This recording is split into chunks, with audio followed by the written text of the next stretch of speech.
Masaru slowly opened his eyes, feeling groggy as his surroundings remained hazy. He realized his alarm was still ringing and tried to understand where he was. His gaze caught something unusual, a pair of large, soft bunny ears on the girl nearby. Masaru quickly sat up, noticing the girl and another child sitting calmly under the trees. Curious, he reached out and touched the ears, confirming they were real, marveling at their warmth and fluffiness.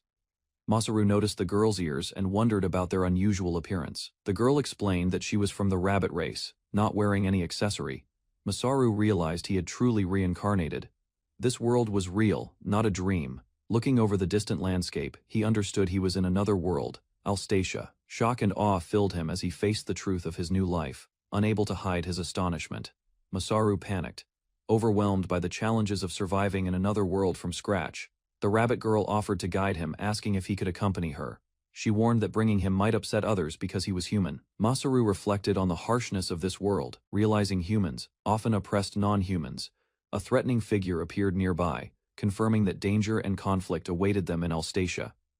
The rabbit girl shouted in alarm as they spotted a hobgoblin approaching. Masaru realized the creature was dangerous and urged them to escape quickly. The girl cried out for Masaru, terrified of the impending attack. The hobgoblin raised its weapon, ready to strike. The girl volunteered to distract it, instructing Masaru to run for safety. Masaru was told to go to the village, while the rabbit girl would handle the dangerous hobgoblin.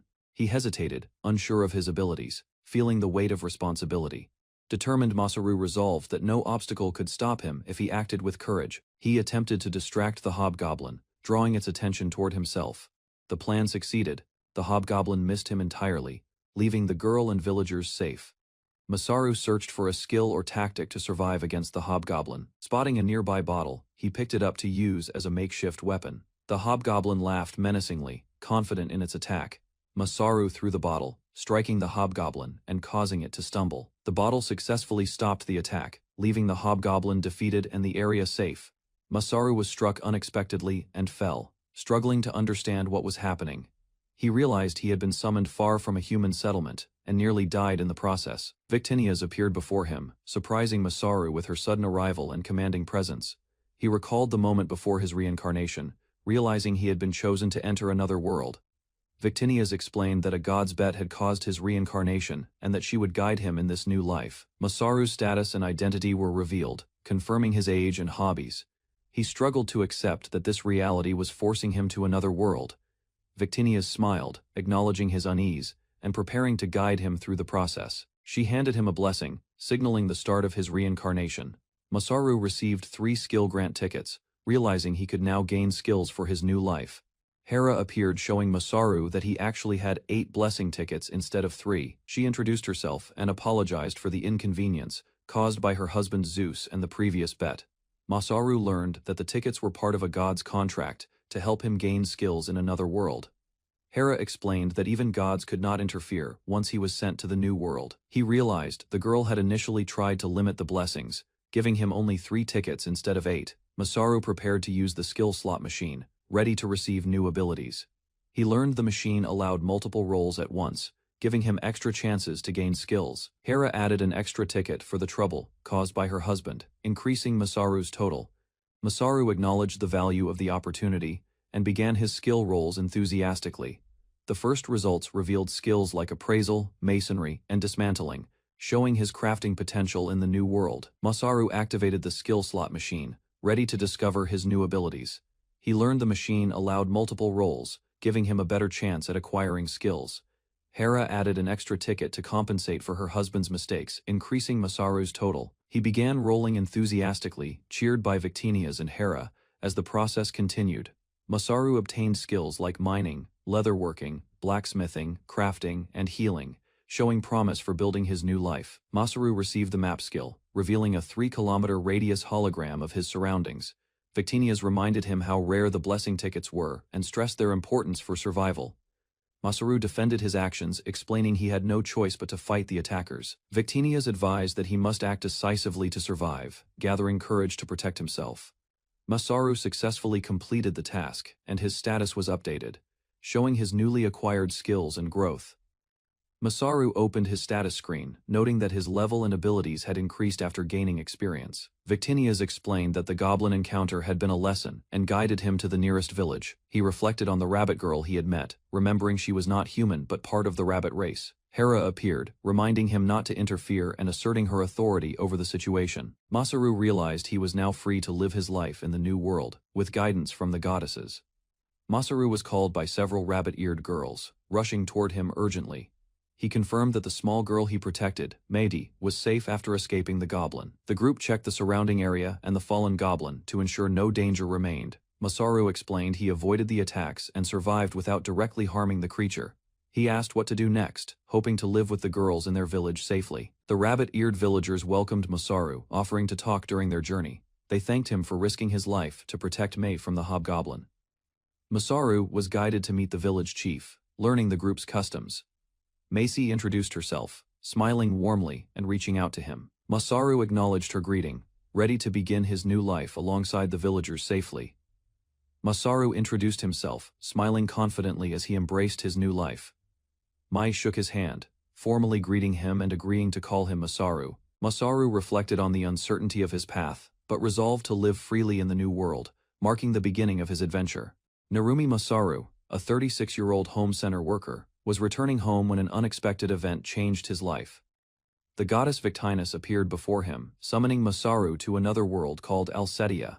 Victinus decided the course of his life, regardless of his own wishes, shaping his future in the new world. Masaru received 11 skills, but none were offensive, leaving him unprepared for combat. Right away, he was attacked by a goblin, forcing him to survive with his newly acquired abilities. Narumi Masaru arrived at the rabbit village, exhausted but relieved to have survived his first challenges in Alcetia. He looked at the village entrance, realizing that his life had been saved by the kindness of the villagers. Macy guided him through the village, showing where everyone lived and marking the start of his new life. Masaru walked among the villagers, greeted warmly, feeling the sense of community and belonging. He learned the village population was small but close-knit, and that they all helped one another as family. Narumi Masaru explored the rabbit village, noticing the simple tents and rope-tied fences. He observed that the villagers were struggling to maintain their settlement, realizing life here was not easy. May suggested he meet the village chief to learn more about their needs. Masaru entered the chief's modest house, greeted warmly and respectfully by the village leader. The chief, surprised to see a human among them, confirmed Masaru's identity and welcomed him as an ally. Narumi Masaru offered to help the village after being welcomed by the chief. He explained he would have been lost without Mei's guidance, and the villagers reassured him. The village chief thanked Masaru for risking his life to save Mei, acknowledging his bravery. Masaru was invited to live at Mei's house to help with daily life. Macy happily agreed, and Masaru accepted, ready to begin assisting her and the village with his skills. Narumi Masaru thanked Mei for guiding him and acknowledged her support. The village chief encouraged Masaru to work at his own pace and rest as needed. Masaru reflected that although he had just arrived in Alcetia, he wanted to contribute what he could. He recalled his previous life in the home center, thinking of how those skills might help the village. Masaru prepared to use his abilities to improve the village, starting a new chapter alongside Mei and the rabbit villagers. Narumi Masaru realized he could use his skills to help the rabbit village, feeling a spark of determination. He saw the potential in the village's systems and believed he could improve them. Masaru wondered if he could truly enhance the whole village and its daily life. Mei and the village chief were shocked, but curious about what Masaru could accomplish. Masaru promised to improve all the systems in the village, ready to take on a new role and responsibilities. The village chief warned Masaru that acting too quickly could cause panic among the villagers. Masaru understood the importance of a safer life for everyone, recalling the dangers to children and elders. He decided to improve the village systems to ensure a safe daily life, learning from his past work experiences. Masaru resolved to do his best for the village, remembering lessons from his home center job. Meidi asked what he would do first, and Masaru prepared to apply his skills to help the entire village. The village chief observed Masaru and saw his determination to help the villagers.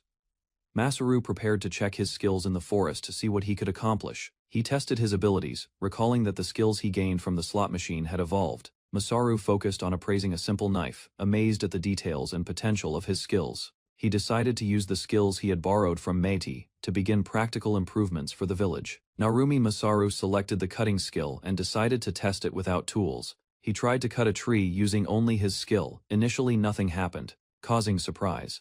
Suddenly, the tree split perfectly, and Masaru realized his skill worked effectively. He monitored his magic points carefully, noting how dangerous some skills could be. Masaru moved on to test building and masonry skills, preparing to use them for village improvements. Narumi Masaru successfully created a perfect cube from stone, amazed at his skill's precision. He examined the tree he had cut earlier, preparing to dry it for future use. Masaru planned to use the tree as building material, knowing moisture must be removed first. He realized that normally drying wood could take months, but his skills could accelerate the process. Masaru tested the skill to dry wood instantly, ready to use it for improving the village efficiently. Narumi Masaru prepared himself, taking a deep breath before using his skills. Mei called him for dinner, but Masaru continued working, determined to test his abilities. He collapsed under the weight of a large log while practicing, startling Mei. Masaru reassured her he was safe, exhausted from the effort but still focused. He realized that his mana was limited, and that very large tasks could strain him beyond his usual capacity. Narumi Masaru successfully dried a log without overstraining. Satisfied with his progress, he returned home to Mei's house, greeted warmly and feeling welcomed by the villagers. Masaru met Ruru, a new rabbit villager, and learned about the village's small community and daily life. Mei explained that the house offered basic shelter, encouraging him to make himself at home. Thanks to the kindness of the villagers, Masaru could live safely in this new world, starting his peaceful life. Narumi Masaru resolved to start a new life in the rabbit village, committing himself to helping the villagers.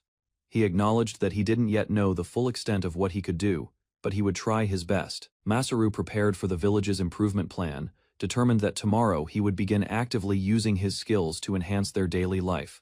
Masaru arrived at the rabbit village, ready to begin his construction project. He decided the first task was to reinforce the village fence. Masaru's practical skills guided every step of the plan. The villagers gathered around, impressed by his ideas. Masaru emphasized prioritizing safety, showing how a strong fence would protect them from monsters. He concluded by explaining the stone guard, a foundation from the wood to the ground, ensuring long-term defense and stability. Masaru revealed he had collected stones from the cliff with Mei to start reinforcing the fence. He displayed a huge pile of stones from his item box skill, astonishing the villagers. Masaru instructed the villagers to begin moving the stones carefully, planning the wall's construction. The villagers carried the stones, following Masaru's lead, ready to begin building the reinforced fence. Masaru explained stones must be placed precisely to prevent collapse, ensuring the fence's strength and durability. Masaru stood beside the stone pile, signaling the start of carefully arranging the wall foundation. He explained the importance of what was behind the stones, showing the before and after effect. Masaru demonstrated leaving gaps while stacking stones, explaining that the gaps added structural strength. He compared two stone placements, teaching the villagers that even gaps prevent walls from collapsing. The villagers considered using pebbles if attacks increased, following Masaru's strategy for long-term defense. Masaru explained placing larger stones outside and pebbles inside, letting rainwater pass freely through walls. He instructed villagers to remove gaps between stones, ensuring a stronger and more stable wall.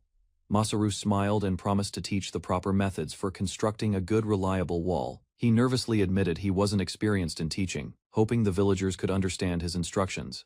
The villagers expressed amazement, asking how Masaru came up with such brilliant ideas effortlessly. Masaru thought of building a stone furnace to assist the villagers with cooking efficiently. The villagers appeared stunned, realizing Masaru was serious, and he joked about the demons of kitchen. He confidently explained he would use stones for the furnace, making the project straightforward. Masaru laughed, showing the villagers how difficult cooking could be, teaching them to appreciate the effort. The villagers stood in front of stone furnaces, ready to try the new method under guidance. Masaru asked villagers to help with heavy lifting, while he would handle most of the furnace. He requested additional materials and instructed villagers to gather them to complete the furnace properly. Masaru specified using clay, grass, and sand as essential components for strengthening the furnace structure. He explained how mixing grass and sand into clay would make the furnace much easier to build. The villagers learned that adding grass and sand forms a strong bond, reinforcing the furnace effectively. Masaru asked Meisi to start helping with a few villagers, delegating some of the tasks. He offered his assistance freely, telling villagers to ask for help with anything else needed. Villagers requested tables, chairs, forks, and spoons for the entire rabbit village's upcoming meals. Masaru agreed, estimating the mana cost, confident his skills would allow him to complete the work. He suggested creating a roofed area, enabling the villagers to have occasional meals together comfortably. The villagers admired Masaru's skills in building, impressed by his knowledge and construction abilities. They asked about his prior experience, curious how he knew so much about practical work. Masaru explained he had worked at a countryside home center, performing ordinary construction tasks. He encouraged everyone to help, emphasizing collaboration to accomplish many projects together efficiently. Villagers joined Masaru, carrying large stones and following his guidance to reinforce the village walls. Masaru supervised the construction of roof frames, ensuring each piece was correctly aligned by villagers. He directed villagers to prepare ingredients for the communal meal, distributing tasks efficiently. Masaru and Meidi tested the food, making sure the cooking results met their expectations. Villagers carried wooden benches and tables, occasionally dropping planks, while Masaru coordinated and helped lift them. Together, Masaru and the villagers arranged all furniture, preparing a functional communal area for everyone. An elder smiled, watching Masaru and villagers work, proud of their cooperation and accomplishments. Masaru celebrated completing the stone-backed wooden fence, feeling accomplished alongside the villagers' teamwork. The villagers enjoyed a communal meal in the newly built gathering area, lively and cheerful. They praised the furnace's strength and the roofed area, grateful for Masaru's thoughtful planning. Masaru noticed villagers preferred chopsticks he made, smiling contentedly seeing them happy and satisfied. The village chief welcomed Masaru, acknowledging his arrival and the improvements he brought to the village. Masaru humbly credited the villagers, explaining that the work was a collaborative effort. The village chief expressed gratitude, smiling warmly and thanking Masaru for his guidance and leadership. The villagers celebrated the success of the plan, praising Masaru for organizing and leading the project. Masaru and Maid shared a joyful moment, proud of the village's accomplishments and happy faces. Masaru and Mei appeared in God's realm, observed by divine beings as everything went smoothly. Victinus was told her intervention wasn't necessary, reflecting on the villagers' accomplishments under Masaru's guidance. Hera and another goddess argued, frustrated at Masaru's stubbornness and the 11 skills he had obtained. Victinus remarked that someone with too many skills shouldn't exist, hinting at divine limits. The gods discussed how many skills a normal person should have, contemplating how to respond. A goddess lamented the world's stagnation for over 400 years, frustrated with inaction among mortals. She decided Masaru must act as the detonator, igniting change among humans in the village. Villagers praised Masaru for his leadership and hard work, impressed by the improvements he orchestrated. Masaru reassured everyone, showing the village was safer and more functional thanks to their efforts. He began planning further improvements, like toilets and strengthened houses, aiming to develop the village further. Masaru acknowledged he was in a fantasy world, gathering the villagers to ask an important question. He inquired whether slimes were present nearby. Curious about potential threats in the surrounding area, villagers explained slimes lived under the cliff, unable to climb, so Masaru understood the danger. Masaru realized his current task was teaching hygiene. Relieved monsters couldn't reach the village from cliffs. He planned to make Sanhwa soil for improvements, considering materials since cement might not be suitable. Masaru asked if there was an ocean nearby, recalling seeing people gather materials from scratch. Villagers confirmed an ocean existed, surprising Masaru, as he realized the location of available resources. The villagers explained everyone had fled from the ocean area, showing why Masaru's work was safe. Masaru's expression changed, sensing something serious, foreshadowing a new challenge or event approaching the village. Masaru Narumi listens as the rabbit people reveal a distant ocean.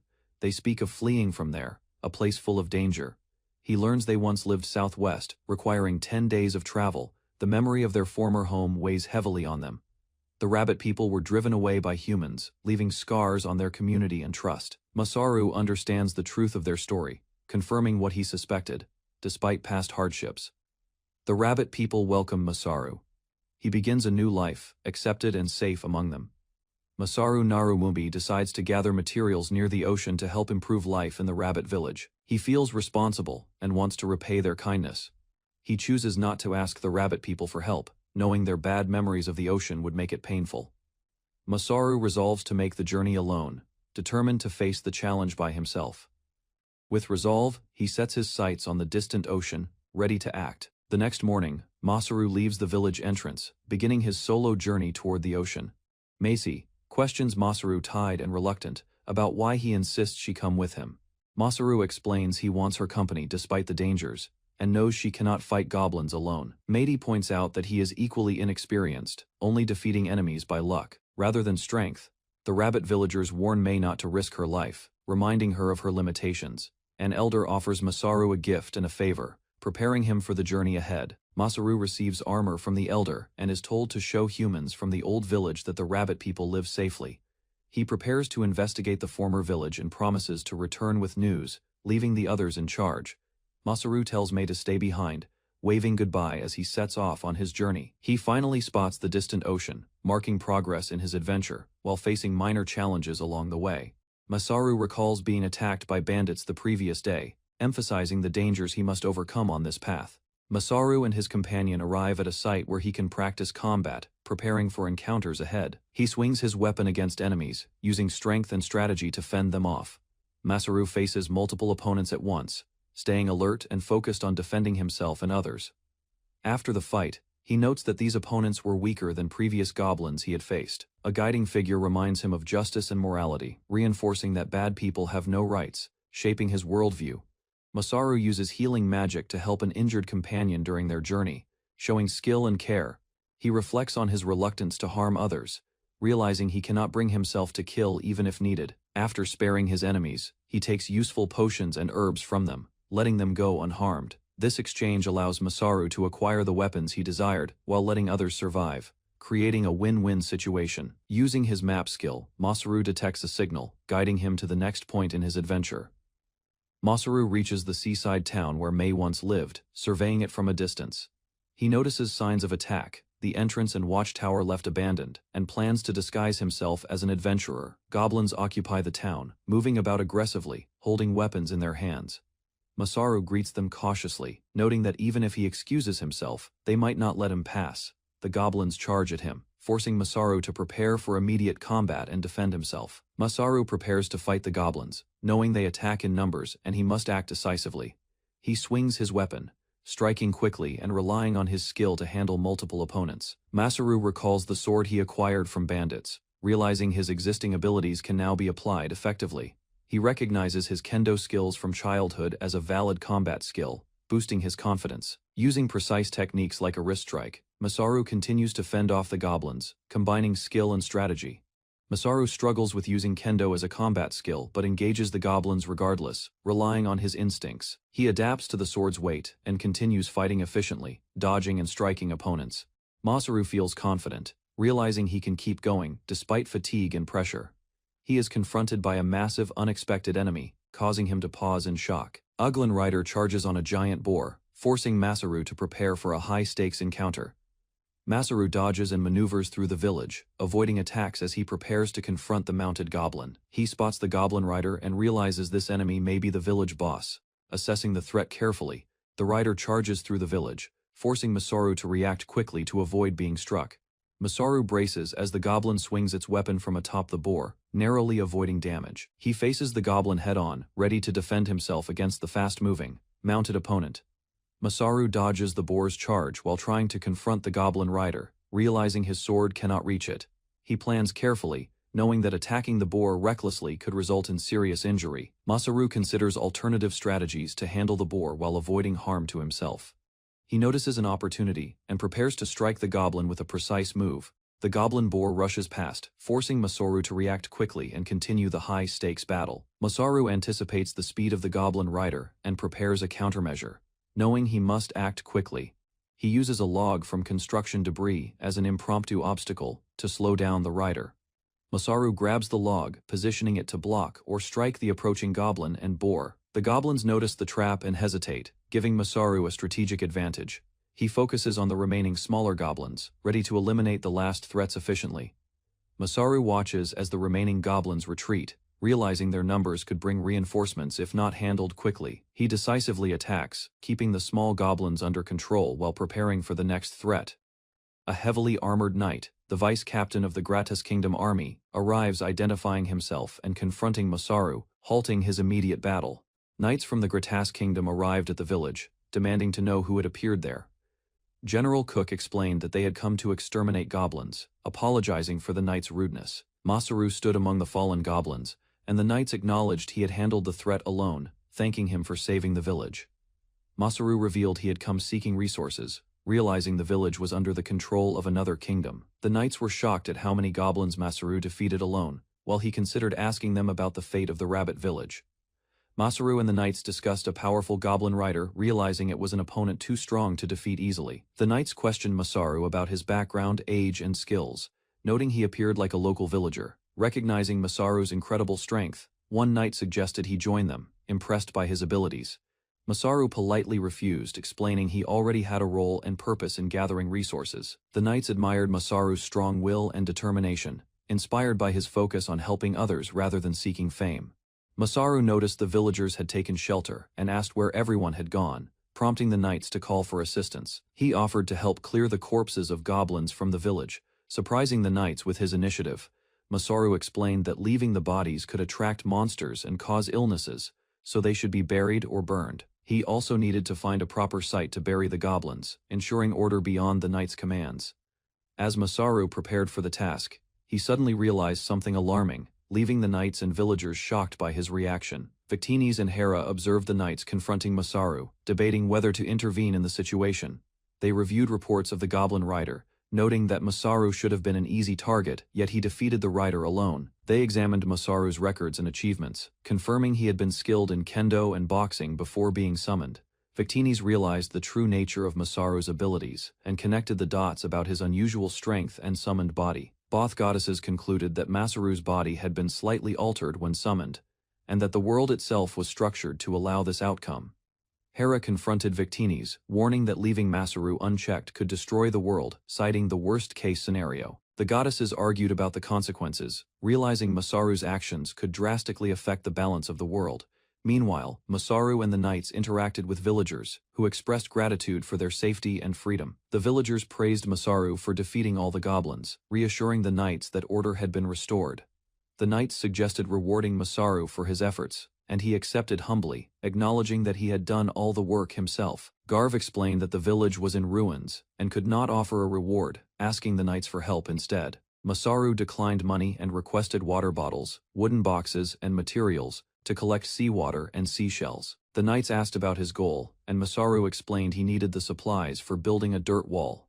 Garv and the other knights agreed to give him what he needed, praising him for saving the village. The villagers and knights coordinated to provide wooden boxes and jugs to carry water from the ocean to the village. The village chief explained to Garv and Masaru that he would give Masaru a reason to help, emphasizing the village's needs. Masaru questioned whether he really needed to carry water to the village, showing his practical thinking. He spotted a well next to the garden and decided it would be the easiest source for water collection.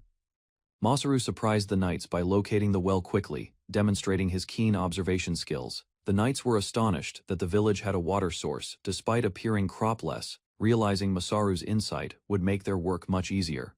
Masaru faced an angry mob of villagers armed with farm tools, ready to attack him. The villagers blamed Masaru for telling the knights about the village, questioning his actions.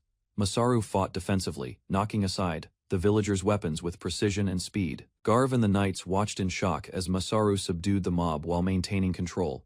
Masaru explained that the goblins had attacked harder than expected, and that revealing their secret prevented greater chaos, calming the knights and villagers. The knights asked Masaru what he would do next after subduing the villagers. The villagers' chief expressed that he would normally execute those responsible for hiding the well and farm or attacking others. He continued, threatening to enslave those who disobeyed, showing the severity of the village's rules. The villagers pleaded, begging not to be punished, kneeling before Garv and Masaru. Masaru calmly offered a solution, signaling that the villagers could avoid harsh punishment if they agreed to his terms. Masaru offered to forgive the villagers, signaling that the past incidents could be forgotten. Garv and the villagers agreed that if Masaru forgave them, they would face no punishment. Masaru set the condition that they would answer his questions before any favors were granted. He asked the villagers about the history of the village, learning it had been owned by rabbit people 2 years ago. The villagers were shocked by the interrogation, questioning the knights about the legality and purpose of Masaru's questioning. Garv called out to Eldam, drawing his attention to Masaru and the villagers' situation. Masaru explained that answering his questions was necessary because people in the village believed in him and trusted his judgment. He clarified that his questions pertained to the rabbit people who had owned the village 2 years ago. Garv and the other knights recognized that Eldam and Garv had knowledge about the incident and understood its importance. Masaru acknowledged Eldam's strength and requested that he speak openly, setting the stage for Eldam to reveal the truth. Eldam explained that the events started 5 years ago under the rule of the last king, who expanded his country aggressively. Garv recalled fighting alongside Eldam to capture the village as part of one of the king's campaigns. After the battle, the rabbit people were forced to flee, and Garv appointed a new village chief. Masaru reflected that the land was once a separate country before humans intervened. He realized that humans, not pirates or outsiders, had expelled all the rabbit people from the village, changing the region's history. Masaru asked about the rabbit people who didn't flee, learning that they were captured and taken as slaves. He realized that even today, the rabbit people mourned those who had been taken away. Masaru confronted Eldam and the knights with anger, challenging the injustice inflicted upon the rabbit people. He demanded that all the rabbit people be released immediately, facing the knights with determination. Garv tried to calm Masaru, explaining that immediate release was impossible. But Masaru insisted on taking action, questioning the ethics of slavery and demanding a resolution. Masaru confronted the knights angrily, questioning how they could justify enslaving innocent rabbit people. He shouted at them, declaring that the invaders had no right to speak of justice while committing such acts. The knights were stunned, standing silently as Masaru's conviction challenged their authority. Masaru calmly requested that they take time to decide how to respond, giving them a chance to reflect. He paused, allowing the knights to consider the consequences of their actions and the moral implications of slavery. Victines scolded Masaru for acting recklessly, questioning why he was yelling at villagers and fighting unnecessarily. Masaru ran with Victines, explaining that he didn't hate her but needed to act, despite the emotional tension. He reminded her that she brought him there without his consent, complicating their situation. Victines admitted she couldn't fight an entire army alone and needed to lay low temporarily. Masaru reassured her, noting the danger but encouraging her to trust him while they navigated the crisis together. Victines panicked, asking Masaru what was happening to her body as he held her hand. Masaru began to explain, promising to clarify the situation in simple terms. He revealed that Victines had the ability to fight an entire army alone, showing the magnitude of her power and her potential in the battle ahead. Masaru Narumi learned that his body had been adapted for magic upon reincarnation. The goddess revealed he could fight entire armies alone. She explained that his magic recovery had accidentally been enhanced, making him a spirit-class talent. Masaru struggled to understand the concept, realizing it placed him on the same level as magical creatures. His physical abilities were heightened, magic was easier to control, and running barely tired him. Masaru realized he had already experienced some of these extraordinary enhancements firsthand. Masaru Narumi was informed that increasing his magic would also boost his recovery and other stats. Though he was still considered low-level, he acknowledged that something had felt off and apologized, realizing the goddess had acted without fully considering his situation. Victinias appeared quietly, observing Masaru with a calm expression, her presence solemn and authoritative. Masaru noticed her suddenly, shocked by her unexpected appearance and presence. The next morning, Masaru awoke, called by her voice, ready to face new challenges with heightened abilities. Masaru was approached by Captain Cook and other knights, curious about the current situation. Captain Cook explained that releasing the villagers and beastfolk had been challenging, and not all regions would cooperate easily. Masaru asked about the status of other villages, including the numbers and species of beastfolk living there. The captain confirmed they had records in the city and agreed to accompany Masaru to meet local leaders. Relieved by Masaru's calm demeanor, the knights felt less tense as they prepared for their next mission. Masaru asked Captain Cook if anything had happened the previous night, curious about the events. He admitted he had expected negotiations to fail, and might have had to solve issues with his fists. Surprising the knights, the group prepared to depart, boarding a carriage to travel to the city together. Captain Cook described the city as a city of knights, giving Masaru an idea of its structure. Several hours later, Masaru arrived at the base of the coastal knights of Greta's kingdom, ready to continue his mission. Masaru arrived in the city of Powderiem, observing it as a typical city of knights with well-built houses. He noted the poor sanitation compared to his previous village, and felt reluctant to live there long-term. Masaru considered using his influence to aid in the release of beastfolk, planning ahead for diplomacy. Captain Cook and the knights watched Masaru nervously, sensing his ambitious intentions. Masaru reached the Adventurer Guild, surprised to discover he had not yet registered for a card, despite being of age. Masaru prepared to place his hand on a magical tool at the Adventurer Guild, relieved he had been saved by Captain Cook's intervention. The tool began creating his guild card automatically, fascinating Masaru with the divine technology behind it. He learned that the card would keep his personal information secure and could only be used for identification. Masaru was impressed by the safety measures and felt confident handing over his hand for the final step. The guild officials confirmed the process was complete, and Masaru successfully received his guild card, officially registering as an adventurer. Masaru finally placed his hand on the guild card, activating it and revealing his adventurer stats. The card displayed a status screen resembling a god-made interface, surprising the knights around him. The number of skills on Masaru's card astonished everyone, showing far more abilities than normal adventurers possessed. The knights noticed multiple titles and powers on Masaru's card, amazed at its uniqueness. Masaru panicked slightly, begging them to overlook the details, and assuring them he was not a spy or criminal. Masaru and the knights prepared to report the events that had transpired, concerned about how it would be received. They arrived at the Poutriem Assembly Hall, greeted warmly, and directed to the first meeting room. Inside, Masaru was informed he would meet the city's representative, who was also the leader of the knights. Masaru entered the room, feeling the weight of the meeting and the eyes of the knights upon him. He was introduced to Lancelot, the man who ruled over the city, marking the start of a critical negotiation. Masaru faced Lancelot, noting his aura was different from other knights, and anticipating a difficult negotiation. Lancelot explained that Masaru had come to negotiate the release of the beast folk, personally. He added that the negotiation depended on what Masaru was willing to offer in exchange, without money or items implied. Masaru observed that Lancelot was calm and logical, realizing this would be a tough but fair negotiation determined. Masaru prepared to reveal his offer, knowing it could become the biggest deal the city had ever seen. Masaru began presenting his plan to Lancelot, summarizing it as knowledge to improve the city.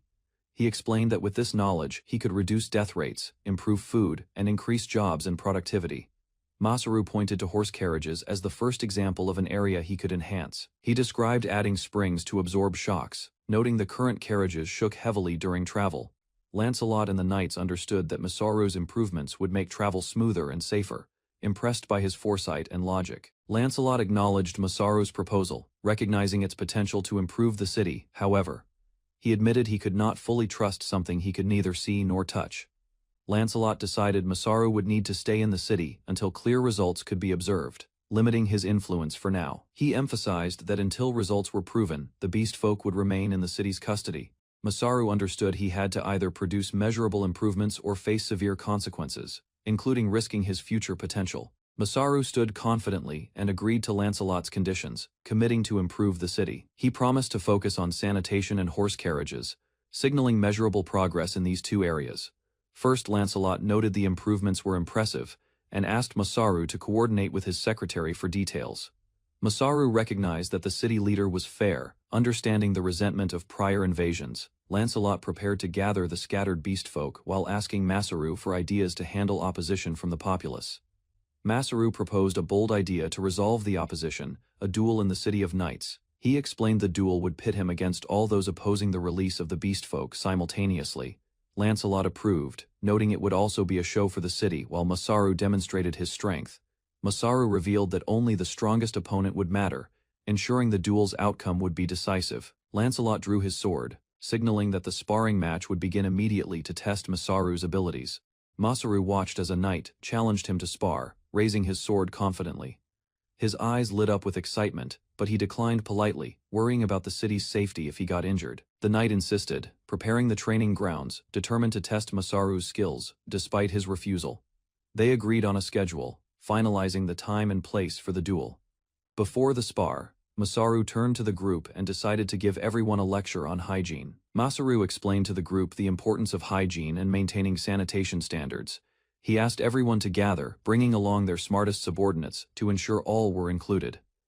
Commander Lancelot prepared to leave for training, impressed that Masaru had organized the lecture efficiently. Masaru summarized the main problem, the lack of sanitary practices among the troops. He detailed precautions for food, water, and cleanliness, teaching everyone how to prevent disease outbreaks effectively. Masaru noticed the soldiers struggling to follow the hygiene rules, realizing even simple lessons were challenging for them. Commander Lancelot doubted that Masaru's lecture could make much difference so quickly.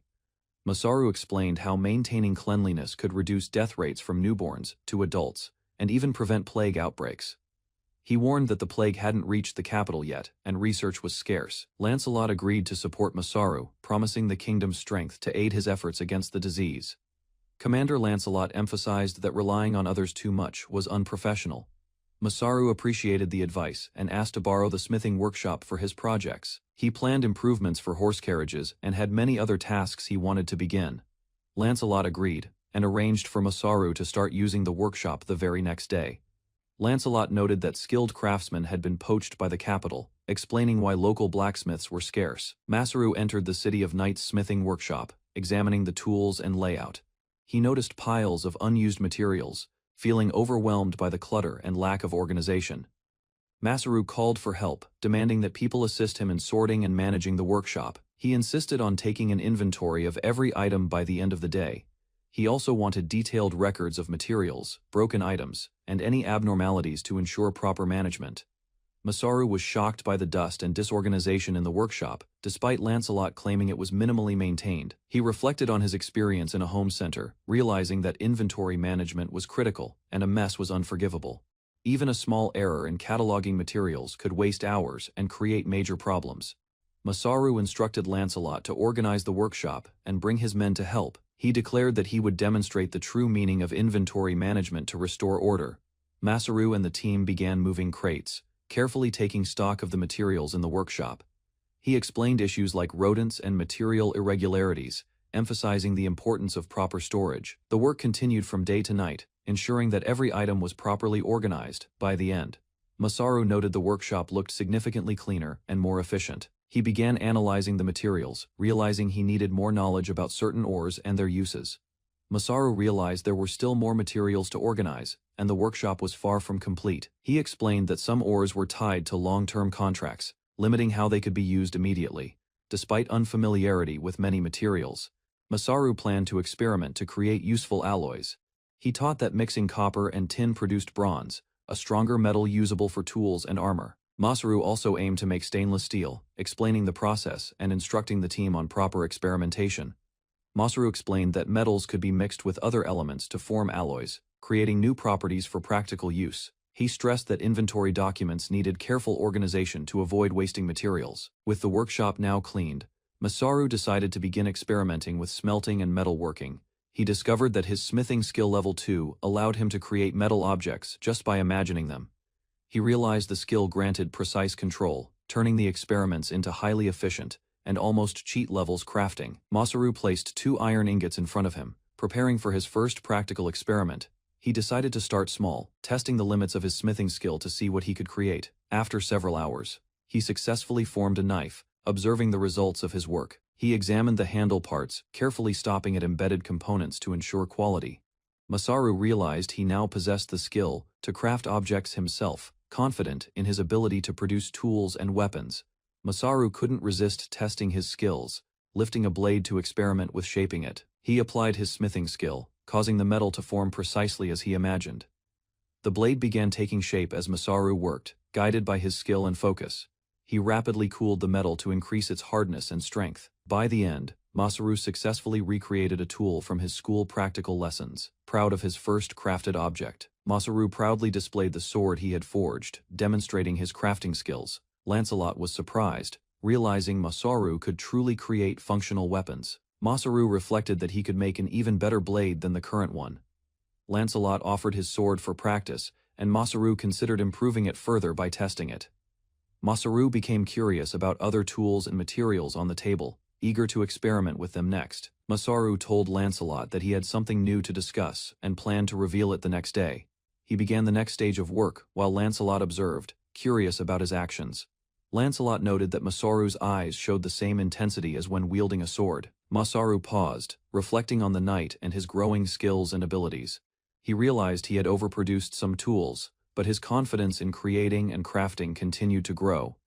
Masaru reflected that, although he enjoyed making people happy, at heart he simply loved creating things. He planned to bring his crafted tools into town the next day, continue his sanitation lectures, and keep creating a little longer into the night. Masaru slowly wakes up, groggy and confused, as May urgently tries to rouse him. He opens his eyes to see a young woman before him, and wonders who she is. The woman explains she is running errands because all the knights are busy studying, revealing her role as a messenger. Masaru listens carefully as she delivers an important message about an upcoming duel with Lancelot. He realizes the duel is mandatory and feels the weight of responsibility, preparing himself for the challenge ahead. Masaru learns that Lancelot is a battle maniac who chose the duel himself, surprising him with the challenge. He stretches and prepares mentally, while Macy and the messenger remind him to be careful and not overdo it. Masaru steels himself, promising to do his best and avoid hurting Lancelot too badly. He confidently plans a small demonstration, testing his own skills before the duel. Lancelot appears, facing Masaru, ready to see his strength in action, marking the start of the confrontation. Masaru works in the well, installing a new contraption to pump water, while Lancelot and others observe. He gathers everyone to demonstrate a new tool that makes drawing water easier. Masaru instructs the villagers on how to use the device, emphasizing its simplicity and effectiveness. He encourages everyone, regardless of age or gender, to participate in the demonstration. Masaru explains the process step by step, showing how the pump works and ensures water can be drawn efficiently. Masaru completes the installation of the water contraption in the well, preparing for the first test. Water gushes from the pump. Surprising the villagers who witness the successful demonstration, he explains that the tool, called a plump, will be installed at all important wells for public use. Masaru shifts his attention to improving horse carriages, examining the primitive designs and thinking of enhancements. He inspects the metal axles under the carriage, planning modifications to make the vehicles more efficient and stable. Masaru sketches plans for a carriage, explaining how the passenger portion will be suspended above the wheels using springs. He admits he hasn't fully tested the mechanism yet, but intends to build a solid foundation first. Masaru marks the blueprint on the ground, guiding Lancelot and others on the construction layout. He assembles the wheels and wooden frame, checking that all components align properly. The prototype carriage is completed, standing as a functional model ready for further testing and improvement. Masaru suggests taking the carriage prototype for a slow test ride, while Lancelot fetches horses. The carriage moves smoothly as they ride, demonstrating the effectiveness of his suspension system. Lancelot feels that the ride is unusually comfortable and stable, realizing Masaru's mechanism works. Masaru explains the difference between rigid axle and independent suspension, showing diagrams to illustrate his ideas.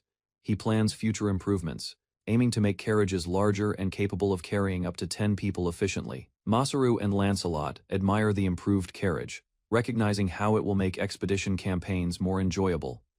Villagers eagerly line up to take turns riding the new vehicle, expressing excitement and curiosity. Masaru gestures to show the proper way to operate the carriage, demonstrating the mechanisms and safety measures. Lancelot agrees that Masaru's improvements make life noticeably easier, praising the convenience of the new designs. Masaru explains that he plans to teach the craftsmen how to replicate and repair these tools for continued use. Masaru recalls a previous meeting where Lancelot emphasized the importance of balanced agreements. Lancelot confirms that their current offer is sufficient, but asks Masaru what he desires. Masaru requests an agreement to halt all invasions of beastfolk and humans, along with possession of excess ore. Both men exchange a serious look, ensuring clarity and fairness in the arrangement. Lancelot agrees, finalizing the deal with a handshake, marking a successful diplomatic resolution. Masaru expresses relief that the agreement benefits both sides while ensuring the beastfolk can live in peace. Lancelot warns him to be careful, acknowledging that he cannot oppose entire countries alone. Masaru looks at Lancelot, affirming the importance of caution while pursuing the agreement. He thanks Lancelot sincerely, appreciating his understanding and cooperation in securing peace. Lancelot leaves, joking about the duel in 3 days, reminding Masaru of the upcoming challenge. Masaru feels grateful that Lancelot, an honest man, will uphold their verbal agreement to halt invasions. Exhausted from a long day of work and magical effort, Masaru decides to go straight to bed. He is suddenly called upon to help with a shovel and pulley, interrupting his attempt to rest. Masaru feels overwhelmed and stressed, realizing he cannot handle everything at once. Collapsing from fatigue, he reflects on how teaching and explaining technology to others is physically and mentally exhausting. Masaru reflects on the lessons he learned at the home center, thanking his instructors and Oya-san for his craft license. He realizes he is no longer under the same sky as before, now driven by a new purpose. Victinias appears outside, and Masaru greets her with surprise and respect. Victinias explains that a message has been permanently separated, emphasizing its importance. Masaru shares a poem from his hometown, revealing his inner thoughts, and Victinias connects it to the person he admired. Masaru asks Victinias about the people from his past, curious to understand who they were. He recalls the first time he saw her working diligently, instantly captivated and falling in love at first sight. He admits stumbling when confessing his feelings and later congratulates her on joining someone else's family. Macy, a girl from the rabbit village with the same name, surprises Masaru, making him reflect on coincidences. Victinias apologizes softly, and Masaru listens, feeling the weight of past memories and the connections between people. Masaru realizes the meaning of Victinia's previous words. Understanding the depth of their parting, he feels motivated and inspired by meeting the rabbit people, gaining renewed purpose to do his best. Masaru thanks Victinia's, acknowledging that she was the goddess who brought him to this world. Victinia smiles warmly, showing quiet pride and satisfaction in Masaru's growth and gratitude. Masaru teases Victinia's about being a useless goddess, but both share a light-hearted moment together on the rooftop. Masaru thanks Victinia's sincerely for bringing him to this world, expressing deep gratitude. Victinia's smiles warmly, reassuring him that everything is all right and encouraging his confidence. Masaru decides to head to the smithing workshop, feeling more energetic and motivated to work. They both pause to admire the moonlit night, sharing a calm moment while reflecting on the day's events. Masaru spent 3 days after Victinia's incident, tirelessly teaching villagers practical skills to prepare them. In every free moment, Masaru trained and honed his abilities for the upcoming dangerous battle. The duel with Lancelot finally arrived, and Masaru approached the massive arena, observing the anxious crowd. Lancelot appeared in the waiting room, stretching and preparing, while Masaru confronted him calmly and firmly. The duel began. Masaru stood determined, refusing to retreat, facing Lancelot in a tense confrontation.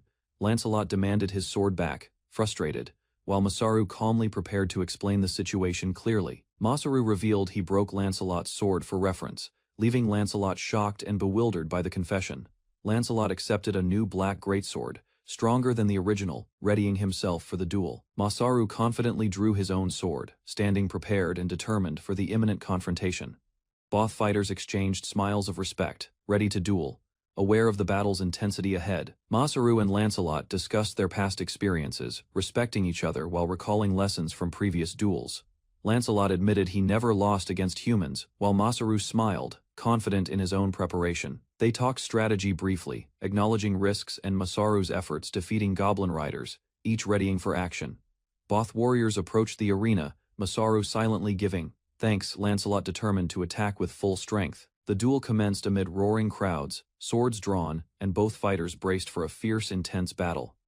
Masaru noticed a messenger in the audience, curious about her identity while preparing for the duel. The messenger waved cheerfully from the stands, drawing Masaru's attention as the arena audience roared around them. Masaru and Lancelot faced each other in the arena, the referee standing between them formally. An announcer declared the duel officially starting, introducing Masaru and Lancelot as the crowd erupted excitedly. Both fighters confirmed the duel's rules, agreeing to a fair fight without unfair or dishonorable incidents. The duel began. Masaru and Lancelot charged at each other, their eyes locked in intense focus. Masaru and Lancelot clashed swords, both careful and strategic, each testing the other's strength carefully. At first glance, they appeared evenly matched, surprising both themselves and the watching audience in awe. Lancelot taunted Masaru to show his true strength, eager to test his limits fully today. Masaru countered swiftly, parrying and attacking with precision, demonstrating skill and determination against Lancelot's strength. Lancelot swung his massive sword fiercely, forcing Masaru to dodge quickly to avoid serious injury. Lancelot noted Masaru's stance and skill, surprised that he clearly had experience with the sword. Masaru countered, but Lancelot commented that his technique was still imperfect, testing Masaru's abilities carefully. The fighters clashed at close range, tension high, each refusing to give ground to the other. Masaru parried Lancelot's strike, demonstrating alertness and sharp senses, while keeping his focus on defense. Masaru struggled to move as he wanted, realizing battle experience mattered more than raw skill. He recalled Victinia's advice, analyzing the duel while confirming the strategy he needed to succeed. Lancelot readied his stance, preparing to execute his ultimate move against Masaru's defensive positioning. Masaru focused, combining his home center knowledge with learned combat skills, preparing to unleash everything. Using his skill, item box, Masaru manipulated the arena, creating obstacles against Lancelot's powerful attacks. Lancelot was shocked, realizing Masaru's a skill user, completely unaccounted for in his status report. Masaru continued using item box, surprising Lancelot, forcing him to adapt quickly to unexpected obstacles. Lancelot fell for Masaru's trap, tripping over strategically placed items created from Masaru's skill usage. Masaru chained his skills, combining woodworking, smithing, and construction to manipulate the battlefield creatively against Lancelot. Lancelot tried to defend against massive wooden traps, struggling as Masaru's skills controlled the duel's pace. Masaru's siege weapons surprised Lancelot, forcing him to dodge projectiles launched from multiple directions simultaneously. Masaru explained his advantage using skill and magic, creating battering rams and traps instantly during battle. Lancelot realized Masaru's strategy, understanding the hidden plan behind his creative battlefield manipulation immediately. Lancelot swung his sword violently, trying to destroy Masaru's traps while maintaining offensive pressure carefully.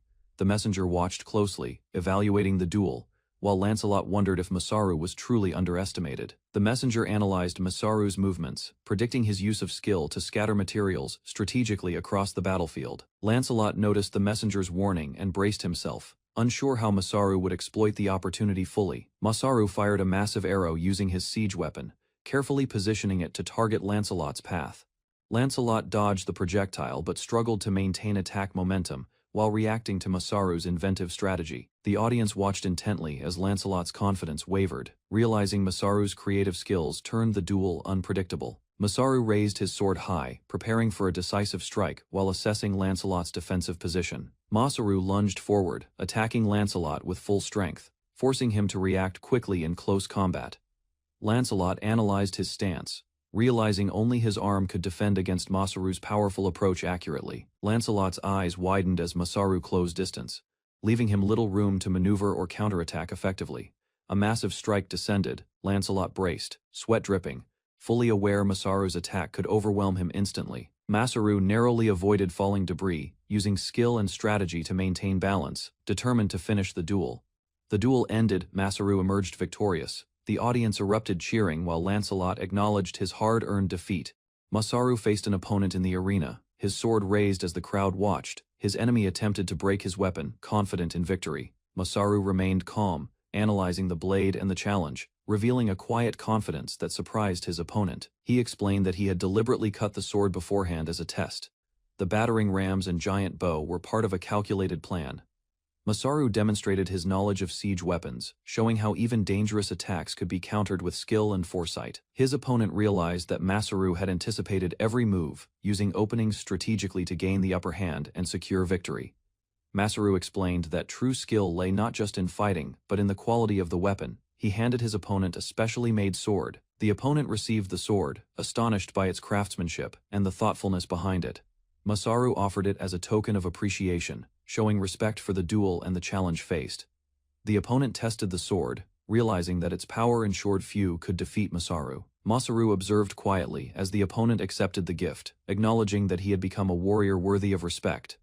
The knight reflected on his love for fighting, enjoying the experience and growth from every battle. He remembered comrades who shared his passion, gathering naturally around him as he wielded his sword. Over time, he had become unmatched, polishing his skills daily, leaving few battles worthy of his effort. Masaru's duel forced him to confront his own limits, revealing the consequences of handling challenges alone. For the first time in a long while, he felt true enjoyment, realizing that the fight with Masaru had been meaningful. Masaru and the knight smiled at each other, agreeing to grow stronger for future battles. The knight fulfilled his promise, formally recognizing Masaru as the winner of the duel. Both celebrated the victory, announcing freedom for all enslaved beastfolk in the arena. That night, Masaru's allies relaxed in a tavern, impressed by how his skills extended beyond combat. Everyone acknowledged Masaru's talents, surprised at the range of abilities that had allowed him to succeed so decisively. Commander Lancelot entered the tavern, surprising everyone with his presence. He scolded the others for their behavior, demanding they explain everything about Masaru. Lancelot questioned the two who brought Masaru to the city, insisting they reveal all knowledge of him. Reviewing Masaru's records, Lancelot noted that his skill level deviated unusually from the norm. He compared Masaru's current abilities to the report, realizing the young warrior's talents were far more impressive than expected. Lancelot considered the duel, regretting that his connection with Masaru was ending but accepting the outcome. He questioned whether to keep an eye on Masaru, weighing cooperation versus caution. A messenger arrived, hinting at new developments and potential freedom for others in Masaru's influence. A few days later, Masaru approached the assembly hall, preparing to discuss the aftermath of his actions. Masaru confirmed the release of the beastfolk and coordinated with Lancelot on final improvements before leaving, ensuring his work had lasting impact. Lancelot considered the duel, regretting that his connection with Masaru was ending but accepting the outcome. He questioned whether to keep an eye on Masaru, weighing cooperation versus caution. A messenger arrived, hinting at new developments and potential freedom for others in Masaru's influence. A few days later, Masaru approached the assembly hall, preparing to discuss the aftermath of his actions. Masaru confirmed the release of the beast folk and coordinated with Lancelot on final improvements before leaving, ensuring his work had lasting impact. Adelina confronted Lancelot, questioning him about Masaru's care and plans. She explained her desire to expand her horizons, showing determination and independence. Masaru reassured her, noting that traveling with him and helping the village would be safe. Adelina observed Masaru closely, finding him interesting and capable. Masaru laughed, acknowledging Adelina's courage, while Lancelot admired the traits she inherited from his family. Adelina expressed excitement about joining Masaru, surprising Lancelot with her enthusiasm. Masaru explained his plan to develop the village into a safe city for the beastfolk over the next few years. Lancelot hesitated, warning about potential dangers, but Masaru insisted on Adelina accompanying him. They said farewell to their hosts, receiving well wishes and advice for the journey ahead. Masaru and Adelina set off, having solved the rabbit folk problem and gathered allies, ready to expand and improve the village together. Masaru returned to the village, greeted enthusiastically by the rabbit folk and his companions. He quickly explained the situation to the rabbit folk, coordinating next steps. Masaru outlined the plans and strategies needed to develop the village and protect its residents. The rabbit folk listened attentively, motivated by Masaru's guidance and leadership. One young rabbit folk expressed excitement to fully participate and enjoy the improvements Masaru promised. Masaru acknowledged their enthusiasm, noting progress with a sense of accomplishment as new messages and updates arrived from the wider world. Masaru surveyed the village at night, gathering resources beyond expectations. The bunny folk and villagers observed his work, impressed by his skills and ingenuity.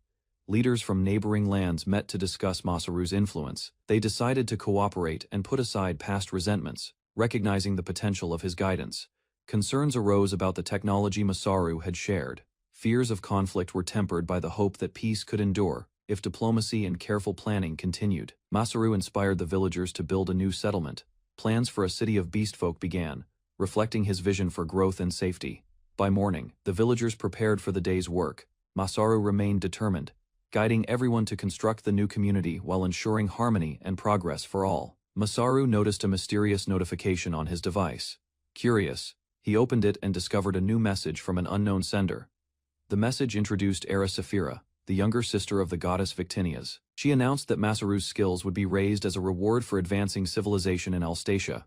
Masaru reflected on the message, realizing the world had multiple deities watching over it, each influencing events in different ways. He recognized Saphira's wisdom and common sense, appreciating the guidance and reassurance for the work he was doing. Masaru considered the possibilities. If he continued improving the world, he could receive more development rewards and support from the gods themselves. Masaru checked his skill panel, noting the improvements in crafting, farming, and combat abilities.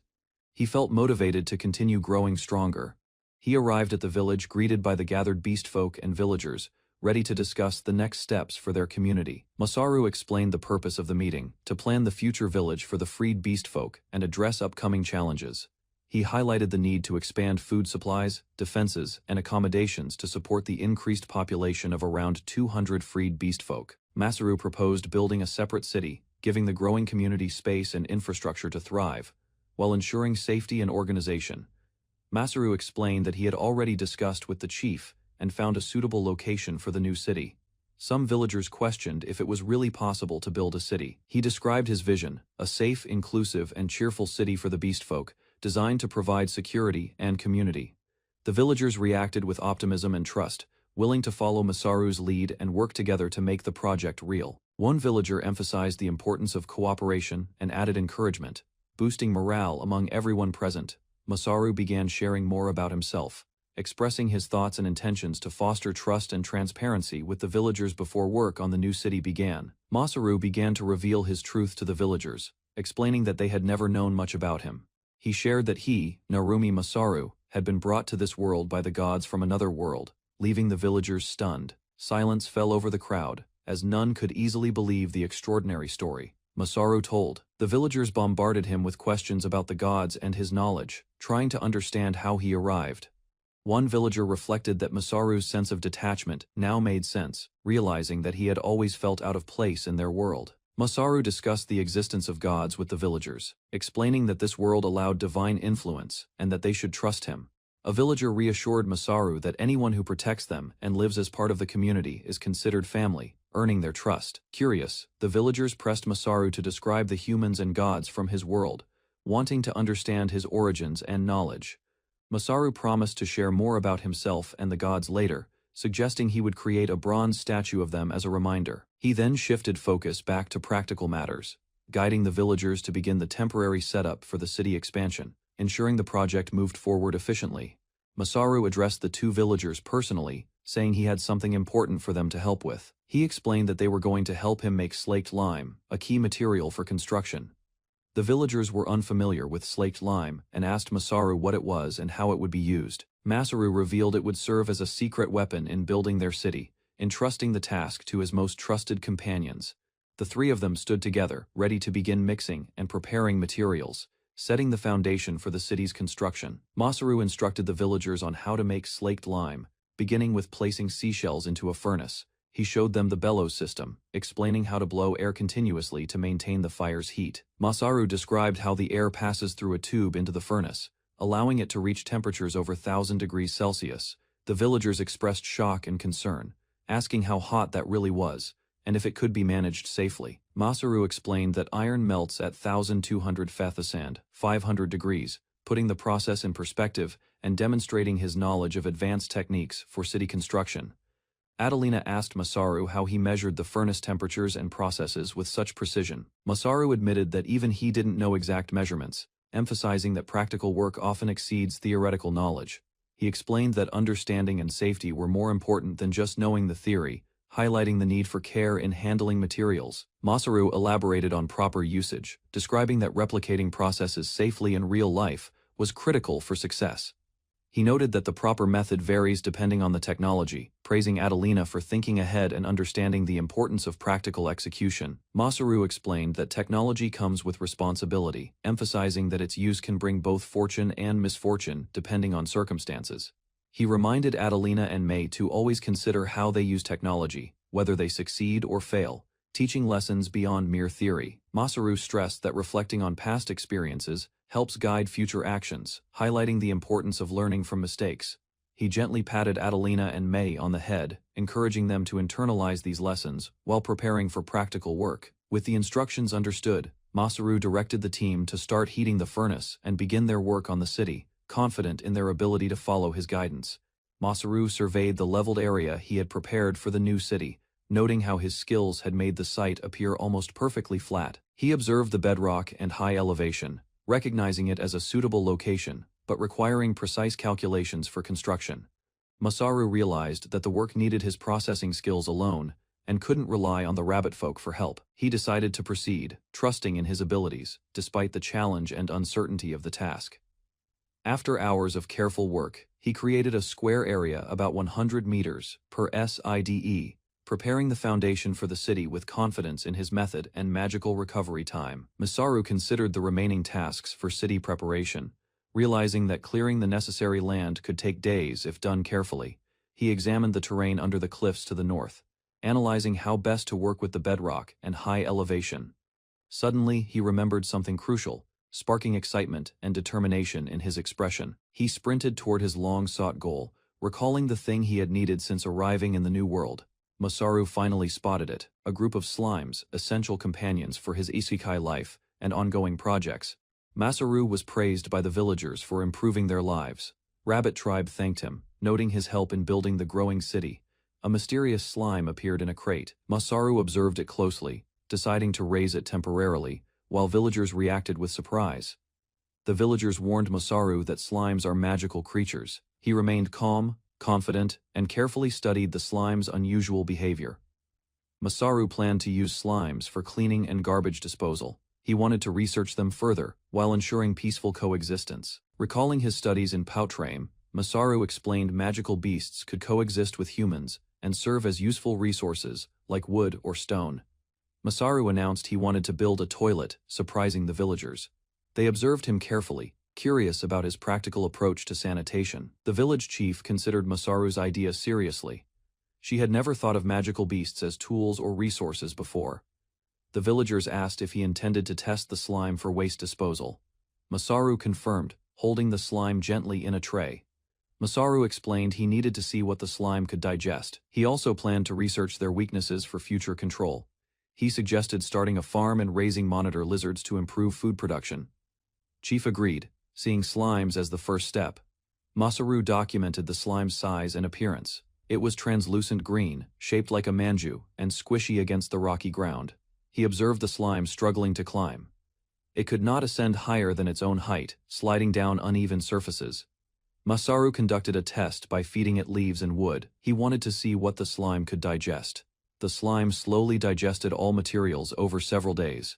Masaru noted it did not initially favor the leaves or wood. After observing the results, Masaru concluded the slime could safely handle human waste, exceeding his expectations and promising practical village use. Masaru noticed the slime had shrunk drastically. Alarmed, he ran to investigate, questioning how it had changed size so suddenly. Observing closely, Masaru realized the slime had dried out. The lack of water caused its collapse, revealing a key vulnerability. He tested the slime in water, seeing it regain shape. Slimes were weak to dehydration, fire, and seawater. He concluded carefully, understanding the slime's traits, allowed Masaru to safely recruit volunteers. Raising slimes for village use became much easier. He hypothesized that slimes acted as self-cleaning mechanisms, absorbing impurities while leaving clean water, uncovering new potential for the world's resources. Masaru noted the villagers no longer objected to slimes. He observed their behavior, understanding they had become part of village life. The villagers were curious if slimes could be kept as pets. Their popularity increased as more people began raising them. Masaru reminded Meidi that slimes were still dangerous. Despite their popularity, these magical creatures remained monsters, not simple pets for villagers. The village chief expressed disbelief at Masaru's careful planning. Even with growing familiarity, handling slimes required vigilance and careful oversight. Masaru explained his amazement at the slime's unique traits. Villagers were busy, but inspired by his practical educational slime management. Villagers questioned Masaru's departure to gather resources. The chief encouraged patience, trusting his judgment as they prepared to hear his reasoning. Masaru explained that they lacked sufficient materials for future city management. He wanted to preserve surrounding areas for long-term planning. Villagers and rabbit tribe volunteers eagerly agreed to help Masaru gather resources. Cooperation grew as they committed to his plan. Masaru requested assistance collecting tree seeds and saplings. Villagers questioned the purpose, but he clarified it was part of future preparation. He explained planting saplings early ensured future timber. Tree planting was a long-term strategy, giving the village sustainable resources over time. Masaru explained gathering wood from mountains and forests would sustain the village while preserving the environment. Knowledge from home center work helped. The villagers asked how many saplings he planned to plant. Masaru explained the careful strategy required thinking steps ahead for growth. He instructed growing saplings in the village until waist height before moving them to mountains. Volunteers prepared for the upcoming gathering. Masaru revealed he would go alone this time. Villagers were surprised, understanding he intended to handle the task independently. The next morning, Masaru left with volunteers cheering. They called out to him and his sisters as they began the journey. Adelina and May asked Masaru why he left the village. He explained it was an opportunity to learn and explore. Adelina and May decided to go with Masaru. They had no other plans and saw the trip as adventure. Masaru noticed how close Adelina and May had become. He reminded them to follow his instructions carefully during their journey. Day 1 of scouting began in the afternoon. Masaru led the group, with Adelina and May following behind cautiously. Adelina asked if they were only gathering wood. Masaru explained they would also collect stones, preparing for the village's construction needs. Masaru suggested gathering seeds and saplings for edible and medicinal plants. Coexistence with wild animals and plants remained the village priority. Adelina and Macy reflected on Masaru's words. They acknowledged his ideas were complicated, but appreciated his long-term thinking and foresight. Masaru shared his past world experience. Humans had caused extinctions, and now he wished to live in harmony with nature. Masaru admitted he might have sounded overly serious. He scratched his head, trying to simplify his ecological message. Adelina and May laughed gently, understanding his intentions. They appreciated his passion and guidance in teaching sustainable village practices. Masaru received a playful whack from Adelina. She teased him, showing their comfortable sibling-like relationship while preparing for gathering materials. Adelina and May encouraged Masaru to join them. They hoped to find interesting plants and resources during the forest expedition. Masaru led the group into the woods. Together, they began gathering materials efficiently, combining teamwork and knowledge for sustainable resource collection. Adelina stacked logs expertly. She felt satisfied with her contribution, demonstrating the importance of careful handling and planning in resource management. Mei noticed Masaru was absent. She decided to call him, ensuring everyone stayed coordinated while keeping track of their gathered resources. Mei and Adelina heard swords clashing nearby. Curious, they wondered if Masaru was fighting. Rabbit ears helped them detect sounds efficiently. Adelina called out to Masaru, concerned about his safety. She rushed forward, ensuring he was all right amid forest gathering activities. Masaru swung his sword, skillfully cutting a large object flying toward Adelina. He acted decisively to protect the group. Adelina caught the object, but was shocked by its unexpected weight and movement. Masaru observed, ensuring the situation remained safe. The object slipped from Adelina's grasp, causing a small chaotic moment. Both girls reacted with surprise, while Masaru remained calm. Masaru apologized for thinking a dangerous magical beast would dodge him. Adelina threatened playful retaliation, showing their familiar sibling-like teasing relationship. Mei revealed a large worm in the area. The group observed it carefully, considering its potential role in the forest ecosystem. Masaru explained worms aerate soil and help plants grow. Similar creatures existed in his world, improving fertility naturally for crops. Mei asked about the holes the worm dug. Masaru examined it, unsure where it entered or exited the ground. Adelina noted worms shift earth as they move, leaving no holes. Masaru was surprised, realizing these worms could use magic.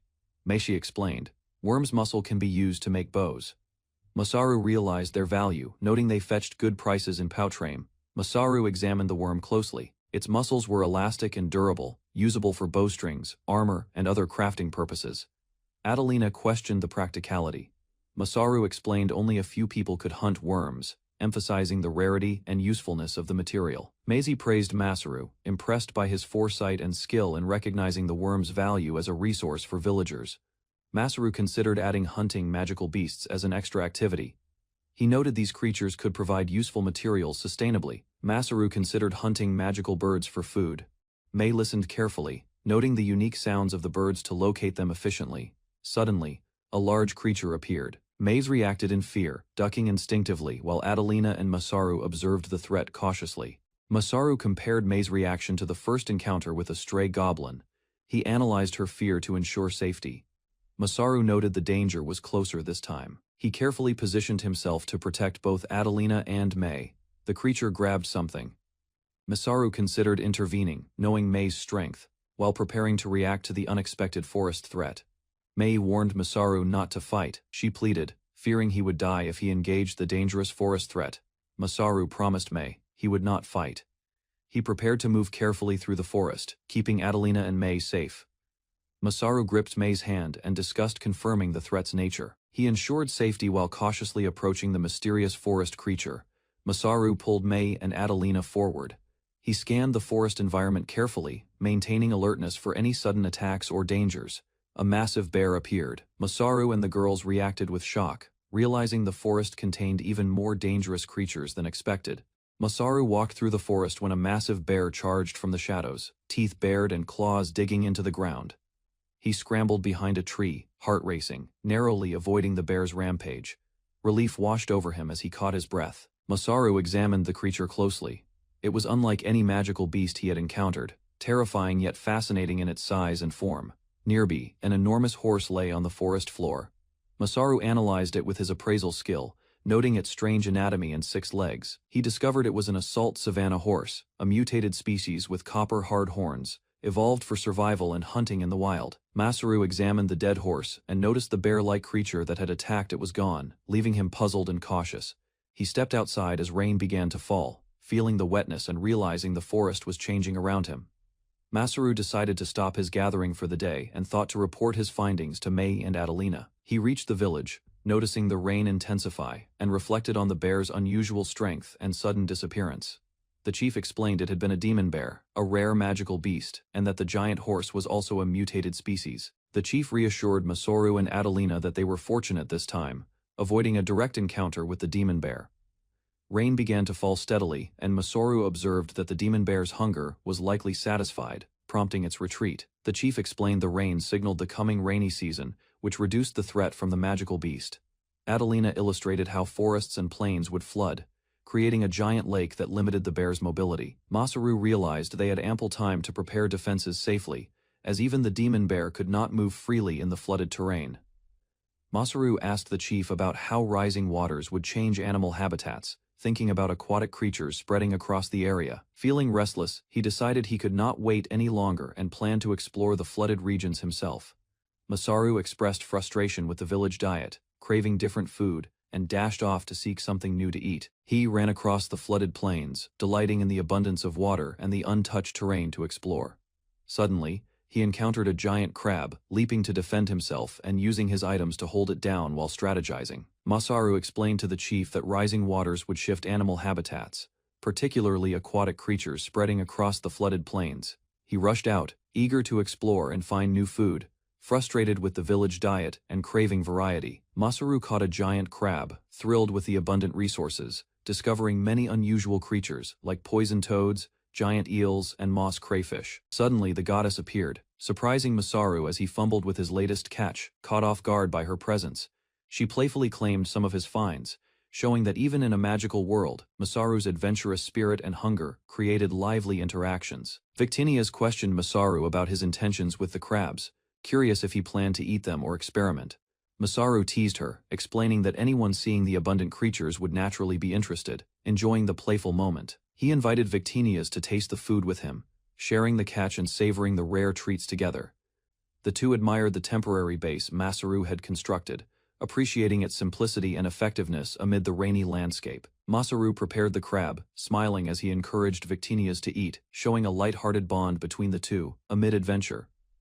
Masaru boiled the crabs over a fire while Victinias watched, curious about his cooking and the aroma in the rainy air. He flinched as something soft landed on his head, realizing Victinias had placed a fluffy towel there to help him. Victinias gently adjusted the towel, making sure Masaru stayed dry while he continued preparing the food, showing care in her actions. Masaru struggled slightly as she fixed the towel, moving under her guidance while appreciating her assistance. She reminded him to stay still, teasing gently, while Masaru expressed mild frustration, but he was thankful for her attention and support. Victinias told Masaru to stop worrying and just watch the fire, explaining that her actions were selfish but personal. Masaru acknowledged her reasoning, realizing she was showing appreciation for his work helping the village and surrounding towns. Victinias gently adjusted Masaru's towel, keeping him dry while they shared a quiet, tender moment by the fire. Masaru proudly presented the boiled crab, finally ready, feeling satisfied with their teamwork and efforts in the rainy weather. Victinias instructed him on how to properly eat the crab, guiding Masaru with care as they prepared to enjoy their meal.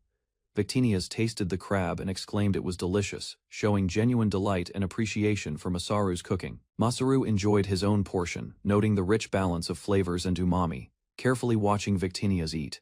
Victinias requested some food to bring back for her sister, and Masaru prepared extra, making sure it would stay fresh. Masaru recalled a previous note from her sister, realizing she was the one who had sent it, and smiled at the thought. He placed the leftover crab in his item box, noting it could be kept safely, planning to deliver it later. Victinias told Masaru that watching him work was fascinating, whether he made food, tools, or weapons, appreciating his skill. Masaru reminded her that she had granted him the skills, noting that abilities alone aren't enough without creativity and knowledge. Victinias explained that skills are the most basic foundation, and without imagination or experience, they would not be effective. Masaru reflected on his time at the home center, explaining how he learned to make things and help others. He described managing plants, seeds, and saplings throughout the seasons, showing how practical experience combined with skills shaped his abilities. Masaru explained how he learned to build and dismantle coops, sheds, lay bricks, and handle various items from woodworking to electronics. He told Victinias that having so much knowledge was essential because he worked with countless products and managed information carefully. Masaru vented about lazy managers, needing to constantly learn new products, while lacking enough staff, showing his frustration and diligence. Victinias admired his efforts, surprised and proud, noting Masaru even made a bronze statue of her, expressing joy and pride. Despite all his skills, Masaru knew they still had to address the threat of the demon bear to protect the new city. Masaru admitted he came out hunting to distract himself from thinking about the demon bear, revealing his inner conflict. Victinias refused to acknowledge that he was running away, asserting that he faced challenges bravely despite his fears. She expressed frustration at the thought of Masaru being weak, praising his achievements and growth since arriving in the new world. Masaru recalled his own bronze statue and laughed, acknowledging her admiration while considering how far he had come. Victinias declared she would never forgive him if he gave in to fear, showing her firm encouragement and expectations. Masaru, embarrassed, reacted to her words, realizing the goddess's high standards pushed him to keep improving and not slack. Masaru's team worked tirelessly to strengthen the village walls. Tents and wooden stakes dotted the area. Workers mixed lime, dirt, and seawater. Masaru observed the progress from above. Villagers and allies reported completion near the entrance. Masaru's guidance ensured the fortifications were precise. The palisade stood tall, with pointed stakes reinforced at the base. Masaru inspected the structure, satisfied with its durability and design. He discussed lookout posts with his team. Platforms were added for archers, providing full coverage. Masaru ensured all defensive positions were effective. Masaru requested more stone for traps outside the town. He coordinated material distribution smoothly. Villagers and allies continued preparations under his supervision. Masaru planned the city's expansion after clearing land. He coordinated materials with allies, ensuring each section would develop efficiently and safely. He observed the village's progress. Rainy season defenses and demon bear countermeasures were advancing smoothly, reinforcing the settlement's security and stability. That night, Masaru reviewed notes while eating. He discovered a new skill had appeared, unrelated to combat, but useful for future development.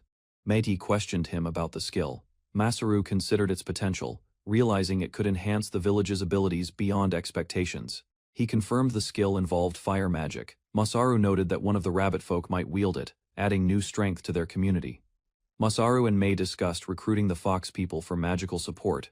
He considered sending Lancelot to contact them first. Adelina explained that beast folk rarely had magical abilities. Masaru evaluated who among the villagers could potentially use magic. Masaru reflected on magic usage since arriving in the world. He realized he had rarely seen magic at the rabbit folk village. Adelina counted the magic users Masaru had encountered, noting two who could produce water, hinting at useful elemental skills. Masaru thought about the goddess who brought him here. He was frustrated by the lack of magic compared to expectations of swords and spells. Masaru received a new message from goddess Ericephora. Mei and Adelina looked on, curious about the sudden alert appearing on the device. The group examined the message. Masaru noticed writing on the screen, something unfamiliar that they had never encountered before in this world. Masaru, surprised, explained it was a divine message from the goddess. He observed the phenomenon carefully, ensuring he understood the instructions fully. The message detailed the current state of magic in the world, explaining foundational knowledge and scientific principles being slowly developed by its inhabitants. It clarified that magical beasts used magic as specialization, while sapient races, including humans, elves, beastfolk, and demons. Masaru learned the goddess wanted him to guide the world in advancing magic. Adelina and Mei watched, surprised by his sudden responsibility.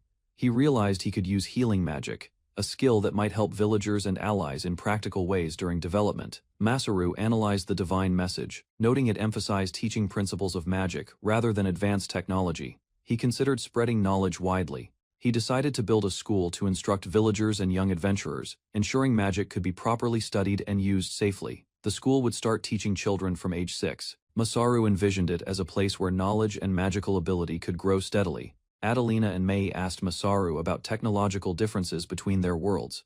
Masaru explained that the new world had its own systems and principles. He revealed a modern smartphone, surprising Adelina and Mei, demonstrating advanced technology that could be adapted for communication and research. Adelina examined the device, noting its small size and unfamiliar design. Masaru explained it represented the technological knowledge of his world. Masaru demonstrated that time and preservation worked differently within the device's ITM box, allowing food and living things to remain intact.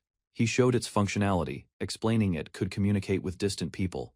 The villagers were amazed at the potential for long-range interaction and coordination. Masaru explained the smartphone's capabilities to Adelina and Mei. It could play music, videos, games, and access a huge repository of information. He promised to demonstrate the device's functions immediately. The rabbit folk cheered, eager to see technology in action for the first time. Adelina used the camera function, capturing a picture of herself and Mei. They were delighted by the simple ability to preserve memories. Masaru showed the phone's tools, including calculator and music functions. The villagers reacted with awe, realizing its vast practical potential. Masaru realized he had become too relaxed, Losing track of time, he panicked, worrying he had overextended while demonstrating technology to the villagers. Masaru reflected on teaching magic. He realized prior knowledge was essential, and the villagers lacked foundational understanding. He wondered how to proceed using only healing magic. Victinias observed him, curious about his strategy and thoughts. Victinias appeared, acknowledging Masaru's unique ability to use magic. She prepared to guide or advise him on practical applications. Victinias confronted Masaru about tricking her. He admitted his actions, explaining that she likely observed him, and he acted accordingly. Lancelot explained that Masaru had already reinforced his sword with magic during his duel. Masaru's unconscious use demonstrated his growing skill and potential. Masaru asked Victinias about his prior use of magic. He remembered the duel in the mountains, but questioned if it counted. Victinias explained that his magical use was influenced by his previous life, particularly his work at a home center and experience with games. Masaru asked how healing magic worked. Victinias clarified that proper medical knowledge was required, and even then, the process took time. He reflected on the convenience of his slot skills and considered how to apply them in duels or practical scenarios effectively. Masaru confirmed he had only fully drained his magic once. Victinias noted the familiar feeling of energy flow during skill activation, connecting his abilities to experience. Victinias explained the flow of magic, showing Masaru how to picture it moving through him. She emphasized activation, strengthening, and control principles. Masaru tried using the magic flow. Victinias encouraged him to attempt it carefully, ensuring he understood the basic mechanics and energy manipulation. Victinias reassured Masaru, though he noticed her slight nervousness. She claimed to be fine, masking concern about his progress and safety. Masaru noticed her subtle concern and teased her lightly. Victinias tried to play it off, hiding her true feelings behind composure. During practice, Masaru was struck by a divine fist. Victinias intervened, instructing him not to get carried away, emphasizing discipline and caution in using magic. Victinias admitted she acted as the goddess of magic, guiding Masaru. Her expression showed a rare, vulnerable side as she reflected on responsibility. Masaru reassured her, praising her for stepping up as the older sister. He smiled, appreciating her care and guidance in magic matters. Masaru began daily research on magic, inspired by Victinia's unexpected side. He focused on improving his understanding and practical use of magical principles. The village completed all demon bear countermeasures. Villagers returned to normal life, enjoying peaceful days while Masaru continued supervising and maintaining defenses. Despite preparations, Masaru felt disappointed. The bear never appeared, rendering his hard work unnecessary, though the village remained secure, and the team content. Masaru and the villagers discussed the bear's absence. He reminded everyone that the threat could return next year. Emphasizing preparation, the village was safer now. Villagers noted that the defensive arrows and traps could also be used for hunting, improving daily life. Masaru explained. He added backward barbs to the arrows, making them extremely difficult to remove once they pierced their target. He further enhanced the arrows by applying poison tips, increasing their effectiveness many times over, ensuring maximum safety and impact. The hunting team praised Masaru for his careful craftsmanship. Villagers appreciated the effectiveness and ingenuity of the weapons he created for protection. Masaru prepared the bow the villagers requested, crafted from a treant. He proudly showed the worm bow, noting its superior power and feel. The villagers tried to draw the bow, but even the strongest struggled. Masaru observed their difficulty, noticing the tension in their hands. He realized their statue heights limited their strength. The villagers trembled while attempting to use the weapon properly, struggling to control the draw. Masaru demonstrated proper technique. He reminded them that the mechanics were the same as he had taught, emphasizing posture and precision. He fired an arrow reinforced with magic. The projectile flew straight through the target. Villagers were amazed, realizing Masaru's practice with magic greatly enhanced his skill. A massive shadow loomed over the village. Masaru, Adelina, and May looked up in shock as the ground shook beneath them. An emergency bell rang. A lookout reported demon bears approaching from the north cliff, signaling immediate danger for the village. The villagers panicked. Masaru instructed them to evacuate while he assessed the roar, determining it came from a bear likely hurt somewhere. He reasoned that if the bear lived near the northern cliff, it might have arrived later, giving them time to prepare defenses. Masaru's determination shone. He reassured the villagers, vowing to protect them, and they called on his skills and leadership to face the threat. Masaru ordered the village to prepare for defense. May and Adelina helped organize evacuation while he readied the hunting team for action. He took the lead, coordinating the team's movements. Villagers followed his plan, trusting his knowledge and experience to confront the threat. Masaru entrusted the village to Adelina and May. He reassured them, emphasizing the importance of protecting everyone while he faced the bear directly. With determination, Masaru and the hunting team sprinted toward the northern cliff. They were prepared for the first demon bear hunt, ready for battle. Masaru stood ready as the demon bear launched its attack. Meiji and Adelina watched from the sidelines, hoping his skills would turn the tide of the battle. May gathered her courage, expressing her faith in Masaru's abilities. She silently urged him to do his best, trusting him to protect everyone. The demon bear roared fiercely, swinging its massive claws. Masaru carefully calculated its movements, preparing to counterattack. With precision, Masaru struck the bear's eye, confirming his prediction and gaining a crucial advantage in the fight. The group of villagers and allies acknowledged his success. Masaru remained focused, ready for the next challenge, as the bear staggered under his skillful assault. Masaru analyzed the situation, planning to lure the demon bear into a trap specifically prepared to handle its power. The hunting squad positioned themselves on the cliff above, ready to provide cover fire with their bows, while Masaru acted as bait. The bear roared and charged forward, its massive body threatening the village below. Masaru steadied himself, signaling the squad to prepare the first volley. Arrows rained down from the cliffs, striking the bear. Its attack faltered under the coordinated assault. The trap was triggered as Masaru guided the demon bear into the prepared zone. The creature was ensnared, giving the village a chance to survive. Masaru struck the demon bear, but its wounds were too shallow. He realized raw force alone would not end the battle. He began to maneuver, drawing the bear's attention and turning the encounter into a dangerous game of tag. The bear lunged ferociously, swiping its massive claws as Masaru dodged with calculated speed. Confused by its reactions, Masaru observed that the bear was acting strangely, stronger than expected. He recalled the poisoned arrows he had prepared with toad venom, and noted that the bear's reaction confirmed the poison was beginning to take effect. Masaru observed the demon bear weakening under the effects of the poisoned arrows. The venom from the toads was finally taking hold. The hunting squad fired a second volley of arrows from the cliffs, each shot landing precisely to restrict the bear's movement. The demon bear roared, staggering as it tried to advance. But Masaru noted the creature was slowing, struggling to lift its massive frame. Arrows pierced its body, leaving the beast increasingly vulnerable. Masaru stayed vigilant, ready for the next crucial strike from the cliffs. The villagers watched in relief, realizing the trap and poison were working. The demon bear's threat to the village was finally diminishing. Masaru and the villagers celebrated as the demon bear finally fell. Relief washed over the group after their tense battle. Masaru checked his status and realized how much experience he had gained from the fight, acknowledging his growth and skill improvement. He smiled at the results, amazed that he had actually defeated the demon bear through careful strategy and preparation.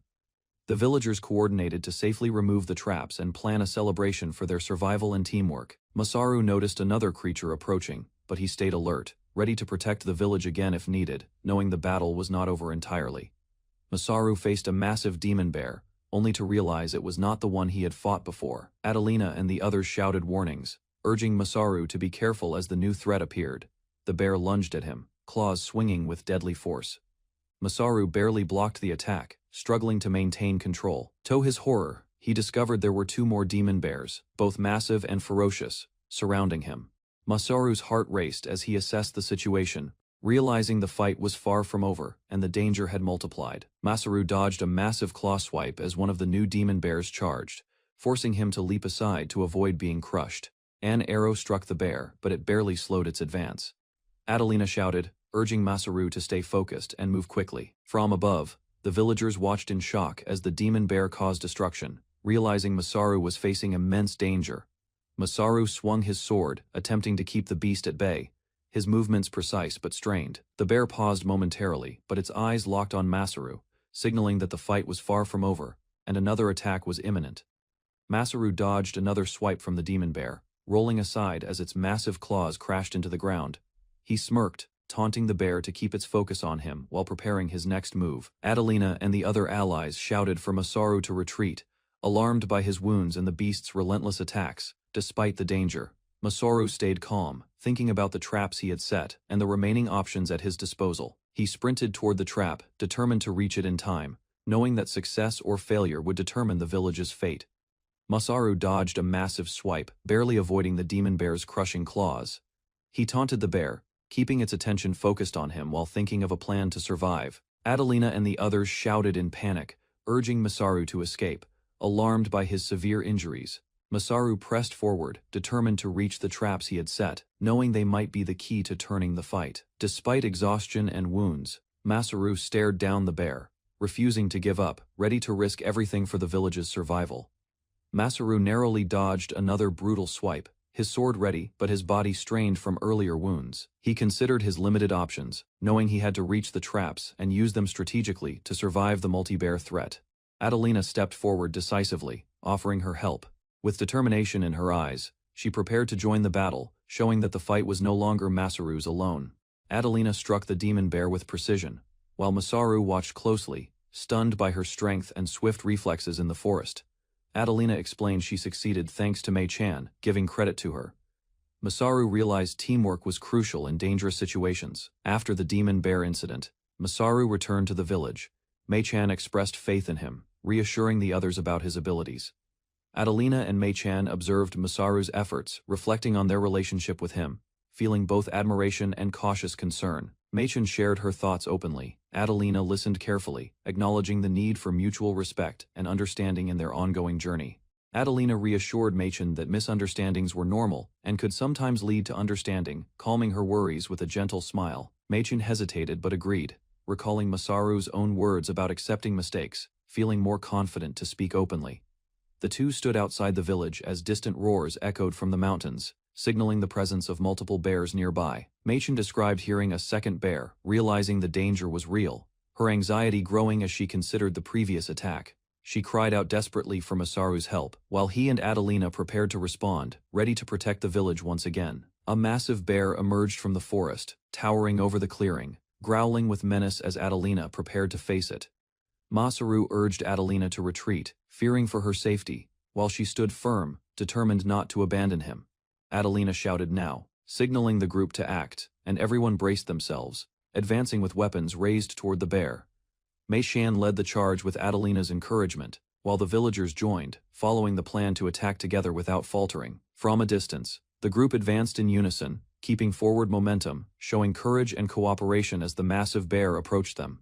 Adelina pushed the massive bear toward the cliff trap, urging everyone to give it one final shove to finish the plan. The bear struggled violently, nearly escaping, causing panic among the group as the trap didn't work exactly as expected.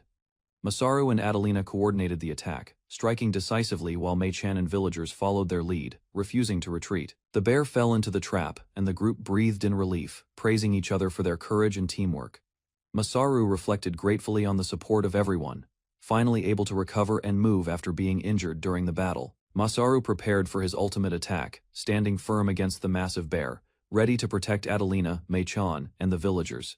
He unleashed his powerful move, swinging with incredible force, aiming to stop the bear in its tracks as it lunged forward. The bear roared furiously, barely dodging the impact, as the group watched, tense and determined to follow Masaru's lead. Masaru continued his assault, striking precisely, forcing the bear to stagger under coordinated attacks, while Adelina and Mei-chan stayed ready. The villagers and friends fought together, inspired by Masaru's courage, combining their efforts to defend themselves and finally overcome the threat. Masaru swung his weapon with full force, declaring the fight over, determined to end the threat of the massive bear. He launched a powerful strike, aiming at the bear's vulnerable spots, showing precision and control while keeping the group safe. Adelina shouted Masaru's name, urging him forward while Mei-chan and the villagers watched anxiously, hoping his attack would succeed. Masaru executed the decisive blow, announcing checkmate, driving the weapon through the ground with perfect timing, ensuring the bear's defeat. The bear fell, shattered by Masaru's skill, and the group breathed a collective sigh of relief, grateful for teamwork and courage. The bear tumbled into the trap, Adelina watching anxiously as Masaru fell with it, ensuring the monster was contained safely. Adelina shouted Masaru's name, fearing he might be injured, while Mei-chan and villagers gathered around, tense but hopeful. Masaru struggled, but reassured everyone he was alive, emerging from the chaos with determination and relief etched on his face. Adelina climbed carefully toward Masaru, checking for injuries, her concern evident as she made sure he was unharmed. Masaru smiled faintly, moving with effort, expressing gratitude for everyone's support, realizing the power of teamwork and trust in the group. Masaru landed safely after the battle, Adelina rushing toward him, shouting his name with relief and concern for his well-being. Masaru scolded Adelina playfully, teasing her over worrying too much, while she responded with an annoyed expression, though smiling slightly. The group examined Masaru's actions, marveling at his ability to summon a log mid-fall to save himself from the bear's attack. Masaru acknowledged Adelina's help, pointing out that her intervention also shielded him and supported the group's survival. The villagers cheered in triumph, celebrating their victory over the demon bears, relieved and joyful that the battle had finally ended. Masaru collapsed from exhaustion after the battle, Adelina and Mei-chan rushing to check on him, worried he might be hurt. Masaru had fallen asleep instantly, snoring softly, leaving the group surprised at his sudden rest after the intense fight. Adelina smiled warmly, noting that Masaru's behavior was typical, showing her affection and relief that he was safe. Masaru, still resting, expressed gratitude silently, appreciating the support and acknowledging everyone's help during the battle. The group prepared to return home, victorious and relieved, proud of their teamwork and the successful outcome against the demon bears. Masaru arrived at the rabbit village, observing the residents building new homes. He studied their techniques and began planning structural improvements for safety. Masaru helped the villagers construct bridges and wooden frames. Victinias and helpers assisted, and everyone celebrated progress with smiles and laughter. In God's space, Victinias watched Masaru's accomplishments on a magical map. She praised his efficient methods and dedication to community building. Hera acknowledged Masaru's achievements, noting his clever use of skills.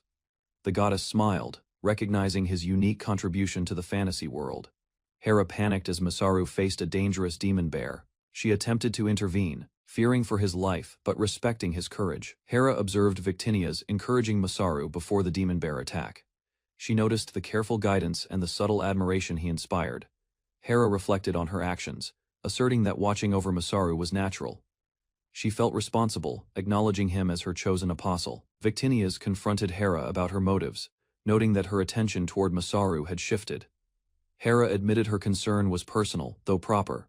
With the demon bear defeated, Hera and Victinias discussed the city's rebuilding. They agreed on measured steps to ensure lasting peace. They raised their glasses in quiet celebration, honoring Masaru's achievements and the safe return of order, smiling at the world he shaped. Masaru and the rabbit villagers raised their glasses, celebrating the future development of Victinia's new world. They shared joy quietly under the evening sky. Several days later, Masaru addressed the villagers, announcing the demon bear's defeat. He emphasized starting the city development plan immediately. The villagers hesitated, unsure about the work ahead. Masaru encouraged them, showing patience and determination to guide the community through planning. Masaru explained land divisions and the city's layout. Villagers questioned the partitions, learning the structure of their growing city. Understanding his careful planning, the map of the new Beastman city showed completed foundations. Masaru stood confidently, ready to lead construction and ensure the village transformed into a thriving city. Masaru stood in the empty construction site, preparing to explain the layout and rules for the new city to the villagers. He pointed out the designated areas for housing, showing the villagers the plans he had carefully drawn. The villagers questioned the strict partitions, unsure why they could not build freely, and waited for Masaru's reasoning. Masaru explained land readjustment, zoning, and arranging workshops, homes, and stores to manage people flow and reduce noise pollution. He emphasized that effective segregation would maintain public security, prevent trouble, and help in disasters, giving the village a safe, organized foundation. Masaru stood in the city construction site, announcing the next step, building underground passages and sewers for safety and hygiene. He explained how rainwater and sewage would flow into canals, connecting to treatment areas to prevent contamination. The villagers realized they would need to flush waste properly. Masaru emphasized this was essential to maintain the city's hygiene. He pointed out the dangers of improper waste management, showing how disease could spread and harm residents. The villagers understood the risks and agreed with Masaru. They committed to following his plans to create a safe, healthy city. Masaru explained the first housing site to the villagers, showing the layout within the white frame structures and how homes would fit. The villagers reacted with surprise at the two-story stone houses, amazed by the scale and construction plans Masaru proposed. Masaru's expression reflected the villagers' disbelief, understanding they were excited, but also overwhelmed by the idea of living in such large homes. Adelina clarified the context, explaining that most two-story stone houses are for nobles, while inns and commercial buildings dominate other areas. Masaru demonstrated the social hierarchy, showing how commoners, upper-class businessmen, and nobility each had homes built according to status, giving villagers perspective. Masaru encouraged the villagers, raising their spirits to start building houses and preparing for the city construction. He guided everyone to set up the initial pillars, demonstrating how to begin the framework efficiently. The wooden partitions rose, showing the foundations for each house, while villagers observed Masaru's planning and structure. Masaru explained that the intricately cut wooden frames fit together like puzzles, ensuring safety and stability. He instructed placing stones between pillars for stone houses, teaching villagers to follow the framework carefully and maintain construction standards. Masaru introduced the plaster mixture to the villagers, showing how seashells, hemp, seaweed, and slaked lime created durable material for construction. He explained how the materials could also make concrete for roads and increase the durability of stone walls. Masaru recounted his experience delivering these materials to craftsmen, showing the villagers how his knowledge from his old job applied to the city. He emphasized that using his techniques allowed him to create materials even for complex frameworks, compensating for his inability in other areas. The villagers were surprised and asked about legality. Masaru reassured them, showing that some practices were technically gray but done for city development. Masaru reassured the villagers, promising that even if he sometimes overstepped, his efforts were for their benefit. He prepared all the materials and reminded everyone of the instructions for building, organizing the construction site efficiently. The villagers, motivated by Masaru's guidance, rallied together, ready to begin construction under his leadership. Adelina and the rabbit villagers expressed excitement as they started building, imagining the city growing beautifully under Masaru's plan. Masaru smiled confidently, knowing his knowledge and skills would guide the villagers to create a safe, functional, and wonderful city together. Masaru supervised construction, overseeing wooden frames, stone placement, and general progress, as the village slowly transformed into a proper city. A month later, the first completed buildings stood. Masaru confirmed the city was progressing according to plan. He demonstrated the proper use of the new tools and frameworks to the villagers, showing how to apply them correctly. Meidi struggled at first, but Masaru guided her carefully, correcting mistakes while maintaining the villagers' confidence and morale. Once the installation was complete, Masaru prepared for mass production, ensuring the city could continue expanding efficiently and safely under his guidance. Masaru surveyed the expanding city, impressed with how large it had grown, crediting the villagers' hard work and cooperation. He noted the housing areas were not yet finished and emphasized the importance of using the land for both food and industry. Masaru promised to work alongside the villagers, ensuring nothing was done recklessly and encouraging teamwork to complete the city properly. Suddenly, the villagers called out to Masaru, signaling that something urgent had happened and needed his immediate attention. He approached quickly, prepared to investigate the trouble at the gates and respond to the emergency, maintaining leadership and calm. Masaru noticed something was wrong with the transport of construction materials and paused, sensing an unusual situation near the city gates. He ran to investigate and discovered several humans unconscious by the gates, immediately realizing an emergency that required his intervention. Masaru walked through the village he had helped rebuild, observing the new homes and bustling streets. A group of displaced villagers recounted memories of harsh treatment by humans from the port town. At a meeting table, knights from the Gratas kingdom entered. Their armor and presence signaled that trouble was approaching, and the villagers sensed the need to prepare. Freed, a senior knight, introduced himself and his companion Distar. Masaru recognized the careful authority in their stance. The villagers expressed gratitude, especially the elder of the Rabbit Man tribe. Masaru demonstrated his healing magic, earning trust as alliances began to form. Masaru introduces himself to the knights and villagers. His calm presence reassures everyone, signaling a new chapter in their alliance journey. Adelina, Lancelot's niece, appears energetically, surprising Fried and Masaru. Her arrival brings attention to past adventures and noble connections. Fried acknowledges Adelina's bravery. Masaru observes respectfully as the group discusses her deeds and how news of her courage spread widely. The elder expresses concern about potential attacks. Masaru explains his role as ambassador, easing tensions and establishing trust between communities. Masaru reflects on lessons learned. The elder accepts his wisdom, emphasizing that not all humans should be judged the same way. Fried explains they arrived under the king's orders to subjugate a mutated beast. Villagers listen, anxious about the coming battle. Masaru and Adelina examine the description of the beast. It is a six-legged, dark-skinned creature known as the Horned Demon. The group visualizes the mutated horse. Masaru reacts with surprise while considering its size, strength, and threat to the village. Masaru recounts a previous encounter with a similar beast. The villagers are impressed by his experience and calm reasoning. Fried urges Masaru to return to the kingdom for safety. Masaru and Adelina weigh the risks before making their choice. Masaru confidently explains that the demon bear has already been exterminated. Adelina and villagers react with relief and cautious admiration. Fried confirms that the surrounding areas are now safe, showing visible surprise at the extent of Masaru's accomplishments. Masaru offers to show the corpses of the mutated horse and the demon bear. The villagers react in astonishment. Fried erupts in shock, asking if Masaru really brought the horse's corpse. Masaru remains composed, while Adelina watches silently. Adelina teases the scene lightly, noting that Masaru may be overreacting. The villagers start to understand the stakes of his actions. Fried proposes that Masaru hand over the horse's corpse, hinting at ulterior motives and personal value.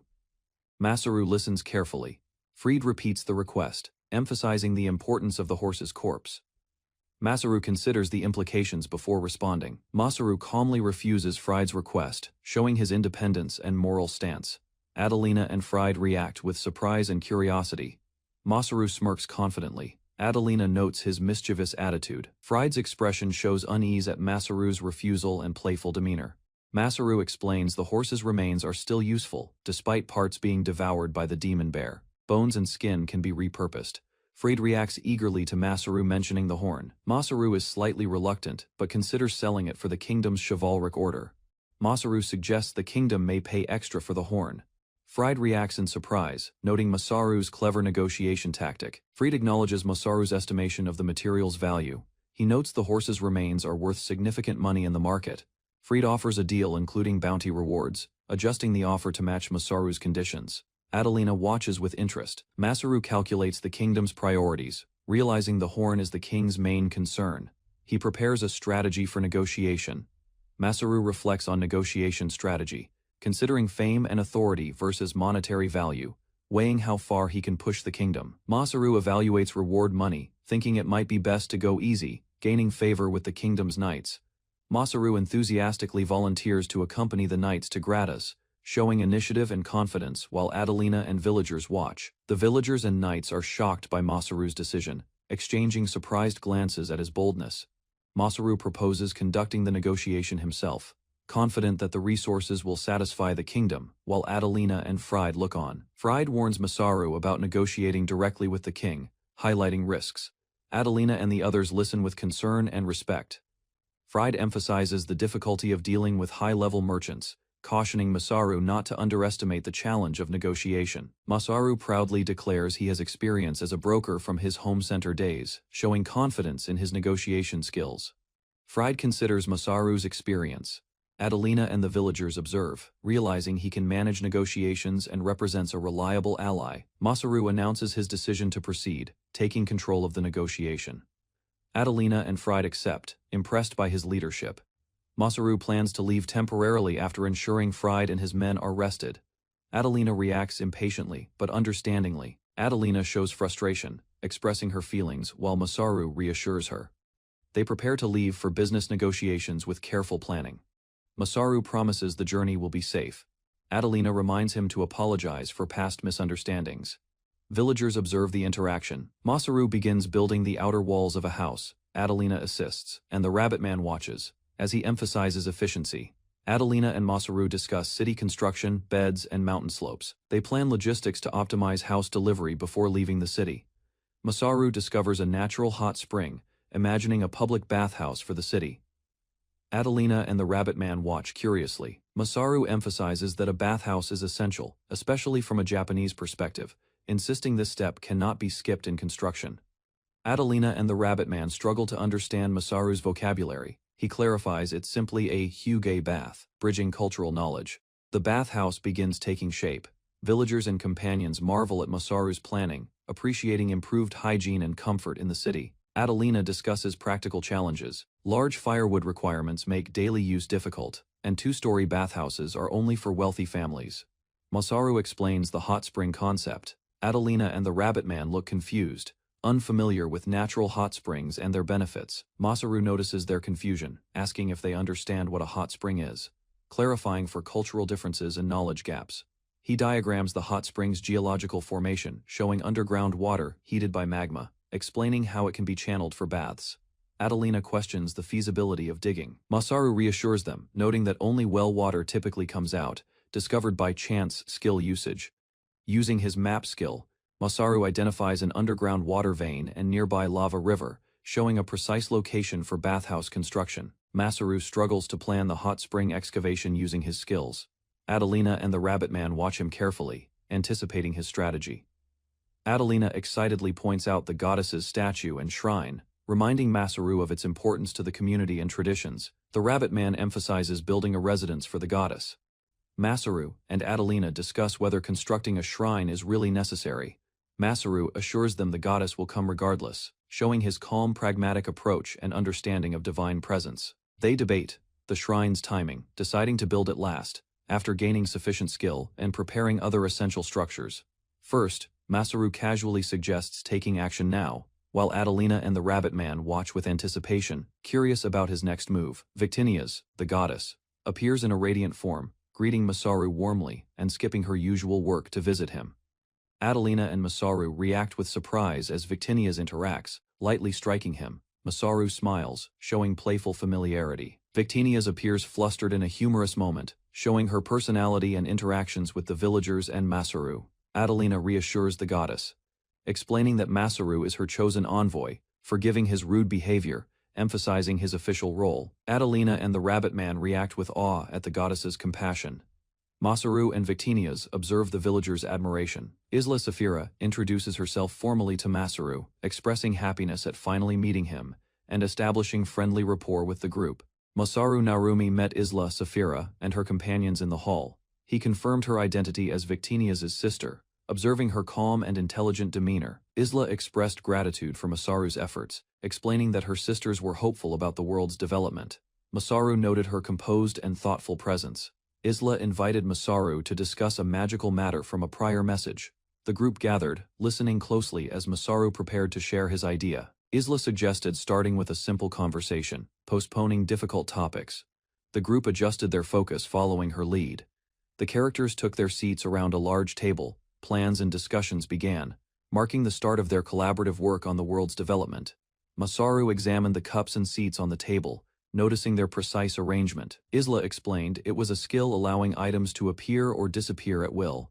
Isla emphasized that skills in this world had no absolutes and could be used in various ways depending on the user's intent. She highlighted that Masaru's innovative use of production skills advanced magical development, praising his creativity and accomplishments. The discussion shifted toward a proposed statue, with Masaru questioning its necessity. Isla and others insisted it was an important topic. Both Isla and Victinias' sister passionately confirmed the statue's importance, demonstrating their strong belief in its necessity for the community's development. The group discussed creating statues for Victinias' sisters. Masaru prepared to work on their designs, while they expressed excitement about seeing the final result. Isla offered to send pictures for reference, while Masaru asked for frontal shots to guide his work.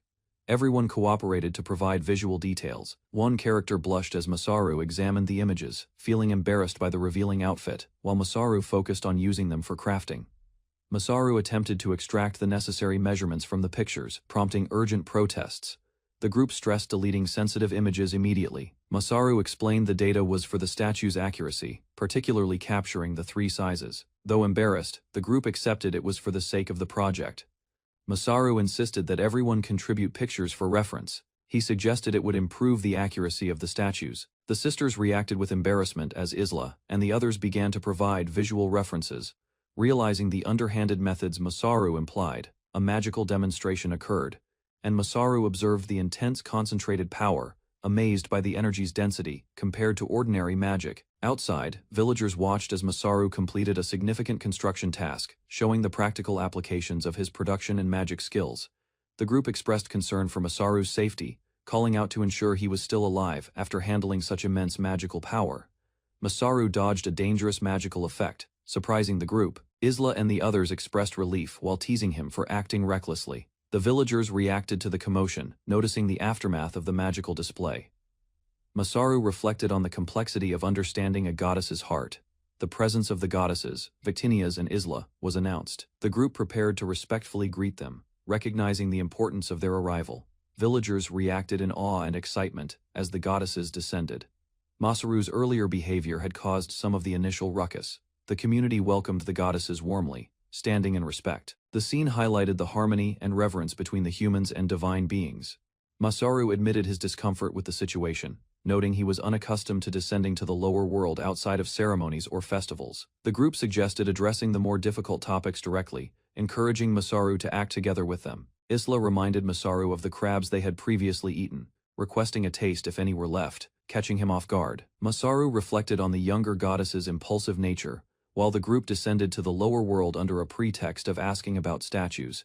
He announced to the gathered villagers that divine instructions had been received from goddess Victinias, sharing the message with all present. Masaru decided that, to develop the town's economy, they needed to find new ingredients for products that could be sold elsewhere, inspiring the group.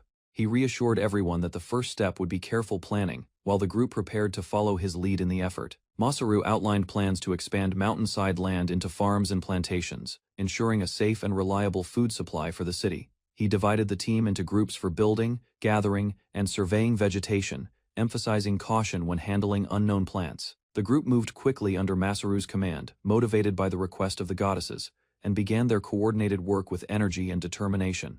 Masaru explained that building plantations throughout the city would be challenging but necessary for self-sufficiency. He reassured the group that careful planning would ensure success. He proposed integrating fields between houses to improve sunlight, ventilation, and scenery while reducing noise, envisioning a harmonious layout for the city. Masaru emphasized that gardening would be managed by the home center, allowing focused attention on cultivating crops and plants efficiently. He promised the construction of statues and shrines, enhancing the city's beauty and making it more appealing to the goddesses. Isla smiled warmly at Masaru's ideas, approving his plan and signaling their agreement to proceed with city development together. Masaru confirmed that the goddesses could eat crabs whenever they visited, prompting excitement and gratitude from Victinias and Isla. He decided to create a relaxing place for them, ensuring the area would allow visits with peace of mind. The goddesses, showing mixed emotions, called out to Masaru, reflecting their anticipation and impatience. Masaru agreed to treat them to a crab feast whenever they visited, creating a joyful exchange between him and the goddesses. He requested a favor from both Victinias and Isla, setting the stage for their continued collaboration and planning in the city. Masaru asked Isla about magic, seeking guidance on a topic he had mentioned when they first met, surprising the goddesses. Isla and Victinias agreed to discuss it in detail later, after enjoying crabs, showing trust in Masaru's judgment. Masaru assured Victinias he would only intervene when necessary, carefully balancing his involvement in magical matters. He informed the goddesses that he planned to visit the capital after their allies recovered, coordinating future actions.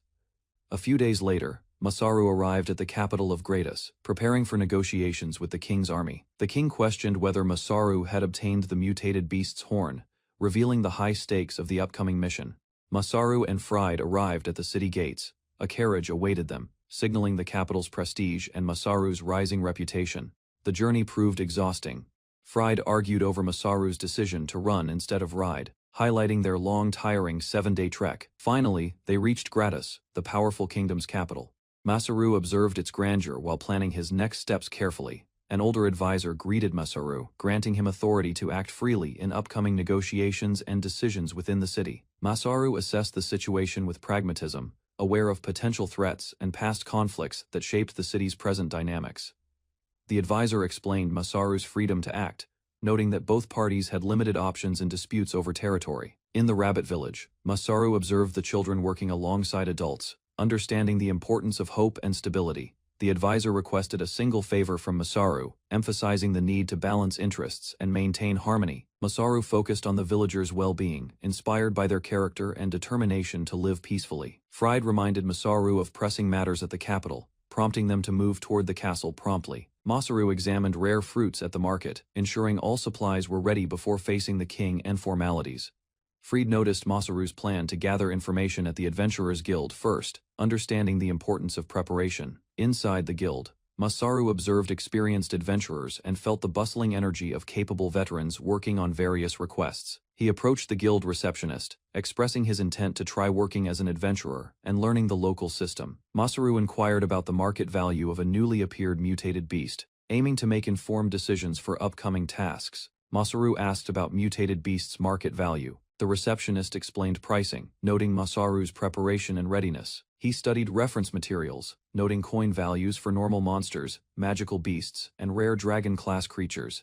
Fried explained that mutated beasts were extremely strong, valuable, and even fought over by armies, illustrating their rarity. Masaru calculated potential worth, realizing even a single part could cost thousands of gold coins. He expressed shock at the staggering total, grasping the immense value of the materials he already possessed. Masaru returned from the guild, still smiling. Fried scolded him for giggling, worried about causing trouble in the capital, he assured. Fried it wasn't intentional, explaining that his focus remained on the upcoming audience with the king. They entered the palace. Guards announced their arrival, and Masaru felt the weight of entering the king's presence. The king observed Masaru and Fried, signaling his awareness and the importance of their visit in the grand hall. Fried noted the king's gaze. Masaru recognized him as the ruler previously mentioned by the advisor, preparing for their formal discussion. Masaru entered the throne room, finally seeing the king, ruler of the human race, towering above him with authority. He struggled to show respect, but quickly reminded himself to stay composed, keeping a plan hidden up his sleeve. Fried urged Masaru to kneel, but Masaru refused, determined to maintain his own stance in front of the king. Masaru introduced himself confidently as Narumi Masaru, explaining who he was and asserting his identity in the capital. The king observed Masaru's boldness and insolence, but found it admirable, pardoning him for his audacity and acknowledging his spirit. The king warned Masaru to act carefully, noting the consequences if his good mood was ruined. Fried reported the Beastman's city building progress and Masaru's delivery of the mutated beast materials, earning the king's attention. Fried praised Masaru for his efforts, confirming the success of their mission against the one-horned mutated beast. Masaru presented the head of the one-horned mutated beast, showing the king the tangible proof of their victory. The king accepted the beast's head, acknowledging Masaru's and Fried's achievement, offering recognition and blessings for their service. Masaru apologized for his bold words, insisting he hadn't intended disrespect, while explaining the role of a king's influence. He recounted how the king's coronation had been a nervous moment, sharing a little story he had learned from a bird. The king listened intently, intrigued by Masaru's observations and confident, clever way of presenting events to illustrate his point. Masaru began to leave, signaling he had finished his report and wanted the king to consider his suggestions carefully. The king suddenly called him back, stopping Masaru and Fried, leaving tension in the air as the king considered his next words. The king shouted, "Wait," at Masaru, stopping him mid-step. Surprised by the confidence and boldness of the young adventurer, Masaru revealed he knew about the coronation details, astonishing the king with his awareness and the source of his information. Masaru confidently recounted what he learned from a little bird, asserting control over the situation while moving to start the main event. Victinia's appeared, fulfilling her promise. Her arrival brought relief and awe, highlighting her divine presence and Masaru's connection to the goddess. The king stood frozen in shock as Masaru appeared in the throne room. Guards knelt, uncertain of the newcomer's intentions. Masaru remembered witnessing the goddess Victinia's descending when he was 30, her radiant presence filling him with awe and quiet determination. The king's eyes widened further, struggling to comprehend why Victinia's was here alongside a human from another world. From above, Masaru observed the castle's grand hall, recalling how Hera praised his efforts in developing the kingdom's infrastructure successfully. Victinia's relaxed at the table, calmly teasing Masaru, questioning why he seemed uneasy while he proudly recounted his accomplishments.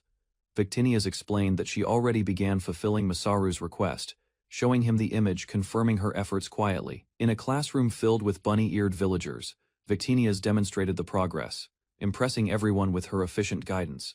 Masaru reflected on how she descended specifically to assist with his special request, curious about her motives in the lower world. The king appeared, worried that the goddess's involvement might disrupt mortal affairs, uncertain about how to handle divine presence. Masaru and Victinia's remained calm, while the king desperately pleaded, trying to intervene before their work continued without restrictions. Victinia's appeared in the hall, gracefully descending before Masaru. Her presence radiated authority and a calm sense of purpose.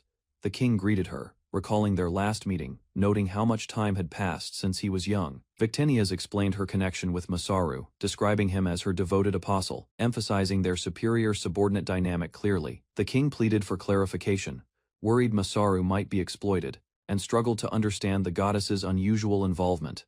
The king speculated whether Masaru had divine ties, stunned by the revelation that his mortal subject was linked to a goddess. Masaru insisted he was an ordinary human, clarifying to the king that he was a normal man with no divine heritage. The king was confused, unable to reconcile Masaru's explanation with the unusual events unfolding in his castle. Victinias tried to explain the relationship clearly, emphasizing that Masaru was her apostle, and their connection didn't violate the divine order. The king stared, stunned that a mortal could be friends with a goddess, struggling to understand the concept. Victinias and Masaru maintained calm composure while she instructed the king on mithril for Masaru's statue project. Asserting his special role, Masaru suggested using the best materials for his statue project, while Victinias encouraged the king to approve her plan immediately. Hera appeared unexpectedly, admonishing Victinias for overstepping her authority, surprising everyone in the hall. Victinias smiled, reminding Masaru of their agreement, and the promise of crabs for her effort, keeping the arrangement lighthearted. Masaru and Victinias exchanged glances, confirming the promise, while the king observed silently, realizing the divine hierarchy's influence. The king facepalmed, astonished that a goddess could maintain a human friend, struggling to comprehend the unusual bond between them. The king dismissed everyone from the hall, leaving Masaru alone to discuss matters privately about Victinias. Masaru decided to build a statue for Victinias, and prepare a feast of crabs whenever she visited. He asked the king if another statue could be built in his country, showing respect for divine approval. The king nodded solemnly, agreeing to personally join the negotiation and honor the gods through Masaru's efforts. Masaru emphasized that he must acquire the materials regardless of cost, determined to complete the project for Victinias. Masaru insisted he must obtain the materials for Victinia's statue, regardless of the cost, determined to complete his plan. The king asked why Masaru was going to such lengths, questioning the reason behind the extraordinary effort. Masaru learned that the scepter he sought had been carved from the horn of the legendary one-horned mutated beast. The king explained that presenting a scepter from the beast was a long-standing tradition, linking his country to past rulers. He acknowledged his age and prepared for the future, carefully planning for when the next mutated beast would appear. The king expressed his duty to participate in the negotiation, emphasizing that past generations of kings had fulfilled this responsibility. Masaru approached the scepter, noticing something unusual about the staff of the founding king. Using his appraisal skill, Masaru carefully examined the scepter, detecting subtle details that revealed its true origin. He realized the scepter was made from the horn of a unicorn, not from the mutated beast, confirming his suspicions. The king was stunned as Masaru demonstrated the appraisal skill, proving the scepter was authentic, but not from the one-horned mutated beast. The king asked Masaru if he was lying about the scepter's origin, doubting the truth of his appraisal. Masaru calmly explained that he would never deceive the king, emphasizing the importance of trust in negotiation. He described how negotiation should be about finding common ground, ensuring both parties achieve the best possible outcome. The king swore by the name of Victinias, confirming the scepter's authenticity and demonstrating his faith in the goddess. Masaru reflected that deception is common in negotiations. Observing the king's character and understanding his approach to trust and honesty, the king finally placed his trust in Masaru, agreeing to sell him the horn after confirming its authenticity. Masaru discussed the cost and value, noting that possessing the horn would boost prestige while respecting market principles. They shook hands, sealing the deal and ensuring mutual benefit, marking the successful conclusion of their negotiation. The king asked what Masaru planned to do next. Curious about the continuation of his initiatives, Masaru proposed continuing negotiations for the surplus stock, showing his strategic mind and focus on long-term planning. Masaru planned to tour the capital, staying a few days to purchase supplies while coordinating his projects. The king assigned someone to guide him, recommending a knight with unique expertise to assist Masaru. In the library, Masaru met Zack, a skilled knight, gathering information and preparing for important tasks ahead. Zack explained that he was busy with an urgent matter, but offered his assistance for Masaru's needs. He revealed his background in construction, trained by his father, making him well-suited for Masaru's ambitious plans. Masaru handed Zack a recommendation letter from the king, explaining he would rely on him during his stay in the capital and workshop. Zack was surprised by Masaru's trust, but Masaru's confident smile reassured him, affirming their partnership. From outside the castle, the grand architecture of the capital stretched before them, signaling the start of Masaru's new endeavors and strategic plans. Masaru walked with a young knight through the capital, expressing interest in bricks and offering to help Zack's family business. Arriving at the store, Masaru observed the worn wooden planks, scattered materials, and disorganized supplies, planning how to restore it efficiently. The store appeared in disarray. Masaru noted the ruined bricks and damaged structure, realizing the family needed guidance to save business.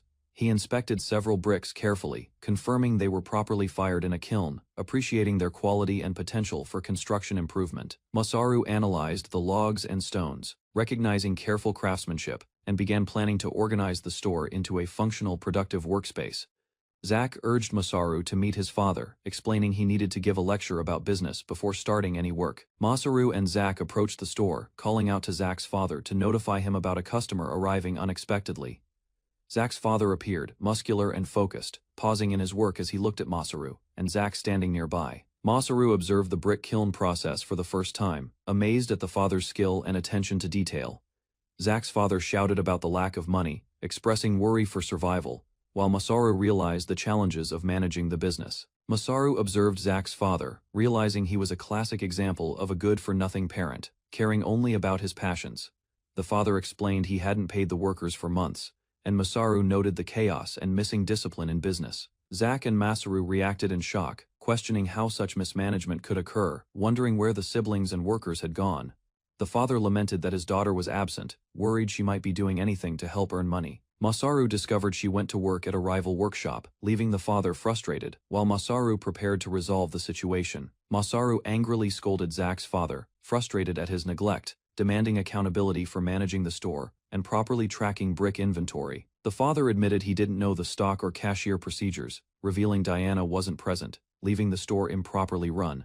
Masaru noted that few customers frequented the store, understanding that without proper management, even high-quality bricks could fail to sell. Zack explained the store's bad reputation hurt sales, while the father complained customers were blind to the high-quality bricks available.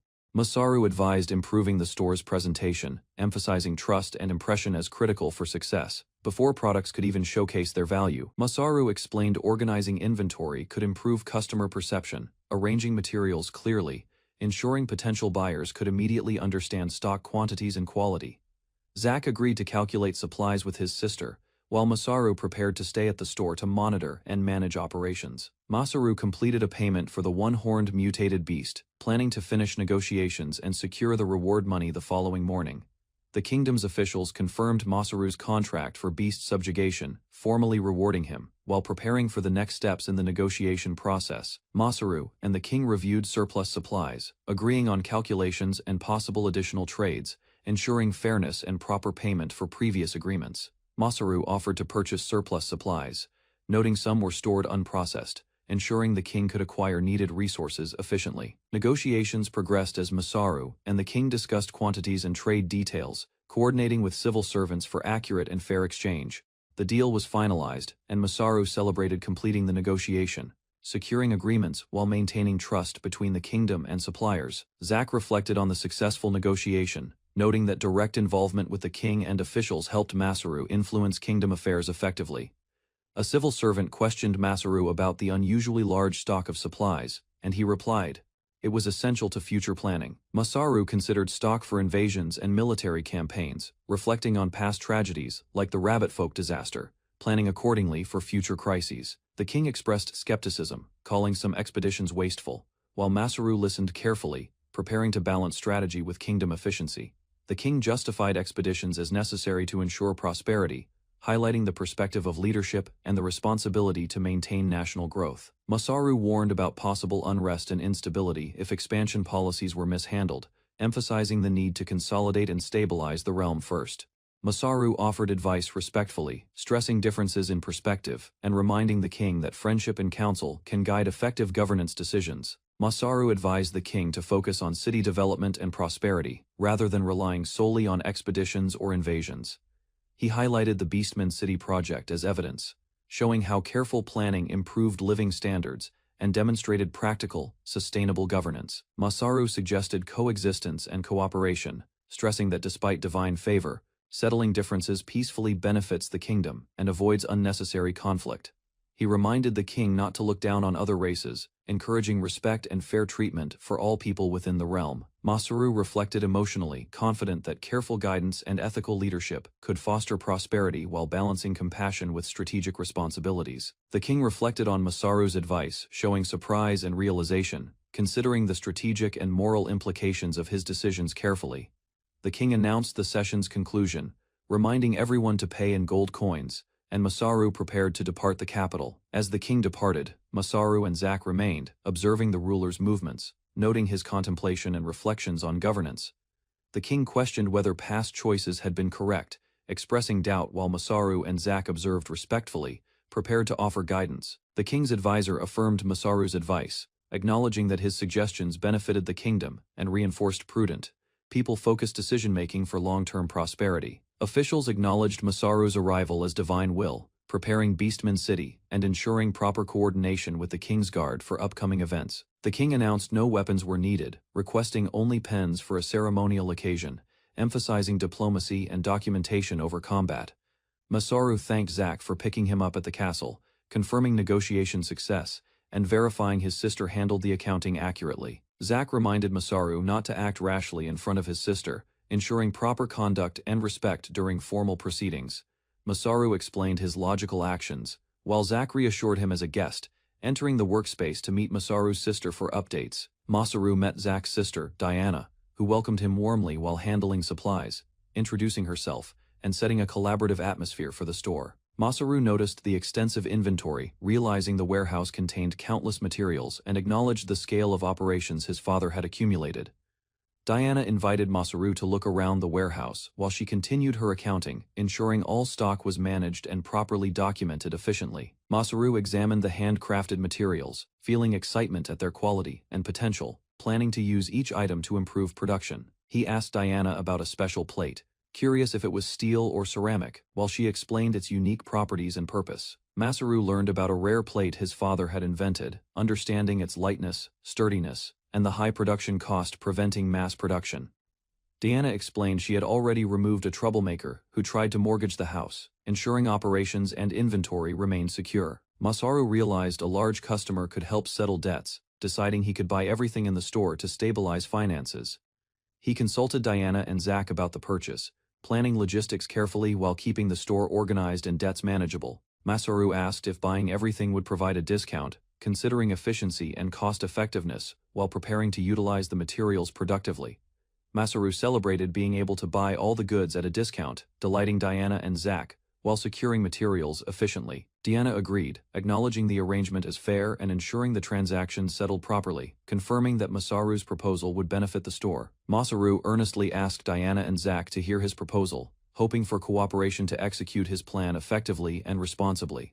Masaru stood in the storage room as one of the villagers expressed unease, confessing a bad feeling about what was about to be proposed. She hesitated, asking Masaru to explain his intentions first, while Masaru reassured her that her circumstances would make his plan beneficial. With open arms, Masaru proposed that she and her father move to the city he was developing, emphasizing safety and opportunity. The villagers reacted with shock and disbelief, struggling with the idea of leaving their home and traveling to the capital. She questioned Masaru about the Beastman City he was building, trying to understand the future he envisioned for them. Masaru smiled warmly as he explained that he hoped the villagers would move to the city he was building to help with its construction. He detailed the benefits: 3 meals a day, support for their work, and a workshop for the father to make bricks with assistance. The villagers were astonished, realizing that Masaru's Beastman City offered far more than they had imagined, with comfort and opportunities. Despite the appealing offer, they hesitated, worried about leaving the familiar village and the city's lack of human residents. Masaru reassured them, suggesting he could get permission from the king to hire additional craftsmen and ensure the city thrived. Masaru explained that with additional manpower, he could also secure more resources, making the process easier and more efficient for the villagers. He emphasized that having more workers would benefit the city's development, and asked if they felt excited about the potential. The villagers tried to understand Masaru's reasoning, acknowledging the difficulties of learning new techniques and skills in the city. Masaru shifted the conversation to the supplies, proposing a 10% discount deal to make the transition smoother. They considered the payment options, discussing gold coins and how to manage the remaining balance, gradually agreeing to Masaru's plan. Masaru encouraged the villagers to act quickly so they could settle debts before further problems arose, assuring them it would be exciting to help the city. The father reacted angrily at repeated knocking on his closed workshop door, worried about the intrusion and disruption. Masaru and the villagers checked the brick shop, hoping to arrange support, but realized they no longer had money to borrow. The female villager reluctantly agreed to assist, thinking about the plan despite her embarrassment and hesitation. The father threatened resistance, but Masaru and the villagers insisted they were only there to repay debts, trying to maintain order and focus. The villagers were stunned to see the brick shop had earned enough money to cover their debts, leaving them in disbelief. They realized this would allow them to escape the spiral of debt, feeling relief and gratitude for Masaru's guidance. Despite their surprise, they acknowledged the effort involved and Masaru praised the amount gathered as a success. The villagers began to question if there were additional debts, especially related to the father, and tried to clarify the full situation. Masaru reminded them about the rented warehouse, ensuring they understood all aspects of the financial arrangements and how it contributed to resolving their debts. The villagers confirmed that the bills for the warehouse had been paid, hoping there would be no further complications. However, Masaru and the villagers discovered that the warehouse had been remodeled without permission, leaving them short of compensation for the damage. Masaru realized that their intuition was correct. They were already too late to prevent the issue. The group tried to find a solution, deciding to restore the warehouse to its original state, despite the complications. As night fell, Masaru admitted feeling mentally drained from handling the day's events, but reassured everyone that the situation could be managed safely. Masaru excitedly declared his plan to shop in the castle town, looking forward to acquiring what he needed for the city's construction. The villagers expressed mixed feelings, partly excited for themselves and partly curious about Masaru's motives for recruiting craftsmen. Masaru explained that the city was still under construction and unnamed, but bringing in skilled craftsmen and high-quality goods would help its development. The female villager considered the challenges ahead, recognizing the difficulty of scaling the father's business to support the growing city. The father focused on brick-making, content to leave the financial management to Masaru, while Masaru enjoyed the process of building the city with enthusiasm. The female villager paused, looking back thoughtfully, and reassured Masaru that nothing was wrong, despite her hesitation. She smiled faintly in the moonlight, showing calm determination as Masaru and the others observed her. Masaru asked about her plans for the morning, curious if she intended to go shopping, which she confirmed. She offered to guide Masaru and Zack through the castle town's marketplace before he began his shopping, showing the town's key areas. Masaru grew excited at the idea of meeting new craftsmen and establishing connections, while the villagers playfully commented on his eccentric enthusiasm. The female villager decided to take a break from accounting, looking forward to spending time in the castle town with Masaru. Masaru, the female villager, and Zack explored the marketplace, surveying the stalls and goods for city development. Masaru observed the large quantity of materials purchased, noting the challenge of managing the market in chaos, while the others reacted with surprise. He introduced a green goat, the widow goat, much to the villagers' shock and curiosity. Masaru revealed that he had also bought mutant beasts, rabbits, and quails from the Adventurers Guild, intending to raise them for the city's development. Masaru happily planned to start raising livestock, excited about the milk, eggs, and rabbits that would help develop the city. The father voiced concern, worried about the safety of the female villager moving to the city, fearing for her well-being.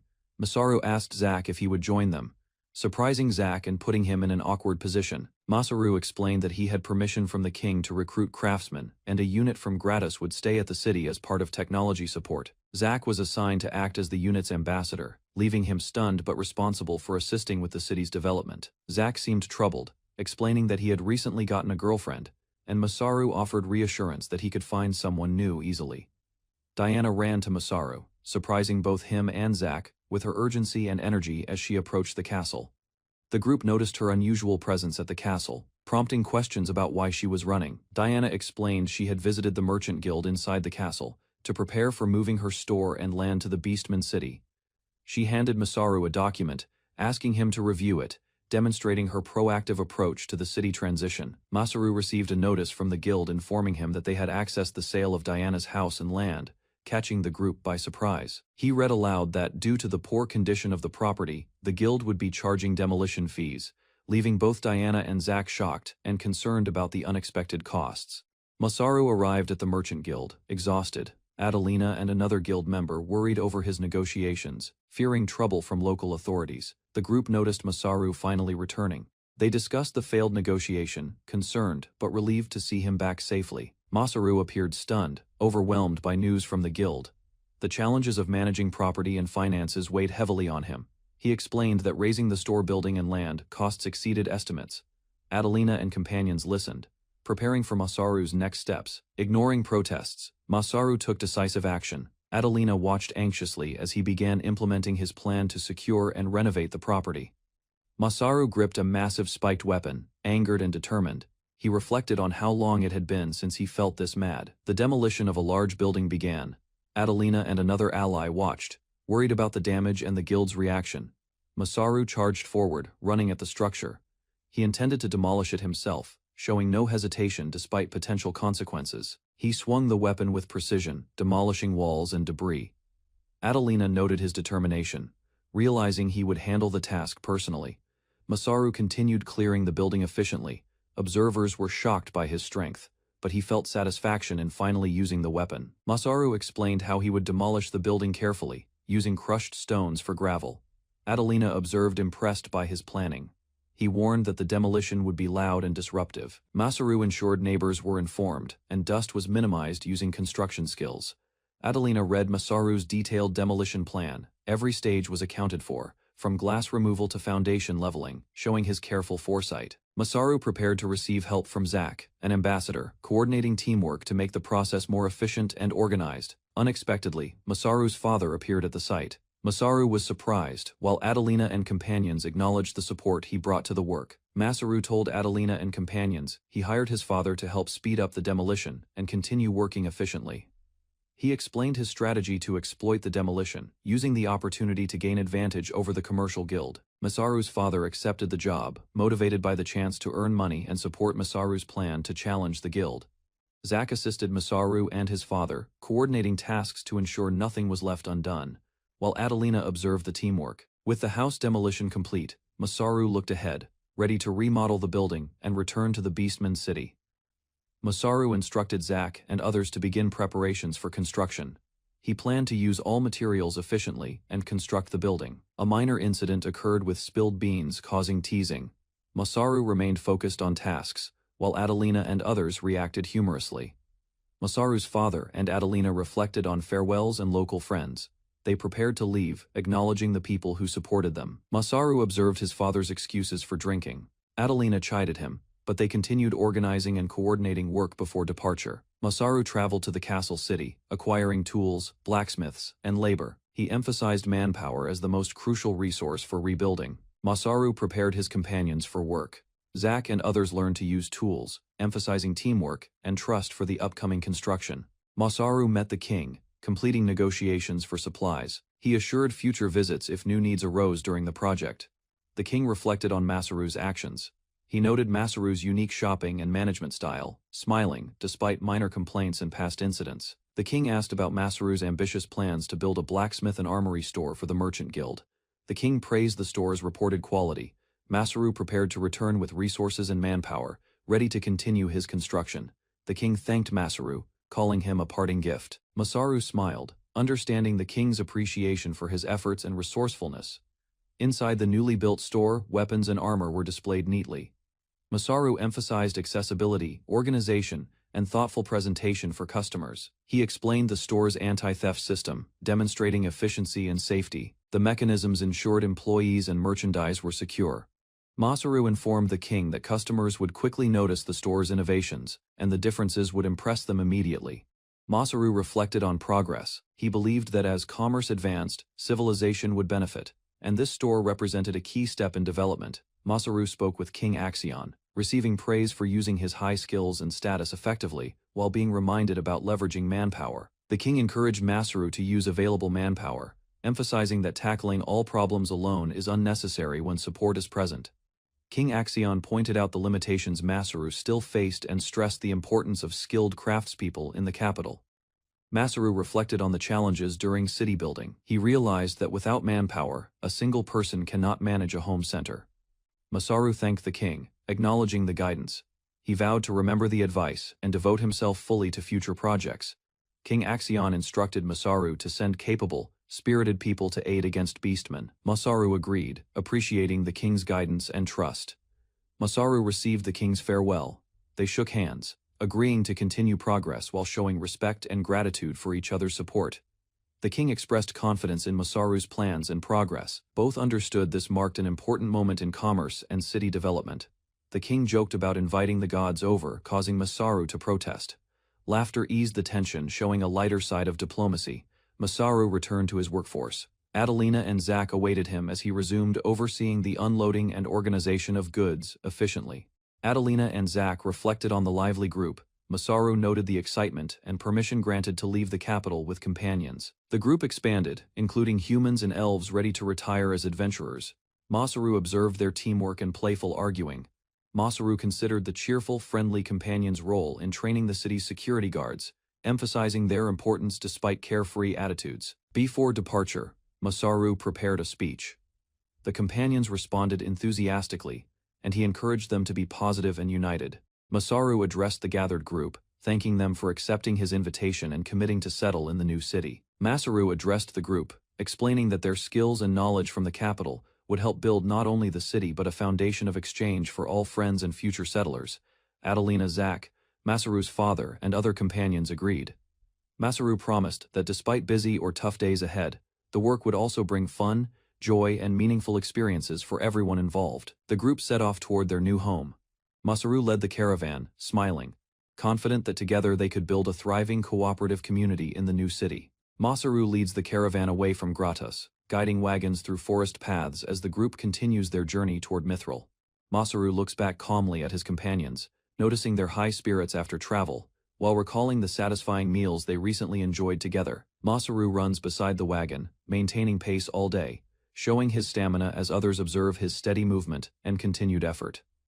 Masaru stretches lightly while explaining body stiffness, comparing his endurance with others, as the group continues traveling together across the open land. Masaru listens while a companion reflects on encounters, as he considers past experiences and quietly thinks about learning more about different lifestyles. Masaru observes the sky as the sun begins to set, deciding it is the right time to stop and prepare camp. Masaru gives instructions to the group, directing them to set up camp near the riverbed for safety and easier access. The caravan halts near the river as wagons are arranged, and the group prepares their resting place before night fully arrives. Masaru stands near the river, reviewing their surroundings while a companion asks about their arrival, as tents and wagons settle behind. Masaru studies the map carefully, explaining their current position and estimating the remaining travel time toward the Beastman City destination. Masaru notices his companions reacting to the map as they study the route carefully and consider the unusual structure of travel. The group reflects on unfamiliar concepts as they struggle to understand Masaru's explanations about skills and different ways of seeing the world. Masaru explains his past briefly, acknowledging the help he received before, while the group recognizes his role in building and supporting others.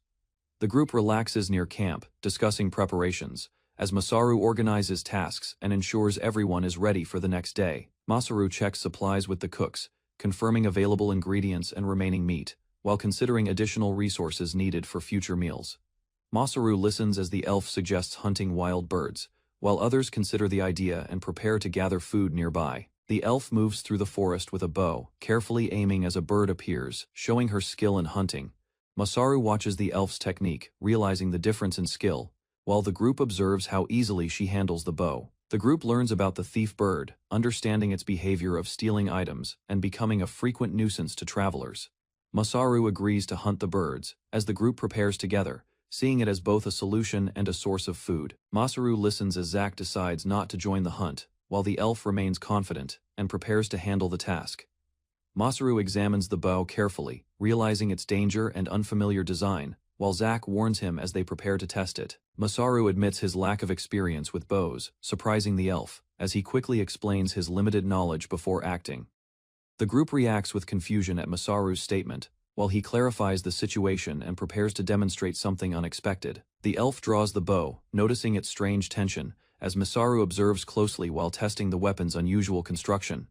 Masaru explains the bow is reinforced with mithril and adjusted to match his strength, as the elf questions his unusual modification. Masaru realizes his mistake when the elf comments on the string tension, as he reflects on misjudging her skill.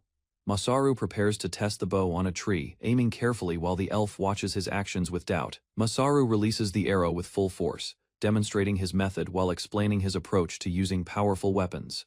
The arrow pierces through multiple trees, shocking the elf as Masaru stands calmly. After showing the true power of his bow, Masaru fires his arrow but loses control, realizing too late that he has hit something unexpected, causing panic among the group. The group hears a scream in the distance and immediately runs toward the source, sensing danger and urgency in the situation. They arrive to find travelers under attack, as a large pack of wolves charges across the plains, overwhelming the fleeing people. A girl is cornered by wolves, struggling to defend herself while Masaru and the others rush in to assist before it is too late. Zack leaps forward and strikes a wolf with force, creating an opening as the group begins fighting back against the attacking pack. Masaru rushes forward to protect the girl, helping her escape while others pull her away, as wolves continue attacking nearby travelers. Masaru swings his weapon at a wolf, but feels unusual resistance. Realizing the enemy is far tougher than expected, Masaru confirms the strange durability as his attack barely affects the wolf, understanding that normal strikes are ineffective against them. The elf quickly fires multiple arrows to support Masaru, warning him as she identifies the wolves as golems. Masaru faces the wolves again, realizing conventional weapons are useless. As the group prepares to change their strategy against the golems, Masaru tells the girl to retreat, but she refuses, insisting on fighting as a knight, despite the overwhelming danger around them. The girl charges forward to attack, ignoring Masaru's warning while the wolves continue surrounding them and closing the distance. Masaru stops her and grabs a wolf directly, realizing restraining them might be more effective than attacking their durable bodies. Masaru holds a wolf firmly, while others approach, creating an opening as his strength prevents the enemies from moving freely. The girl watches in shock as Masaru's method works, realizing his unusual approach is turning the battle in their favor. Masaru struggles as multiple wolves cling to him, biting and holding his body, while he tries to keep them restrained. The girl checks on Masaru from a distance, surprised by the situation as he continues holding the wolves, despite the danger. Masaru complains about the damage to his clothes, realizing the wolves have torn his belongings while he maintains control. Masaru carries the restrained wolves and tells the girl to return to safety while he continues managing the situation alone. Masaru becomes angry as the wolves damage his clothing, shouting in frustration while still holding them firmly in place. Masaru releases his anger and charges forward, swinging with full force as wolves are thrown back and scattered across the battlefield. Masaru continues striking rapidly, crushing the wolf golems, as their bodies break apart under his powerful blows. The remaining wolves shatter into pieces as Masaru finishes the fight, clearing the area with overwhelming strength. After the battle, Masaru stands with Zack, reflecting calmly while the surroundings return to normal and the danger disappears. Masaru considers his condition, realizing the damage he took, while acknowledging how his recovery ability helped him endure the fight. Masaru arrives at the camp with Zack, meeting a woman who recognizes them, as he reflects on the meaning behind the goddess's actions. Masaru speaks with the group outside the tent, learning about their leader before being invited inside to meet the person he rescued. Inside the tent, Masaru sees the elf woman resting with a child nearby, confirming they are safe after the earlier attack. Masaru observes two dark elf women inside the shelter. The warrior stands guard while the other expresses gratitude for his assistance. Masaru enters the room with a companion. He studies the dark elves closely, recognizing something unusual about their origin and situation. The dark elf warrior and the young woman compare each other silently. Masaru notices their contrast and feels confused by their tense presence. Masaru suddenly reacts and pulls both women closer, trying to calm the situation. His actions confuse them, but he attempts to ease tension. After settling down, Masaru asks about the attack. He requests details about the golems, while ensuring everyone inside the shelter remains safe. The young dark elf kneels before Masaru, explaining their hardship. She describes their struggle to find a safe place to settle. With visible anxiety, the dark elf asks Masaru if they can join his group, hoping for protection and a stable future. Masaru listens carefully and quickly agrees. His decision shows trust, despite the sudden and serious request from the Dark Elves. The Dark Elf explains their urgency. She admits they cannot survive long alone and suggests traveling together under Masaru's guidance. Masaru accepts the situation calmly. He prepares to support them, confirming his choice while the others watch the unexpected decision unfold. Masaru explains his group is not ordinary. His companions react casually, already accustomed to his unusual decisions and sudden actions. After several days, Masaru leads everyone toward the Beastman city. The group arrives, marking progress in their journey and plans. Upon arrival, a rabbit girl warmly greets Masaru. He returns safely, and the reunion shows strong bonds within his growing community. Masaru meets Adeline again and checks on the city. Construction continues steadily, reflecting his ongoing efforts to develop the settlement. Masaru brings new people into the city. The craftsmen join his group, contributing skills to expand and strengthen the growing civilization. Masaru explains the situation to Adeline. He mentions meeting dark elves during the journey and plans to prepare a place for them. The group travels through the mountains and reaches a hidden city. The location surprises the dark elves, showing unexpected development in the region. The dark elf observes the city carefully. She realizes it is a cooperative place where humans and beastmen live together peacefully. Masaru walks through the city as residents greet him warmly. His influence is clear, and the Dark Elves begin to notice his importance. The Dark Elf leader reflects on familiar faces and growing trust. Masaru prepares introductions, strengthening connections between the new arrivals and the city. Emeralda introduces herself and Arena to Masaru. Both Dark Elves present themselves calmly, showing trust as they formally join his group. Masaru welcomes them to the city. He introduces himself proudly and allows them to settle, offering a safe place to stay. A large celebration begins at night. The city gathers, food is prepared, and the atmosphere reflects unity between humans, beastmen, and new arrivals. Isla greets Masaru warmly. Children surround her, showing the peaceful life in the city, while Masaru observes the lively environment. Masaru confirms progress in teaching magic. Isla acknowledges the results, showing that the city continues to grow stronger under his leadership. Masaru and Isla stand near the fire as the rabbit children enjoy the moment. The peaceful atmosphere reflects the city's harmony.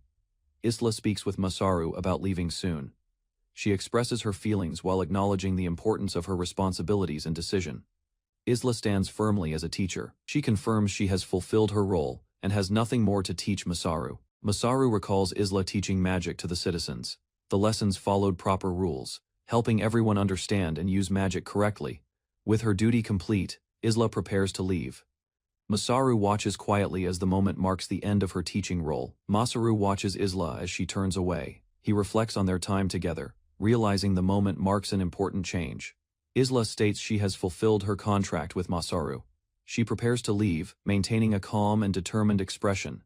Masaru proposes continuing magic lessons. He asks Isla to teach him directly, showing his desire to keep learning. Masaru explains his reasoning clearly. He believes learning magic himself will allow him to better support the city and its people. Masaru insists on continuing the arrangement. Isla considers his words as the situation shifts from farewell to a new agreement. Isla questions Masaru's decision to focus on her instead of city work. Masaru listens calmly, treating her concern as something simple. Masaru explains his reason clearly. He values their time together and chooses to cooperate with Isla, which changes her perspective. The next morning, Isla begins special training. Masaru joins without hesitation, showing commitment, despite the sudden start of lessons. Isla teaches the basics of magic control. Masaru understands quickly, following instructions and grasping the concept faster than expected. Masaru releases magic immediately during practice. Isla notices he skips steps, showing his unusual ability and surprising progress in learning. Masaru follows Isla's guidance and releases magic into the air. He tests controlling all his magic power at once. Masaru's body becomes surrounded by floating magic. Isla observes closely, recognizing his unusual ability and the nature of his reincarnated body. Masaru grows confident in using magic. He begins experimenting freely, feeling improvement as he tries applying it in different ways. Masaru creates a powerful wind attack. The sudden force surprises everyone nearby, showing the scale of his uncontrolled output over several days. Masaru continues training. Isla guides him steadily as he improves control, gradually mastering his growing magical power. Masaru waits in the training area, calling for Isla. He notices her absence and feels something unusual about the quiet surroundings. Masaru recalls Isla mentioning training plans. He reflects on her strict attitude, realizing she is not the type to arrive late. Victinias suddenly appears before Masaru. Her presence interrupts the moment, signaling a new development beyond Isla's training schedule. Masaru sat in the forest while Isla approached, explaining her request for help with magic studies that day. Victinias appeared confidently, deciding to train Masaru strictly because the request involved Isla, whom she favored greatly. Masaru reflected on Isla's earlier behavior, realizing her focus came from determination, though he still felt uncertain about himself. Victinias led Masaru and Isla to a training area, maintaining strict discipline while ensuring they worked together without slowing down. Under her guidance, Masaru began magic compression training, struggling but gradually understanding the process through effort and observation each day. Masaru recalled his past at the home center, remembering how a damaged gas cylinder released pressure and flew like a projectile, giving him an idea about compression. Back in the forest, Isla instructed Masaru to gather his magic again and attempt the process one more time under her guidance. Masaru focused and formed a sphere of magic between his hands, trying to control and compress the energy carefully. The magic became unstable, as Masaru struggled to reduce its size, while Isla observed closely and urged him to maintain control. The spell failed and burst outward. throwing Masaru back as he realized he still did not understand how magic compression truly worked. Masaru failed again during training, and Victinius showed clear frustration, noting his lack of progress compared to expectations. Victinius questioned Masaru directly, reminding him she understood his abilities well and was chosen to guide him properly. She explained that his failure came from not visualizing how to use magic, emphasizing that imagination was essential for controlling and compressing it. Masaru reflected on his strengths, realizing his experience in creating and managing items could relate to shaping magic. Following her guidance, Masaru imagined a vessel to contain magic, understanding that compression depended on structure, control, and the amount of energy gathered. Masaru understood Victinius's advice, realizing he needed to connect magic with something familiar from his own experience. He focused on his strength, deciding that his ability to create and build things would guide how he controlled magic. Masaru imagined a vessel like his past creations and poured magic into it, forming a stable and controlled sphere. The magic compressed successfully, transforming into a powerful form as Masaru finally grasped the method through his own understanding. After succeeding, Masaru thanked Victinius, while she observed him calmly and prepared to discuss the next step in his training. Victinius reacted awkwardly after Masaru thanked her, showing irritation as she tried to hide her feelings about his progress. Training continued as Masaru controlled his magic more steadily, while Victinius watched and corrected him when he lost focus. Victinius suddenly showed embarrassment, overwhelmed by the situation, while Masaru remained confused by her reaction. Masaru apologized, thinking he caused trouble, but Victinius quickly regained composure and dismissed the moment. Masaru refocused on the situation, recalling Victinius had something important to discuss, especially about how she left the city to meet him. Masaru shifted the topic, explaining he still had guidance to give about craftsmanship, and acknowledged the effort put into developing the city. He inspected the workshop and questioned the results, pointing out that the knives produced did not meet his expectations. The craftsmen defended their work, explaining the knives were practical and intended for sale, but Masaru focused on their inconsistencies. Masaru clarified that making the same product meant identical quality, not just similar function, emphasizing precision and standards. He demonstrated the flaws, highlighting uneven finishes and hammer marks, concluding that such products were not acceptable for the market. Masaru prepared a flat surface and tools, introducing items from his past to demonstrate proper measurement and accuracy in crafting. He showed a ruler, explaining its purpose in measuring objects precisely, emphasizing the importance of exact dimensions. Masaru placed two knives side by side and used the ruler to reveal gaps, proving that their thickness and shape were inconsistent. The craftsman observed carefully, realizing the difference in quality and understanding the need for better tools and standards. Masaru explained his background in technical training, showing how precise measurement and strict tolerance were essential for producing reliable and market-ready products. Masaru explained his past experience, describing how craftsmen he learned from could detect extremely small differences without tools, setting a high standard for precision. He presented a knife he made himself and asked them to measure it, surprising the craftsman with its clean and consistent form. Using a ruler, the craftsman examined the blade and found almost no gaps or inconsistencies, realizing the level of accuracy Masaru achieved. Masaru revealed his goal was to test their current ability and promised to teach them proper techniques and additional knowledge. The craftsmen became motivated and eager, asking Masaru to train them so they could master these new tools and improve their skills. Masaru reflected on his teaching, noting that guiding the craftsmen was not easy, but progress had been made over time. He looked to Victinius for a reaction, but she responded plainly, leaving him unsure if his efforts were truly recognized. Masaru continued explaining the city's development, including farming, materials, and plans to build a shrine as the next step. He spoke about the city as his responsibility, acknowledging the people living there and the need to keep improving it. Later, Victinius received a message from Isla regarding recent magic lessons, prompting her to quietly consider the next development. Masaru read Isla's message and met Victinius in the forest, questioning her actions and asking her to speak directly with him first. He tried to understand the situation, wondering if her behavior was related to the message, though he remained uncertain. Victinius returned and stood before him, quietly announcing her presence, while Masaru reacted with surprise. Masaru questioned her actions, but Victinius responded calmly, explaining her thoughts while maintaining a composed attitude. Victinius welcomed Masaru back with a gentle expression, showing a softer side as she reflected on seeing him again. Masaru avoided answering Victinius directly, deciding to keep his thoughts to himself while she questioned his reaction. He tried to change the subject and leave, but Victinius followed closely, sensing he was hiding something important. Victinius reflected on the situation, realizing there was something more meaningful she wanted to say, but could not express clearly. She decided to focus on Isla's request instead, shifting her attention to investigating the incident Masaru was involved in. Using her abilities, Victinius analyzed recent events and gathered information, preparing to understand the group Masaru had helped and the situation surrounding them. Victinius attempted to analyze the incident using her abilities, but the information returned incomplete, showing an unknown error she could not access. She grew serious, realizing something beyond normal understanding existed, and decided to investigate the matter more deeply. Reviewing fragments of the event, Victinius saw signs of an attack involving dark elves and unknown forces, leaving her concerned about what was truly happening behind the scenes. Irina patrols the forest and confirms safety. Villagers receive smoked meat. Masaru's support improves life, and the settlement remains stable. Emeraldia greets their return in town. She finishes work early. Different races move freely, showing steady cooperation and daily activity. Masaru walks through the streets observing growth. Beastmen and elves cooperate well, and the town continues developing into a stable community. Irina considers staying in the town permanently. She feels uncertain but understands supporting the town is important for its future. Masaru meets a young man requesting help. Despite being busy, he listens carefully, knowing responsibilities increase as the town continues growing. Irina patrols the forest and confirms safety. Villagers receive smoked meat. Masaru's support improves life, and the settlement remains stable. Emeraldia greets their return in town. She finishes work early.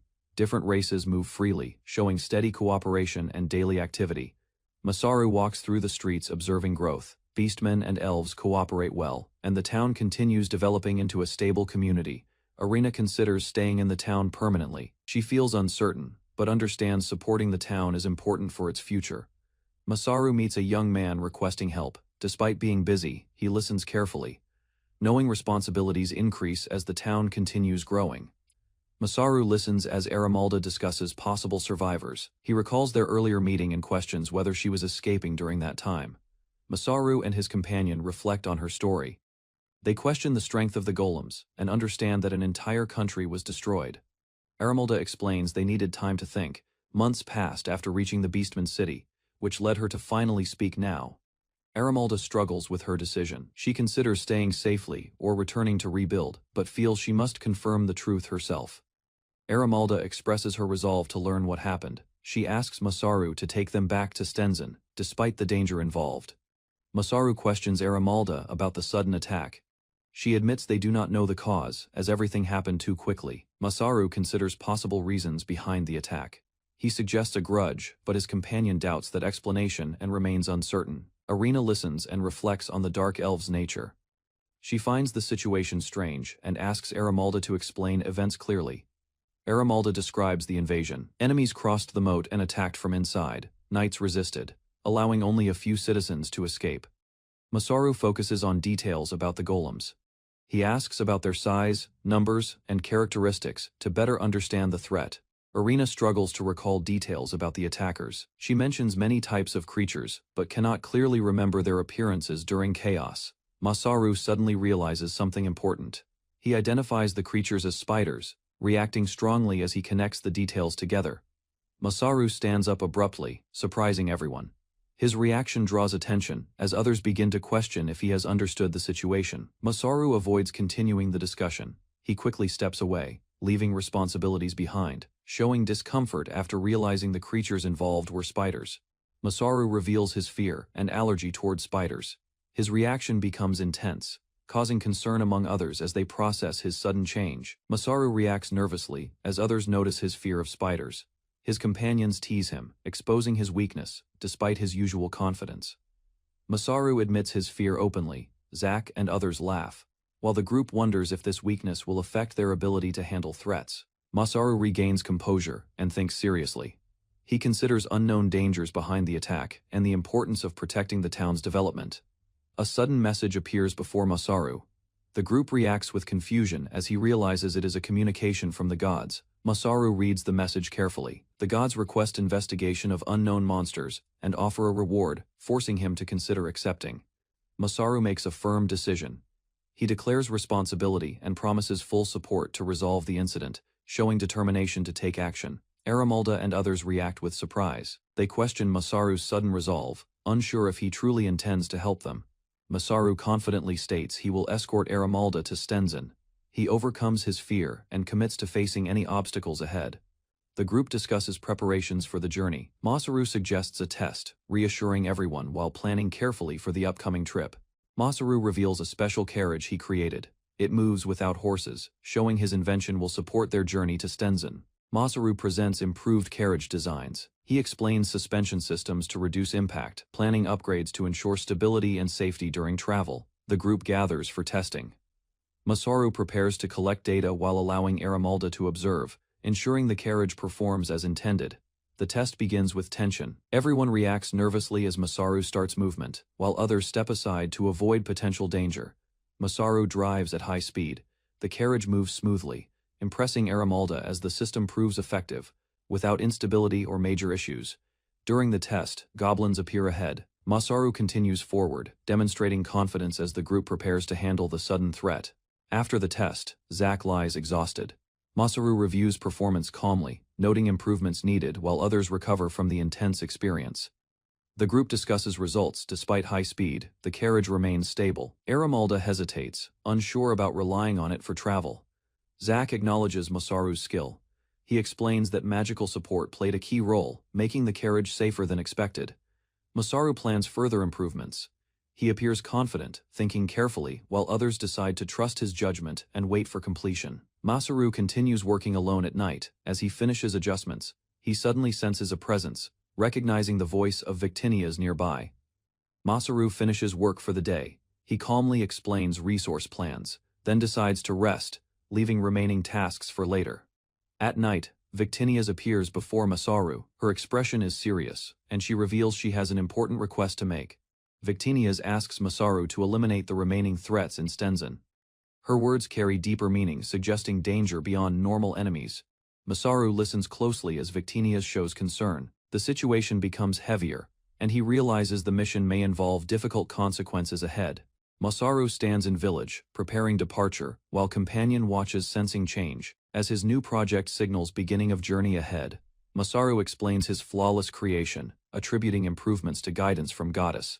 Though companion notices his unusual mood and distant focus, he reveals upgraded carriage, demonstrating features showing structure and durability. As observe, realizing his craftsmanship continues to evolve beyond expectations. Elena reminds Masaru about long journey ahead, warning limited luggage, while maintaining leadership, ensuring preparation remains sufficient for travel period. Masaru reassures Elena on dimensional storage, confirming supplies are ready, confidence as departure begins, marking phase of his expanding achievements. Masaru instructs companions to load Irina's luggage into carriage, organizing departure, while group prepares efficiently under his direction near village entrance. Erinal shows calm expression, silently processing departure, her gaze steady as she accepts responsibilities tied to upcoming journey and separation.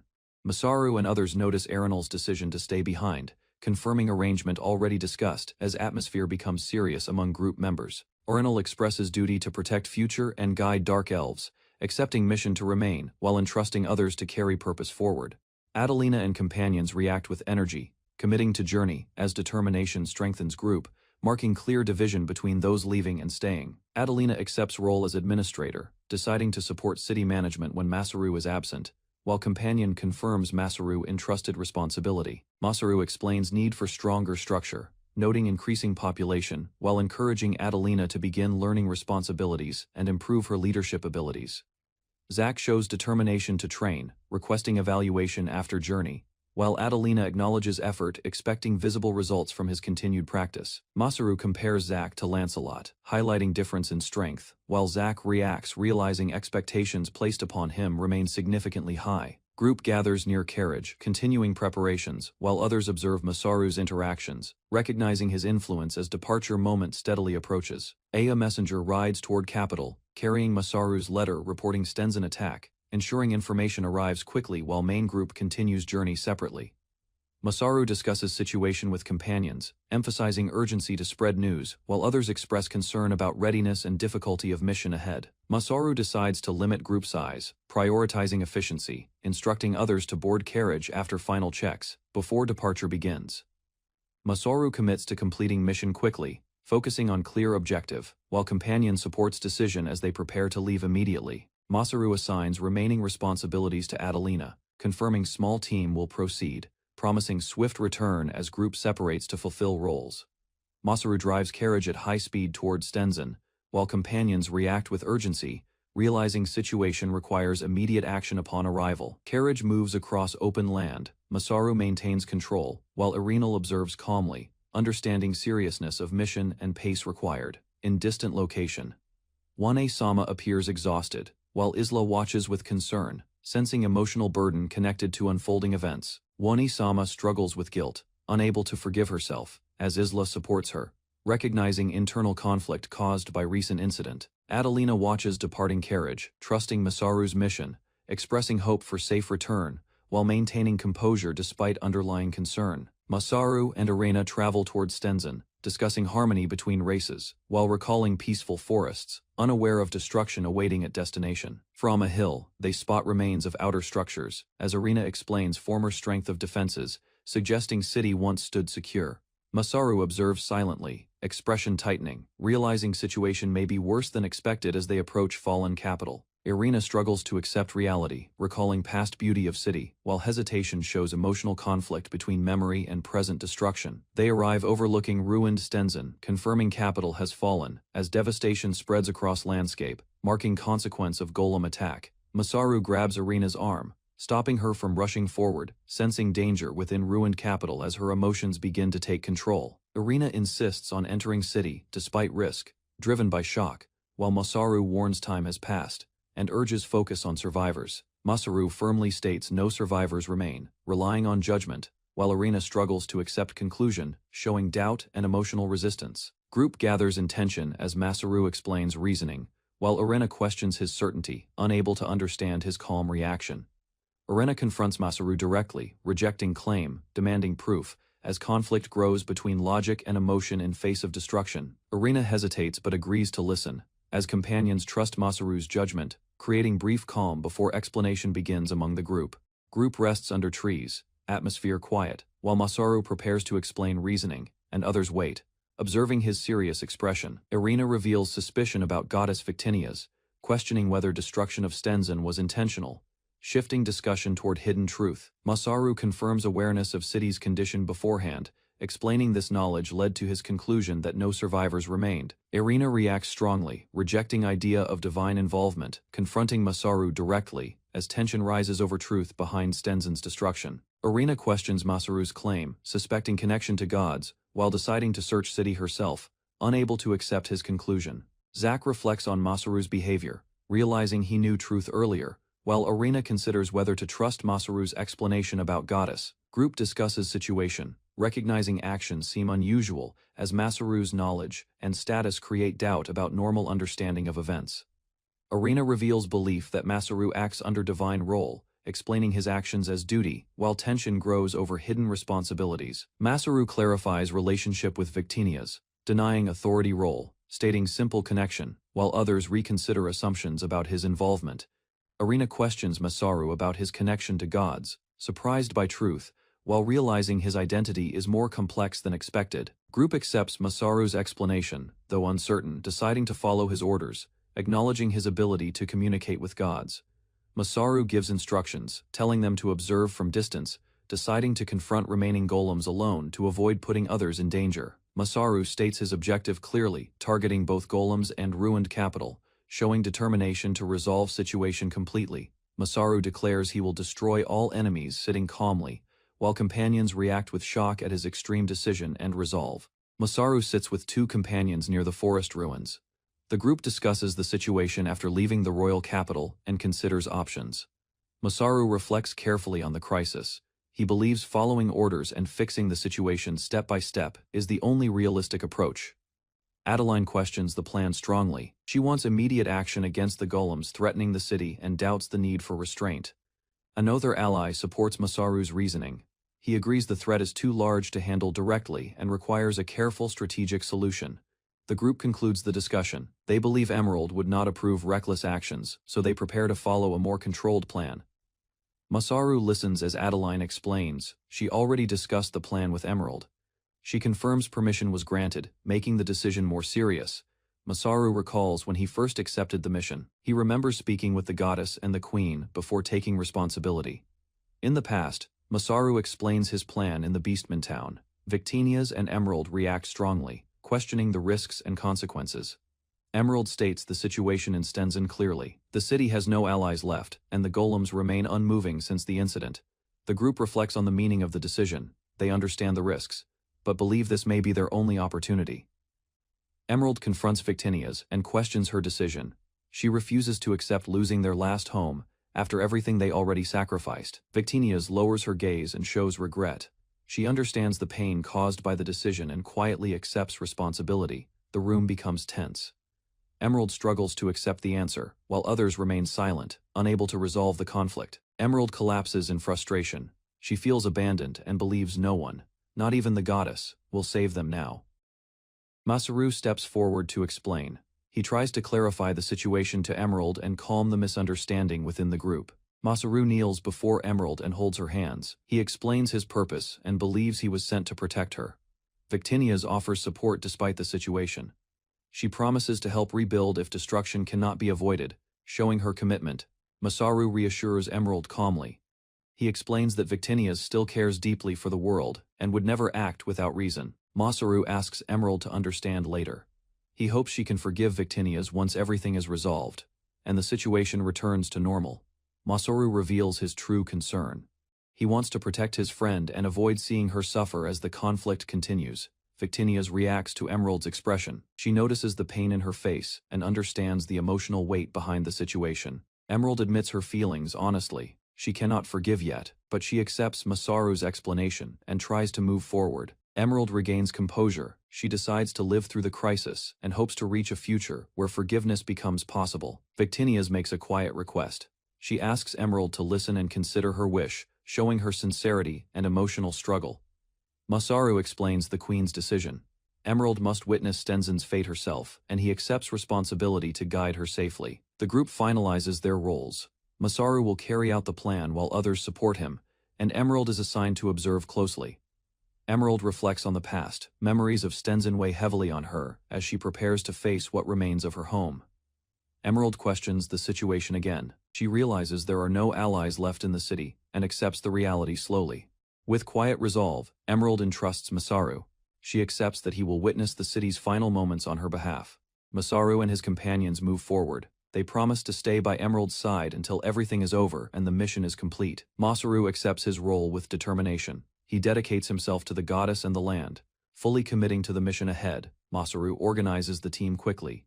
He assigns roles to each member and prepares to move alone toward the dangerous objective. Masaru advances at high speed across the terrain. He pushes forward despite exhaustion, relying on his training and experience.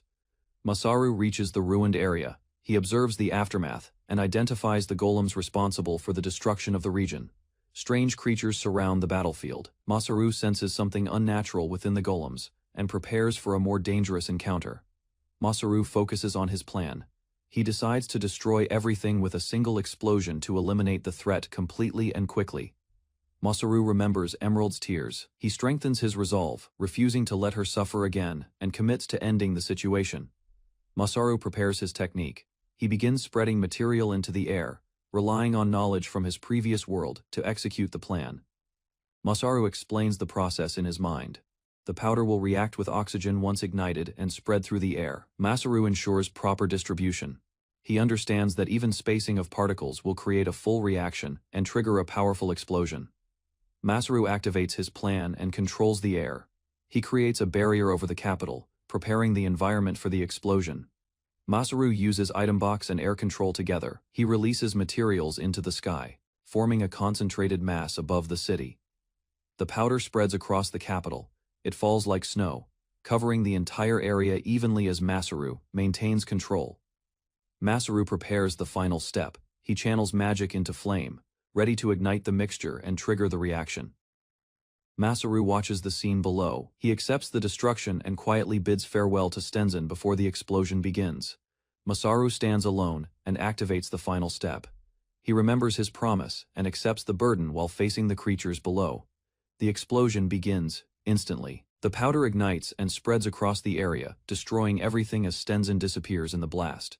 A massive explosion devastates the valley, leaving a crater. Arena and Zack observe the destruction, realizing Masaru's overwhelming power caused it. Arena remains composed after the destruction. Masaru reassures her that the capital will be rebuilt, showing confidence in restoring everything again. Masaru returns to the group safely. The others react with relief and mild surprise, confirming that he survived the dangerous explosion. Masaru explains the blast exceeded expectations. He reveals he struggled to control the power, showing the risks behind his abilities. The group acknowledges Masaru's strength. Suddenly, a message interrupts them, surprising Masaru and shifting attention to a new, unexpected situation. Arena stands under the night sky, preparing to leave. Masaru watches from behind as she departs, trusting they will meet again someday. Masaru suddenly receives a new request. He runs across the damaged terrain, focusing on investigating golems and gathering fragments for analysis. Masaru examines a monster corpse. He realizes the creature feeds on magic and turns victims into stone, making the situation more dangerous. Masaru reads a message from Isla Saphira. She requests fragments and promises rewards, but he suspects she is hiding important information. Masaru finishes reviewing the message. He concludes the task but remains uncertain, sensing that the investigation still holds unresolved secrets ahead. Masaru and Zack discuss staying to explain everything. Masaru worries about Mei, knowing she may become angry because he delayed returning. Mei appears upset after waiting. Masaru realizes his absence affected her, while Zack notes they still have responsibilities to finish here. Zack suggests leaving immediately to regroup. Masaru reacts with surprise, considering the plan while looking over the destroyed battlefield again. 2 days later, Captain Fried arrives with knights. He sees the devastation and demands answers, searching for Masaru and Zack urgently. Masaru stands before the knights and admits responsibility. He explains that he destroyed the monsters, taking accountability for the ruined town. Captain Fried reacts strongly to Masaru's message. He orders him to meet at a nearby coastal town to explain everything clearly. Masaru considers the plan and notes another town nearby. He decides they can wait there while thinking about their next move. Masaru suggests asking for help rebuilding the capital. Zack questions the idea, but Masaru confidently decides to handle negotiations himself. Masaru and Zack arrive at a busy town. Their presence causes attention, and the surroundings become lively as people notice them. People recognize Masaru in the town. His name spreads quickly, drawing attention as locals react to his sudden appearance there. Masaru meets Captain Cook and Erdam in town. They recognize him immediately and greet him warmly after a long time apart. Masaru and Zack walk through the street. The townspeople gather around, showing surprise and curiosity about their sudden arrival there. Zack speaks politely to the locals. He apologizes on Masaru's behalf and explains their presence, trying to maintain a good impression. Arena appears with them, drawing attention. The townspeople notice her unusual appearance, becoming curious about her identity and background. The group observes construction around the town. Masaru learns many changes happened recently, as people continue building and improving their surroundings. The townspeople explain their progress. They mention using tools Masaru provided, showing how everyone is actively working to build new structures. Masaru gives advice on construction. He suggests improving drainage and paths, guiding them to build more efficiently with better planning. Masaru becomes absorbed in ideas. He explains how thinking about building naturally drives him to create, showing his strong passion.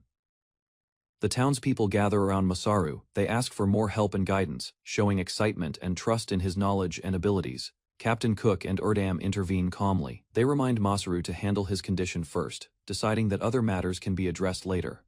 Masaru leaves the group cheerfully, promising to return soon. He moves quickly, showing confidence, while heading off to handle his next task. Arena watches Masaru leave. Zack notices her expression, sensing something is wrong, while she avoids explaining her thoughts clearly. Arena reflects on Masaru's actions. She realizes he helped the beastmen through building, seeing a different side of him than expected. Arena remembers how she viewed Masaru before. She once saw him as a strong warrior, but now understands his true strength lies elsewhere. Masaru smiles confidently despite doubts. Arena feels uncertain about herself, realizing she cannot help him in the same way as before. Masaru prepares to help everyone. The townspeople call him one by one, and he agrees, planning to return after finishing tasks. Masaru assists with construction inside a house. He helps build stairs, tools, and fixtures, guiding people while working quickly and efficiently. Suddenly, Masaru is transported to a strange arena. He looks around in confusion, questioning why such a place appeared unexpectedly. A powerful figure confronts Masaru. The situation becomes tense as the opponent assumes Masaru has come to negotiate again. Masaru remains calm under pressure. He responds firmly, showing confidence while acknowledging the situation and preparing to deal with the confrontation. A powerful knight steps forward in the arena, drawing his sword. He challenges Masaru directly, showing confidence and clear intent to fight. The knight confronts Masaru with a mocking expression. Masaru remains composed, recognizing the opponent while preparing himself for the coming battle. Masaru faces Lancelot inside the arena. Lancelot questions Masaru's attitude, noting he ignored duties and focused only on training and fighting.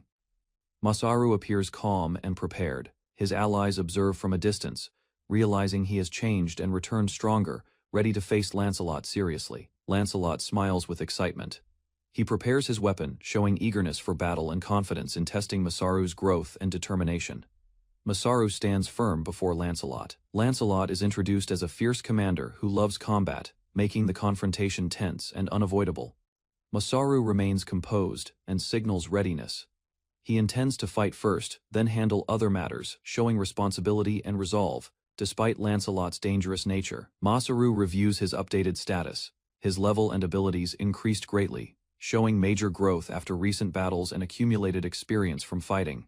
Masaru recalls the explosion at the arena. He realizes he gained unexpected experience, leaving him confused about the sudden increase in power. Masaru compares his past strength against Lancelot.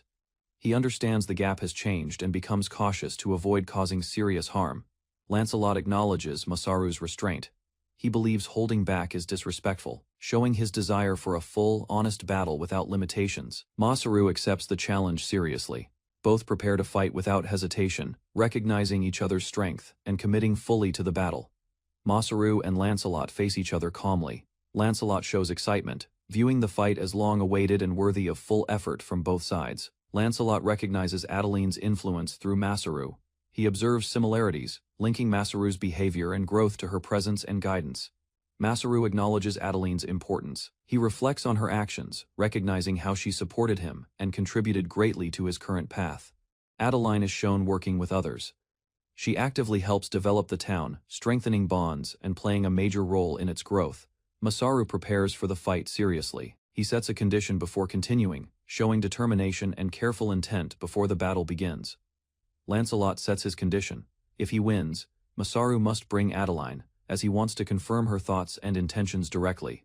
Masaru responds with his own condition. If he wins, he plans to request support, showing his focus on development rather than personal gain. Lancelot agrees and finalizes the rules.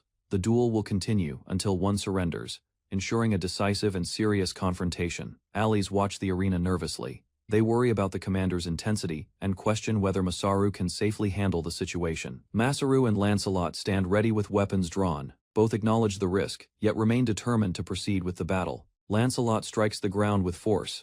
His fighting style reflects his nature, using battle as a way to express himself and communicate. Masaru reacts with focus and tension. He realizes the intensity of Lancelot's attack and prepares himself to respond without hesitation. Both clash with powerful swings.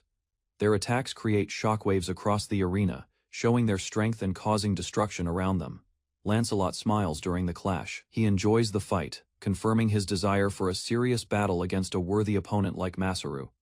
Observers watch in shock. The force reaches them, making them question the duel's danger as both fighters continue their overwhelming exchange. Masaru and Lancelot clash at close range. Lancelot overwhelms him with strength, confidently asserting that Masaru cannot win in this fight. Masaru stays composed despite pressure. He attempts to shift the situation, showing confidence and hinting at a hidden strategy during combat. Lancelot reacts instantly and attacks again. Masaru's unexpected move surprises him, but Lancelot refuses to lose control of the battle. Lancelot launches a sudden kick. Masaru is caught off guard, realizing Lancelot's fighting style includes unpredictable and fast physical attacks. Masaru recovers quickly and notices an opening. Despite the danger, he prepares to counterattack, focusing on Lancelot's exposed position during movement. Masaru launches a sudden tackle and strikes Lancelot's body. The unexpected move disrupts Lancelot's stance and creates an opening for attack. Lancelot quickly regains balance and swings his sword. Masaru is forced back, struggling to defend against the powerful counterattack. Lancelot continues aggressive strikes. Masaru blocks carefully, but the speed and force push him into a defensive position under pressure. A heavy strike hits the ground, shaking the arena. Masaru steps back, maintaining distance as Lancelot controls the flow of battle. Lancelot declares the end approaching. Masaru realizes the weapon carries magic, understanding the danger and preparing to respond carefully. Masaru blocks Lancelot's powerful attack. The clash creates intense shockwaves, forcing Masaru to defend carefully against the overwhelming force. Allies watch with concern. They realize the battle is more dangerous than expected, and even Masaru appears pressured by Lancelot's strength. Observers admit they cannot follow the fight. Masaru struggles to keep up, while Lancelot maintains control with precise and relentless movements. Masaru loses balance during an exchange. Lancelot prepares to strike again, taking advantage of Masaru's unstable position in the fight. Masaru pushes forward despite pressure. He increases speed and strength, surprising Lancelot, and showing improvement gained from past experiences. Masaru decides to use everything he has. He activates his skill, preparing to change the battle by relying on his unique abilities. Lancelot analyzes Masaru's action. He recognizes the rare item creation skill and predicts Masaru will produce weapons during combat. Masaru creates distance. He begins using his manufacturing ability, preparing tools, while keeping space between himself and Lancelot. Masaru recalls ideas from his original world. He draws inspiration from knowledge of weapons and combat styles seen before. Masaru attacks from range, using created weapons. Lancelot is surprised, realizing Masaru's fighting style has changed into something unfamiliar and unpredictable. Masaru explains his limitation. He cannot directly use the skill for combat, but he can control the size and position of the item box. Masaru recalls Isla's teachings. He focuses and remembers how to properly use his ability, preparing to apply it in battle. Masaru realizes the potential of his skill. Inside the item box, he can access materials and create anything needed for combat. Masaru activates his ability fully. He combines his knowledge from his past life and his granted skill to change the battlefield. Masaru summons multiple constructed weapons. He brings them out from the item box, turning the fight into a large-scale ranged attack. Masaru remains calm and confident. He prepares his next move, satisfied with his setup and ready to fully execute his strategy. Multiple constructed weapons activate around the arena. Lancelot looks up in shock as Masaru's large-scale attack begins, testing his ability to endure. Masaru stands before the arena gate as structures appear around him. Wooden siege machines line the walls, newly created without preparation. A knight watches carefully as Masaru calmly gestures. The machines look freshly built, surprising everyone with their sudden existence inside the arena. Masaru raises his hand from above, facing the lone knight. The arena fills with weapons, showing his ability to create tools instantly. The knight charges forward with determination, while others watch in shock. They realize Masaru's power surpasses normal skill, resembling divine creation. Masaru remains composed on the platform, observing calmly. He rejects the idea of being godlike, focusing only on using his abilities practically. Masaru explains his ability calmly, stating he only uses available materials. He denies creating from nothing and identifies himself as a normal worker. Masaru questions the knight's resolve while recalling his past role as Port Acklam's commander. The arena remains filled with weapons he created. The knight recalls past battles against overwhelming enemies. His confidence shows experience, proving he does not fear Masaru's constructed weapons or tactics. Masaru activates the ballistas using his control ability. The machines release their shots simultaneously, aiming directly toward the knight in the arena. Multiple projectiles fly across the arena toward the knight. Spectators react in shock as the attack closes in, forcing him to face it directly. The knight swings his sword rapidly, deflecting incoming projectiles. Multiple bolts surround him, yet he continues advancing through the barrage without stopping. He blocks another attack and feels pressure from Masaru's power. His confidence wavers as he realizes the overwhelming control behind each strike. Masaru commands a second barrage. More ballistas fire simultaneously, filling the arena with projectiles and creating a massive explosion at the center. Smoke spreads across the arena. Masaru stands calmly above, watching. The spectators stare in disbelief at the scale of destruction below. The knight remains standing within the aftermath. Though surrounded by debris, his stance shows resilience, proving his strength exceeds normal expectations. Masaru prepares the final attack, raising his hand with urgency. He releases the last command, directing every remaining weapon toward the knight. Projectiles rain down across the arena. The knight stands at the center, surrounded by impacts, maintaining his position despite the overwhelming assault. The knight reflects on his experience. Recognizing the situation feels familiar. He remains calm. Relying on instincts developed through countless battles, he begins moving precisely, avoiding attacks by sensing their approach.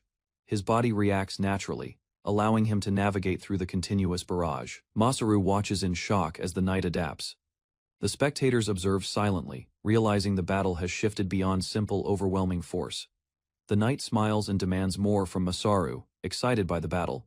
He refuses to forget the feeling and seeks greater challenge. Masaru watches carefully and realizes his current approach is insufficient. He begins reconsidering his strategy as the knight continues pressing forward confidently. The knight approaches steadily, acknowledging Masaru's effort. He believes the fight could have ended earlier, but now expects something more decisive. Masaru kneels and gathers himself, deciding to take a risk. He prepares to use a new method, aiming to secure victory. A powerful force spirals through the arena, forming a massive attack. The spectators recognize Masaru is now using a different level of ability. Masaru creates a metal rod and prepares to fight directly. The knight watches closely, surprised that Masaru chooses close combat. The knight charges forward and strikes.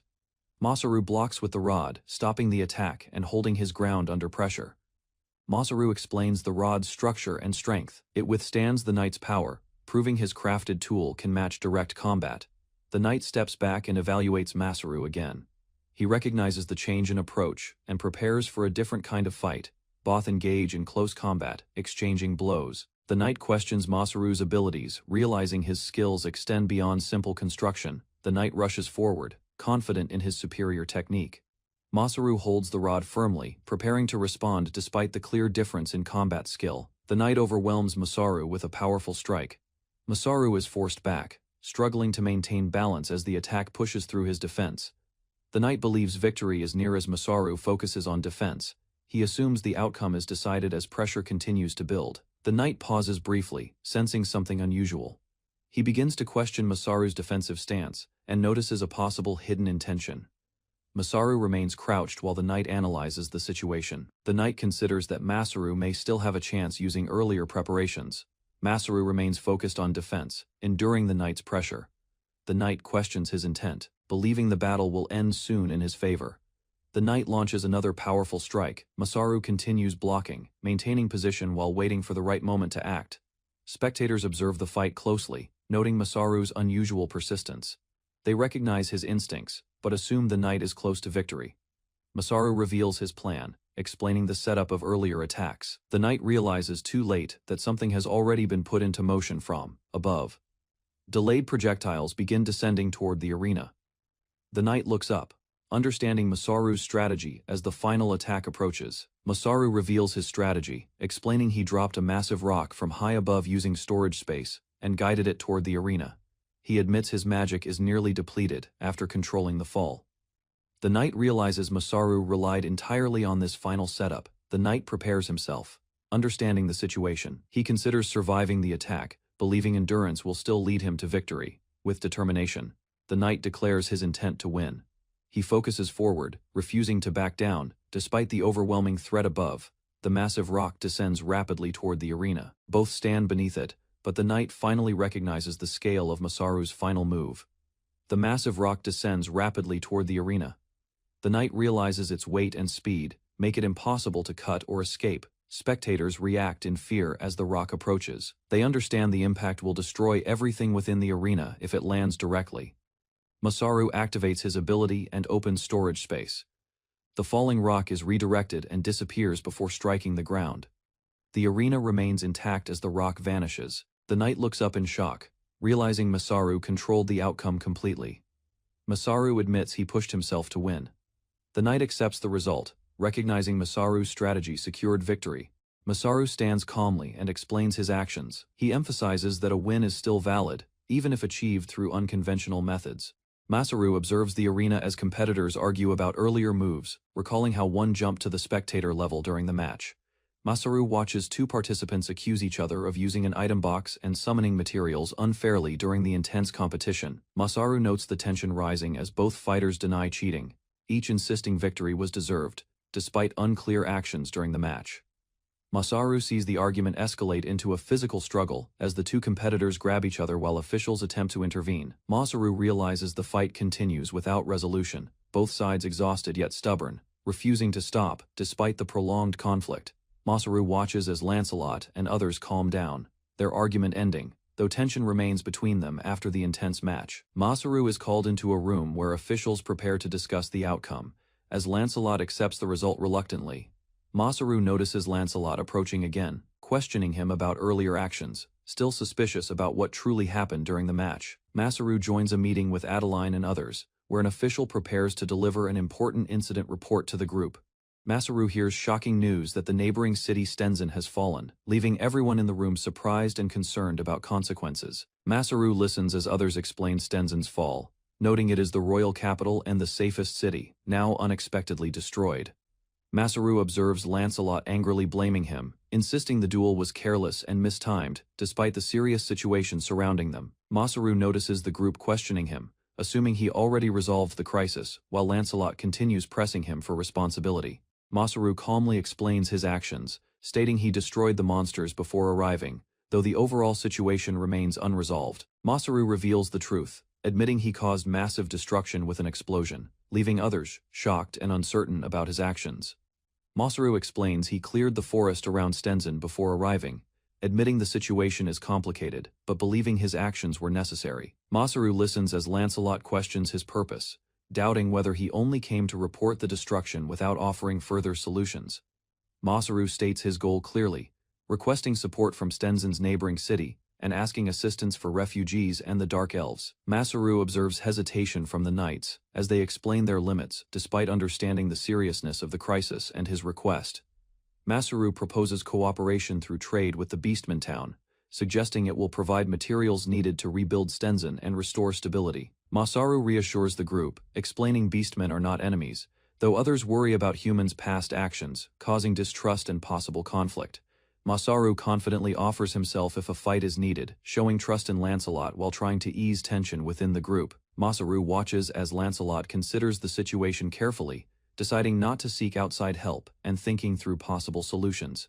Masaru observes others discussing trade benefits, realizing cooperation could improve the town's condition and help rebuild nearby areas. Masaru sees the group gradually agree, acknowledging the plan as reasonable and accepting trade as a practical step forward. Masaru sees the group reach agreement, as they decide they cannot abandon people and must act together to help others. Masaru watches Lancelot accept the proposal, recognizing cooperation will benefit both Port Arium and neighboring regions in rebuilding efforts. Masaru continues the meeting, bringing up additional needs, including workers, as the group prepares to organize support and resources. Masaru requests to use the meeting room temporarily, planning further actions while others observe his unusual but focused approach. Masaru hears Lancelot agree to assist further, acknowledging his earlier promise and showing commitment to supporting the plan moving forward. Masaru cheerfully asks to hold a small party with friends, shifting the serious atmosphere into a lighter moment after the agreement. Masaru requests help finding food sources, suggesting hunting grounds, while others listen. Surprised by his sudden change of focus, Masaru becomes excited about crabs, asking where to find many of them, imagining gathering seafood for the planned party. Masaru hears the group explain local fishing spots, noting crabs are available, though their reactions show confusion at his priorities. Masaru watches as Lancelot considers the idea, realizing this unexpected request might create an opportunity within their current situation. Masaru is guided to his lodging, feeling confused as plans suddenly shift, while others decide to prepare for the next day. Masaru rests at night as Lancelot reassures him, promising to show him where to find crabs the following morning. Masaru arrives at the coastal town, observing the harbor and realizing this is where fishermen work and gather resources. Masaru studies fishing methods, noting ropes and nets, trying to understand techniques despite only knowing basic ideas beforehand. Masaru notices Lancelot and knights arriving in full gear, realizing their presence signals something more serious than simple fishing plans. Masaru arrives at the coast and learns fishing is dangerous now, as killers from a nearby island have appeared and threatened the area. Masaru suddenly encounters giant bees emerging from the island, realizing these creatures are far larger and more dangerous than expected. Masaru watches Lancelot and the knights engage the bees, as the group begins fighting to protect the sea and nearby fishermen. Masaru listens as the knights explain the bees' behavior, noting they hunt in groups and appear during certain times of the year. Masaru understands the threat clearly, realizing the bees are deadly monsters that paralyze prey and pose serious danger to everyone nearby. Masaru stands firm as Lancelot questions him, while the situation escalates and the group prepares to face the approaching threat together. Masaru watches Lancelot command the knights into formation as a swarm of giant bees flies toward the coast, signaling the start of battle. Masaru observes the knights engaging the enemy, coordinating their attacks as the large bees land and begin their assault. Masaru joins the fight, facing the incoming bees directly while the others hold their ground against multiple enemies. Masaru sees Arena targeted by a fast attack, realizing the danger is increasing as the bees strike with speed and precision. Masaru watches as Arena skillfully defeats a giant bee, turning the tide momentarily while the knights continue resisting the swarm. Masaru observes Zack using a special weapon given earlier, showing its effectiveness against the dangerous enemies during the battle. Masaru hears the others discuss his tools, realizing his knowledge and items are influencing the fight more than expected. Masaru disappears from the battlefield, leaving confusion behind as the others search for him, while continuing to fight the bees. Masaru's message is revealed, stating he went toward the island alone, causing concern among the knights about his sudden decision.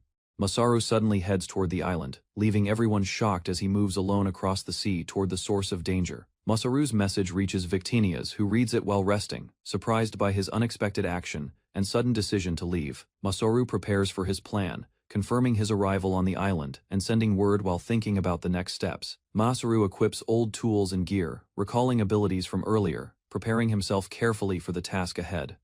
Masaru completes his preparation and stands ready on the island, determined to hunt the dangerous creatures and carry out his plan. Masaru entered the massive hive carefully, using smoke to subdue the giant bees. He observed the structure and collected resources efficiently inside. Outside, the remaining bees became aggressive. The swarm gathered around the hive, reacting to the disturbance and preparing to attack Masaru. Masaru steadied himself despite fear. He focused on his goal, maintaining control while planning how to escape the dangerous situation. The next day, Goddess Victinias arrived at the meeting location. She followed Masaru's instructions, expecting to find him there. Victinias searched the area but found no sign of Masaru. She grew worried, imagining he might have failed to survive. Masaru welcomed Victinias inside his home. He prepared a meal with Isla, showing he safely returned after surviving the dangerous hive mission. Victinias confirmed Masaru was alive. The prepared table revealed a planned gathering, surprising her as Isla cheerfully joined the dinner setting. Masaru explained he searched for Isla earlier and brought her along. He followed his promise, arriving before Victinias at the meeting place. Victinias questioned Masaru's actions after answering Grata's call. Her attitude turned cold, reminding him about obligations and unfinished responsibilities. Victinias expressed regret about coming to this world. Masaru responded firmly, warning her that such words would only lead to consequences later. Victinias sat before the prepared dish as Masaru placed the food on the table. The dinner party began in a calm atmosphere. Masaru explained the meal and the storage item he used. He showed how prepared food could be preserved and served efficiently. Victinias cautiously tasted the food. Her expression changed as she reacted to the unfamiliar flavor, surprised by the result. Isla watched closely while Masaru observed silently. Victinias continued eating, gradually accepting the meal and showing a softer reaction. Masaru ensured the meal was safe and properly prepared. The group focused on the dinner, easing the earlier tension between them. Victinias reacted strongly to the taste, overwhelmed by the flavor. The meal left a deep impression as she experienced something entirely new. Masaru revealed he used honey in the dishes. He explained the ingredient choice while observing Victinias carefully at the table. Masaru detailed how he balanced the flavors. He adjusted the bitterness and texture to improve the overall taste of the meal. Victinias listened while continuing to eat. She understood the method behind the cooking, recalling similar practices from past experiences. Isla stepped forward and shared her involvement in preparing the meal. Victinias accepted the situation, gradually appreciating the effort behind it. Victinias softened her expression and looked at Isla. She showed relief and preferred sharing the meal together rather than remaining distant. Isla responded confidently, explaining her concern. Victinias admitted her condition after recent events and expressed her intention to recover quickly. Masaru and Isla clarified the situation. Isla encouraged Victinias to speak honestly, while Masaru supported her efforts in preparing the meal. Masaru observed Victinias carefully. He noted her improvement and felt relieved seeing her condition better than before. Victinias apologized for causing concern. Masaru invited Isla to sit, and the group continued the meal together in a calmer atmosphere. Masaru presented a large crab dish. Isla and Victinias reacted with excitement as the meal shifted into a more lively atmosphere. The group gathered around the table. Masaru explained the dish while encouraging them to eat, highlighting the unique texture of the crab meat. Masaru noticed the sisters' reactions and felt slightly uneasy. Their enthusiasm created a strange tension as they focused on the food. Masaru carefully prepared the crab by removing the shell. He guided them to wait, ensuring they could enjoy the meal properly.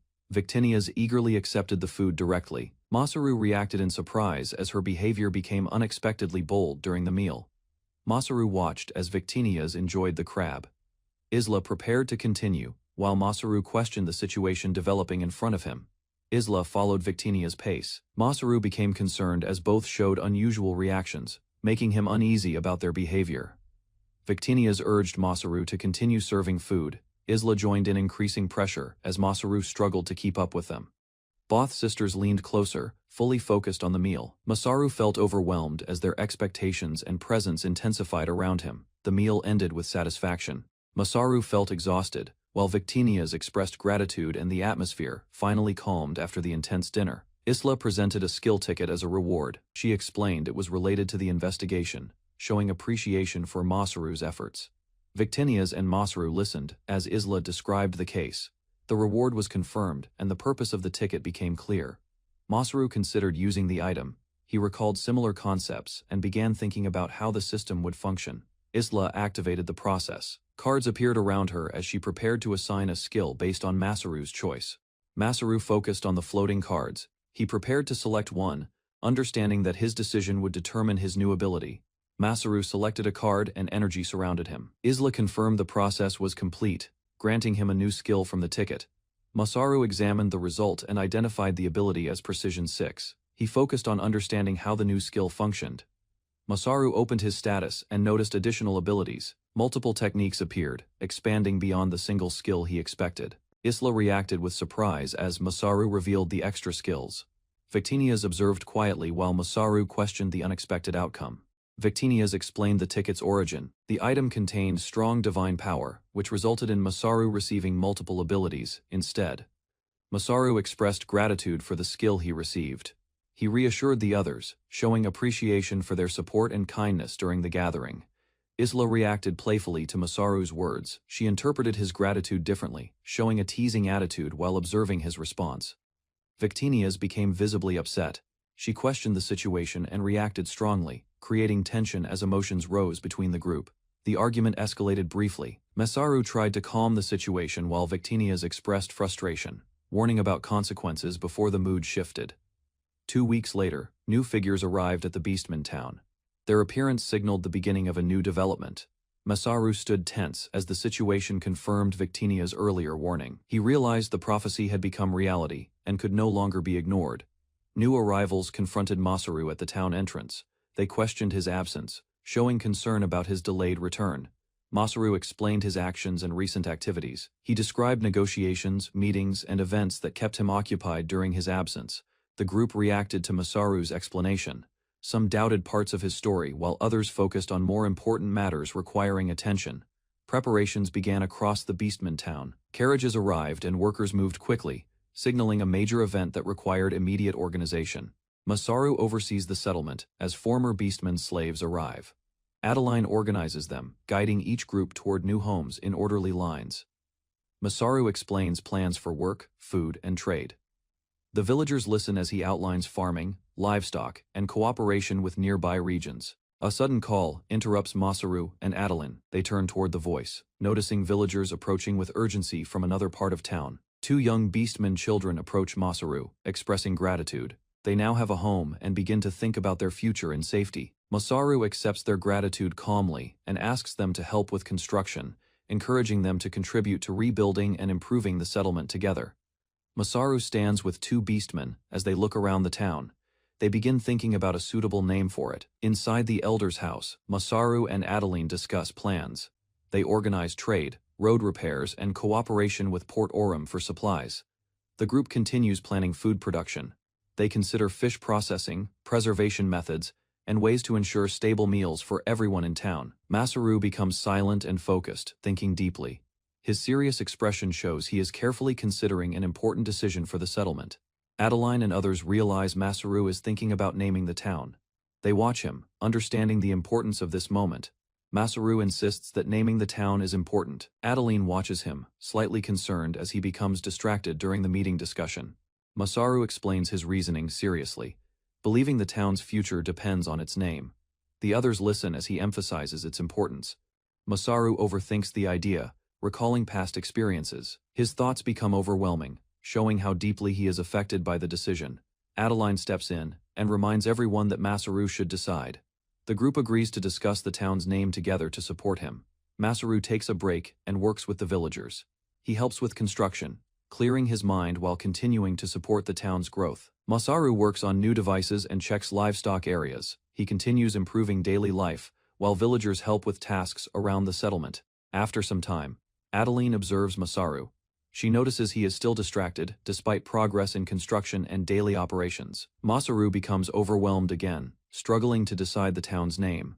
His thoughts spiral as he continues overthinking the responsibility. Zack calls Masaru to focus on a new discovery.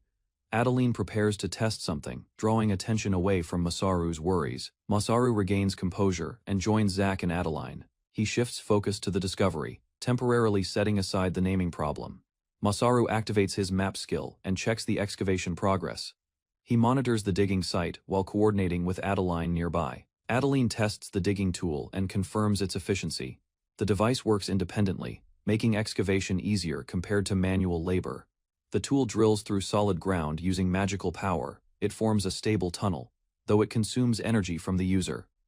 Masaru explains the idea came from a worm monster. He worked with Itzla to recreate its underground movement using magic. Masaru admits the process required rare materials. Despite difficulty, the tool proves effective, reducing labor and improving overall construction efficiency. Masaru instructs Adeline to deploy the tool carefully. He monitors fuel use and ensures the experiment continues under controlled conditions. The drilling machine activates and digs rapidly into the ground. Adeline observes its power while maintaining control of the operation. Masaru calculates the route using his map skill. He believes continuing forward will lead them to an important underground location.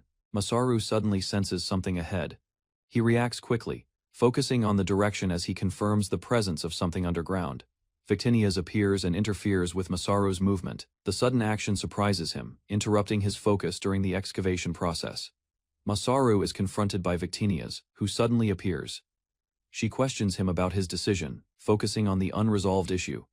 Victinias directly demands an answer about the town's name. Masaru becomes tense as the pressure on him increases. Victinias insists Masaru must decide quickly. She reminds him the town still has much work ahead, making the choice necessary. The ground begins to shake during their argument. Masaru reacts as the drilling operation causes unexpected movement beneath them. The drill breaks through, releasing a powerful hot spring. Masaru and Adeline witness the successful discovery, shifting attention from the naming problem. The hot spring erupts strongly, but Victinias creates a barrier to control it.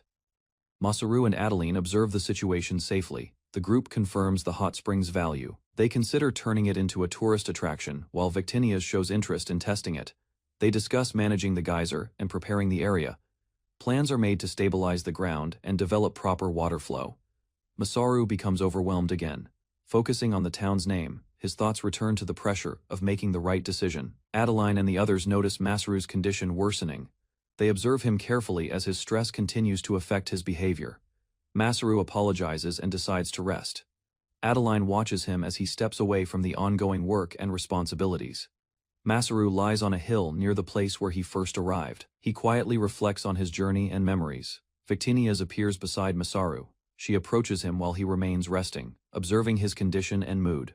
Masaru explains his thoughts and the pressure he feels. Victinias listens as he reflects on decisions he has delayed. Victinias stays beside Masaru as he rests. She admits her feelings, while Masaru remains calm, looking up at the sky.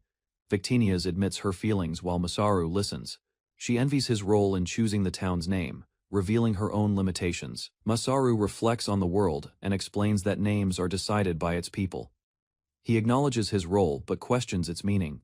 Victinias explains her position as a creator. She loves the world but cannot directly shape it or leave a lasting mark. She accepts that her presence will only remain in stories. Masaru listens quietly, understanding her situation and emotions. Masaru suggests another path for her influence. Victinius considers his words as they both look over the land they helped shape. Masaru suddenly reaches a conclusion. Victinius watches as he realizes the answer and prepares to announce the town's name. Masaru declares the name, Vintalia. He stands proudly as the town spreads below, marking a new beginning for everyone.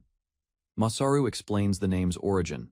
Victinius listens, understanding that it reflects meaning and leaves a mark on the world. Masaru points out the future of the town. He explains how the hot spring and development will attract people and create opportunities. Masaru walks forward with Victinius beside him. They move together, continuing their work as the town begins its new chapter. Victinius quietly thanks Masaru. He does not notice at first and continues walking, unaware of her soft expression. Masaru reacts with confusion and asks if she said something. Victinius avoids answering directly, keeping her feelings subtle. Victinius teases Masaru and acts boldly.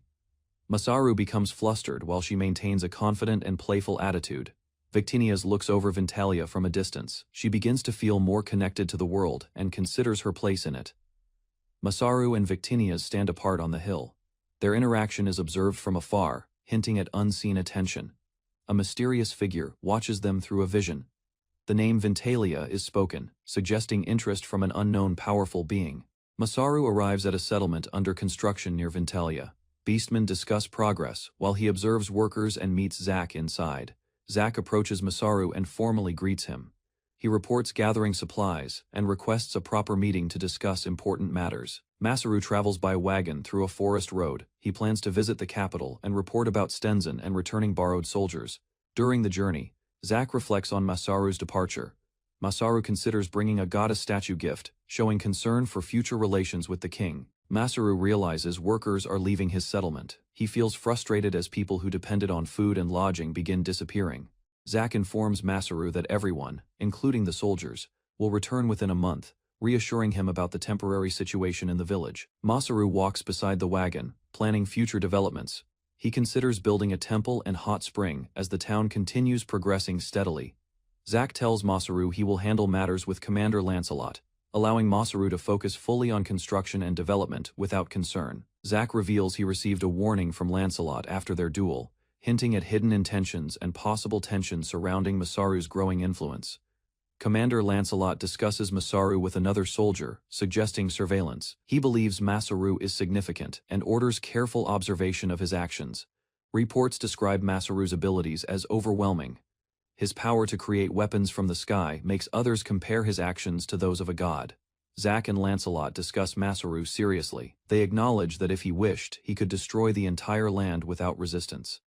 Zack explains Masaru's nature.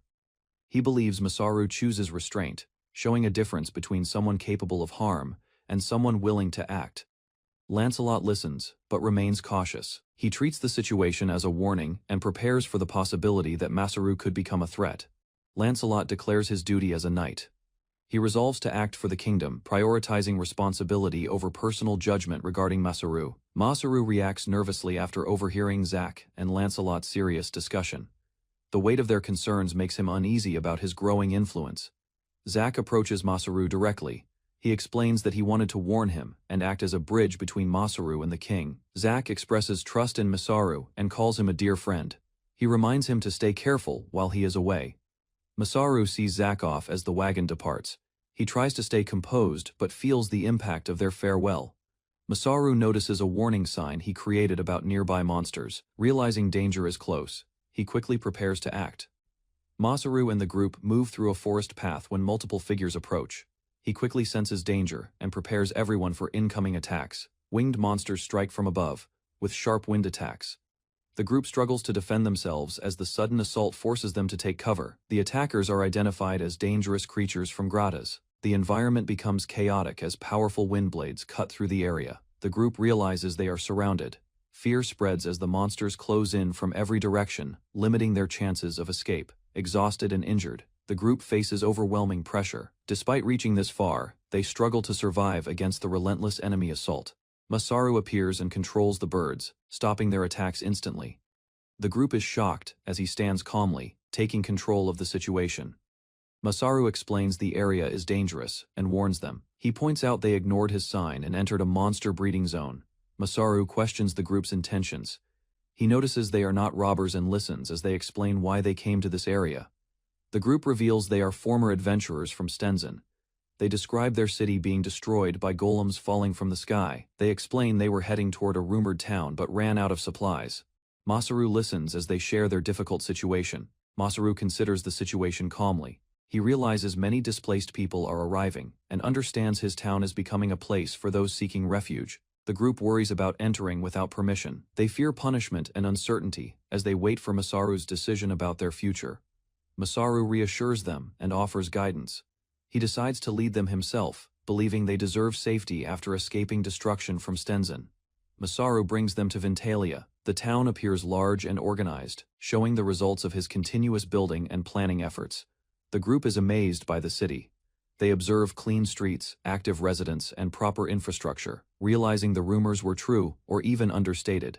Masaru walks through Vintalia as residents recognize him. The newcomers notice how everyone respects him and begin to understand his importance. Adeline explains that Masaru created the town. She manages daily affairs but feels burdened when he leaves responsibilities to her. Adeline complains about Masaru bringing migrants without notice. She struggles to keep up with sudden increases in population and responsibilities. Masaru downplays his role and avoids praise. He shifts attention to helping the newcomers settle and instructs Adeline to prepare support. Masaru explains his simple lifestyle. He lives in the temple and focuses on creating and supplying resources for the town's growth. Masaru thinks about his true reason for living in the temple. He hides that he maintains contact with the goddess Victinias. Masaru reassures the newcomers. He tells them their situation is normal and encourages them to relax after arriving safely in Vintalia. Masaru explains that they can stay freely without hunger. He mentions important residents like the queen from Stenzen. Now living in the town, Adeline organizes a gathering and asks everyone to introduce themselves. She prepares them to join the community through shared meals and interaction. The newcomers are concerned about their condition. They decide to clean themselves and prepare properly before participating in dinner with others. Adeline questions the newcomers about their condition. They admit they have not bathed or washed their clothes for many days. Masaru suggests using the hot spring. He agrees to open it early and allows everyone to clean themselves comfortably. Masaru gives instructions for the evening. He plans a formal check later, while telling them to go to the hot spring first. The group arrives at the bathhouse. Steam rises from the building, showing that the hot spring is ready for use. Masaru enters the hot spring himself. He tests the water first, confirming it is suitable before allowing everyone else to use it. Masaru relaxes in the hot spring he created. He reflects on how it resembles those from Japan, and feels satisfied with his work. Masaru thinks about the town's future. He considers using the newcomers to help expand and revitalize the area further. Masaru realizes the settlement is growing beyond a town. He begins to see it as a developing nation with increasing responsibility. While bathing, Masaru senses something unusual. He reacts with confusion as a presence interrupts his moment of rest. Masaru becomes alarmed as he realizes someone else is there. He is shocked but prepares to confront the unexpected situation. Masaru watches Goddess Victinias, relaxing in the hot spring, noticing her calm expression while she enjoys the water near the quiet area. Masaru sits in the hot spring, feeling the warmth, while Victinias observes him closely, aware that he senses the same comfort. Victinias acknowledges Masaru's effort, feeling satisfied with his work, though she rarely expresses approval toward others in such a direct way. Masaru becomes overwhelmed by the situation, reacting suddenly in the water, unable to stay composed while sharing the hot spring with her. Victinias remains calm and confident, while Masaru reflects on her nature as a goddess, noticing her lack of human hesitation. Victinias playfully moves closer while Masaru tries to stay calm, but her teasing behavior makes him uneasy and unable to relax. Masaru explains the hot spring area, noting it is man-made and unfinished, while Victinias listens and observes the surroundings carefully. Masaru reviews a map of Vintalia, considering nearby races like gnomes, dwarves, and lipi. Thinking about cooperation and settlement growth, Masaru reflects on the environment, realizing the place provides a strong sense of safety for those who choose to live there. Victinias speaks about the world's issues, and Masaru understands that some races are oppressed, making his plans for Vintalia more important. Masaru considers the risks, realizing that even if the area feels safe, an invasion could still threaten everyone living there. Masaru decides to unify the region, believing Vintalia should grow into a proper nation to protect its people and future. Victinius observes Masaru's ambition, understanding his decision while calmly watching him take responsibility for shaping the land. Masaru reflects on his past life, thinking about his work and how it led him to take action in this world. Masaru accepts his role, deciding to continue building and improving the world, while Victinius recognizes the value of his efforts. Masaru relaxes in the hot spring, thinking about his work, and considers whether his efforts in this world should be properly rewarded. Victinius responds with approval, showing clear support for Masaru while maintaining her calm and confident expression toward his request. Masaru reflects on his intentions, explaining that his actions were natural, not expecting recognition or special treatment for his efforts. Victinius observes the growing world, noting that each day brings more progress as Masaru continues improving the land and its people. Victinius lists Masaru's achievements, recognizing his contributions to Isla and the town, while Masaru quietly accepts her acknowledgement. Victinius looks toward Masaru with curiosity, waiting for his response while the calm atmosphere of the hot spring remains unchanged. Masaru becomes flustered, struggling to control his thoughts, as the situation causes him to lose focus and feel overwhelmed. A sudden geyser erupts, and Masaru reacts instantly to the intense heat, surprised by the unexpected force from below. Masaru shouts in concern, checking on Victinius, while realizing he failed to react quickly enough to prevent the situation. Masaru regains composure, noticing Victinius remains unaffected, while he reflects on the sudden incident and its outcome. Victinius lies in the hot spring, calmly asking Masaru if he truly desires nothing, watching his reaction with quiet curiosity. Masaru hesitates, trying to respond, while Victinius begins to explain further, guiding the situation with her composed attitude. Adeline and others suddenly arrive, entering the area and calling for Masaru, unaware of the private moment taking place. Masaru reacts in shock, realizing the situation has changed, while Victinius remains relaxed despite the unexpected interruption. The newcomers notice the hot spring in use, pausing as they understand the scene, while Masaru prepares to respond. Adeline suddenly attacks Masaru in the hot spring, reacting angrily after misunderstanding the situation. While Victinius remains lying calmly nearby, others gather and question what happened, while Adeline explains her reaction, and Masaru tries to clarify the misunderstanding. Masaru appears injured afterward, recovering inside a building, while someone listens and understands how the situation escalated. The group discusses the incident, confirming Victinius already explained everything, preventing further punishment. Despite Masaru's attempt to defend himself, the focus shifts back to Masaru's goal, as the group seriously considers his plan of building and establishing a new nation. Masaru gathers everyone at the table, preparing to discuss his plan, while the group listens and waits for his explanation. Esmeralda and others consider the proposal, agreeing that forming a nation could bring peace and reduce threats from nearby regions. The group acknowledges their current unity, realizing cooperation has already begun and would strengthen their safety against future dangers. Masaru and the others show agreement, accepting the idea while understanding the responsibility that comes with such a decision. Masaru reflects on his limits, knowing politics will be difficult, but still prepares to take part in guiding the nation forward. Esmeralda explains her understanding of past kingdoms, combining knowledge with Adeline's guidance, while admitting she still needs support in leadership. Another member analyzes successful nations, noting how places like Stenzen manage tourism and resources effectively for long-term stability. The group discusses taxation systems, comparing Grata's policies, realizing low taxes and exemptions could help maintain balance and growth. Masaru adds ideas about local strengths, suggesting hot springs, food, and resources could become key features for the nation's development.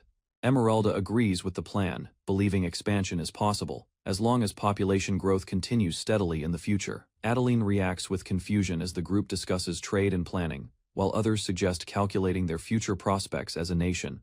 Masaru listens and decides to leave the matter to others, while acknowledging that a major issue still needs to be resolved. Masaru identifies the key problem, realizing that choosing a king is necessary before the nation can properly move forward. The group reacts with surprise, shocked by the sudden proposal, as the weight of the decision becomes clear to everyone. The others point toward Masaru, recognizing his role in building the town, while he hesitates to accept such responsibility. Masaru explains his busy schedule, describing how he travels in different directions for work, making it difficult to stay in one place. The group realizes Masaru cannot remain constantly, questioning who should take the role of king if he is often absent. Masaru suggests other candidates, but they refuse, stating their limits in ruling beyond their own people or responsibilities. Masaru defines the qualities needed for a ruler, describing someone fair, strong, and capable of leading all races together. The group suddenly focuses on one person, recognizing someone who fits those qualities. As the realization spreads across the room, Masaru gathered the people of Vintalia in the square, calling everyone together. The crowd filled the area waiting as he prepared to speak.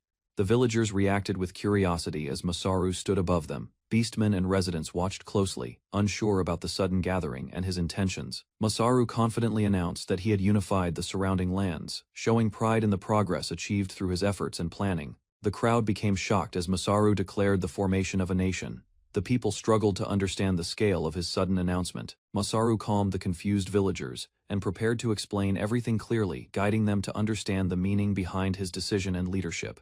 Masaru explained that forming a nation would ensure everyone's safety and allow proper trade relations with other cities and surrounding nations. He described how Vintalia could become a safe place, building friendly ties with nearby nations to prevent threats and maintain long-term stability. Masaru assured the villagers that unity would protect them from disasters, allowing faster response and strengthening their ability to defend the community together. He continued by planning trade expansion, aiming to build strong partnerships and maintain fair prices while growing the country's reputation over time. The villagers began to understand his vision, realizing that safe production and quality goods would support stability and improve their future living conditions. Masaru addressed the crowd, asking the Workers' Guild to give their best, explaining that the nation's reputation would depend on their products.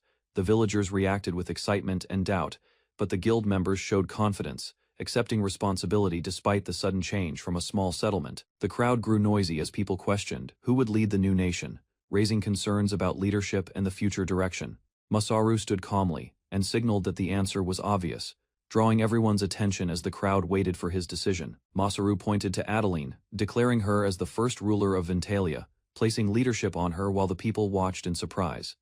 The crowd erupted loudly after Masaru's announcement, raising their hands in support as the people of Vintalia reacted with overwhelming excitement. Many villagers expressed approval of Adeline, recognizing her abilities and support, agreeing that she was suitable to lead the newly formed nation. Some questioned Masaru's role, but others explained that the people cared more about unity and safety than his past or status. The villagers acknowledged Masaru's contributions, trusting him deeply, yet felt uneasy about him becoming king due to his distant and unpredictable presence. Masaru stepped back quietly as others reflected on his decision, realizing that leadership suited Adeline while he remained guiding from behind. Adeline stepped forward and thanked the people for their trust, accepting the role while admitting she had not planned to become ruler. She reflected on her experience watching the town grow, admitting uncertainty but recognizing the importance of guiding the nation's future carefully. Adeline accepted with one condition, promising to make the country as beautiful as possible, while asking everyone to support Masaru together. She showed confidence and energy, encouraging everyone to enjoy building the nation, setting a positive tone for Vintalia's future under her rule. After the announcement, Masaru returned to planning, organizing resources and connections, focusing on managing finances and integrating new residents into the nation.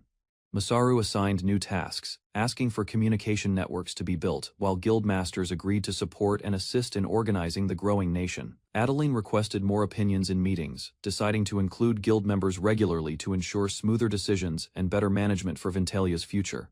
During the meeting, a sudden message arrived, interrupting the discussion and drawing attention as everyone paused to understand its origin. The message revealed instructions from Goddess Victinias, congratulating the nation and requesting involvement in the upcoming founding ceremony with foreign representatives. Masaru reacted with shock, realizing the situation had grown larger, as preparations now required handling divine involvement and international attention for Vintalia. Masaru discussed the next step with the group, deciding they would travel to the Kingdom of Gradas. After completing their current tasks, he reflected on the sudden divine message, realizing the situation was more serious than expected, and questioning how such events escalated quickly. The group organized their plan, deciding to send advance notice to Gradas and prepare for travel toward the port and surrounding regions. Masaru introduced a faster transportation method, preparing the special vehicle, while others questioned its use but understood the need for speed. As preparations continued, an elf companion showed concern while Masaru focused on managing travel issues, including stability and road conditions ahead. Masaru supervised road construction toward Port Arium, explaining layered building methods and introducing durable techniques from his original world to improve infrastructure. Back at the meeting, Masaru discussed improving transportation, mentioning a special material discovered earlier that could enhance vehicle performance significantly. He revealed the material as rubber, showing excitement as he explained its usefulness and how it could change their technology. The group listened carefully as Masaru explained rubber's elasticity. Noting it was rare in this world and valuable for many applications, Masaru described finding trees that produced the material, explaining how liquid could be collected and used to support future development projects. Masaru rushed out, deciding to visit the carpentry workshop immediately, realizing the need to begin construction work without delay. He left the others behind, telling Adeline and the group to handle matters, while he focused on testing new ideas personally. Masaru smiled with confidence, noting that with a proper ruler in place, he could now focus fully on building and development. At the workshop, the workers reacted with shock as Masaru suddenly assigned them to build a house for Queen Adeline. The workers looked confused at the scale of the task, realizing they were being asked to construct a large and complex building. Masaru encouraged the workers, telling them they could build the house themselves, showing confidence in their skills and experience.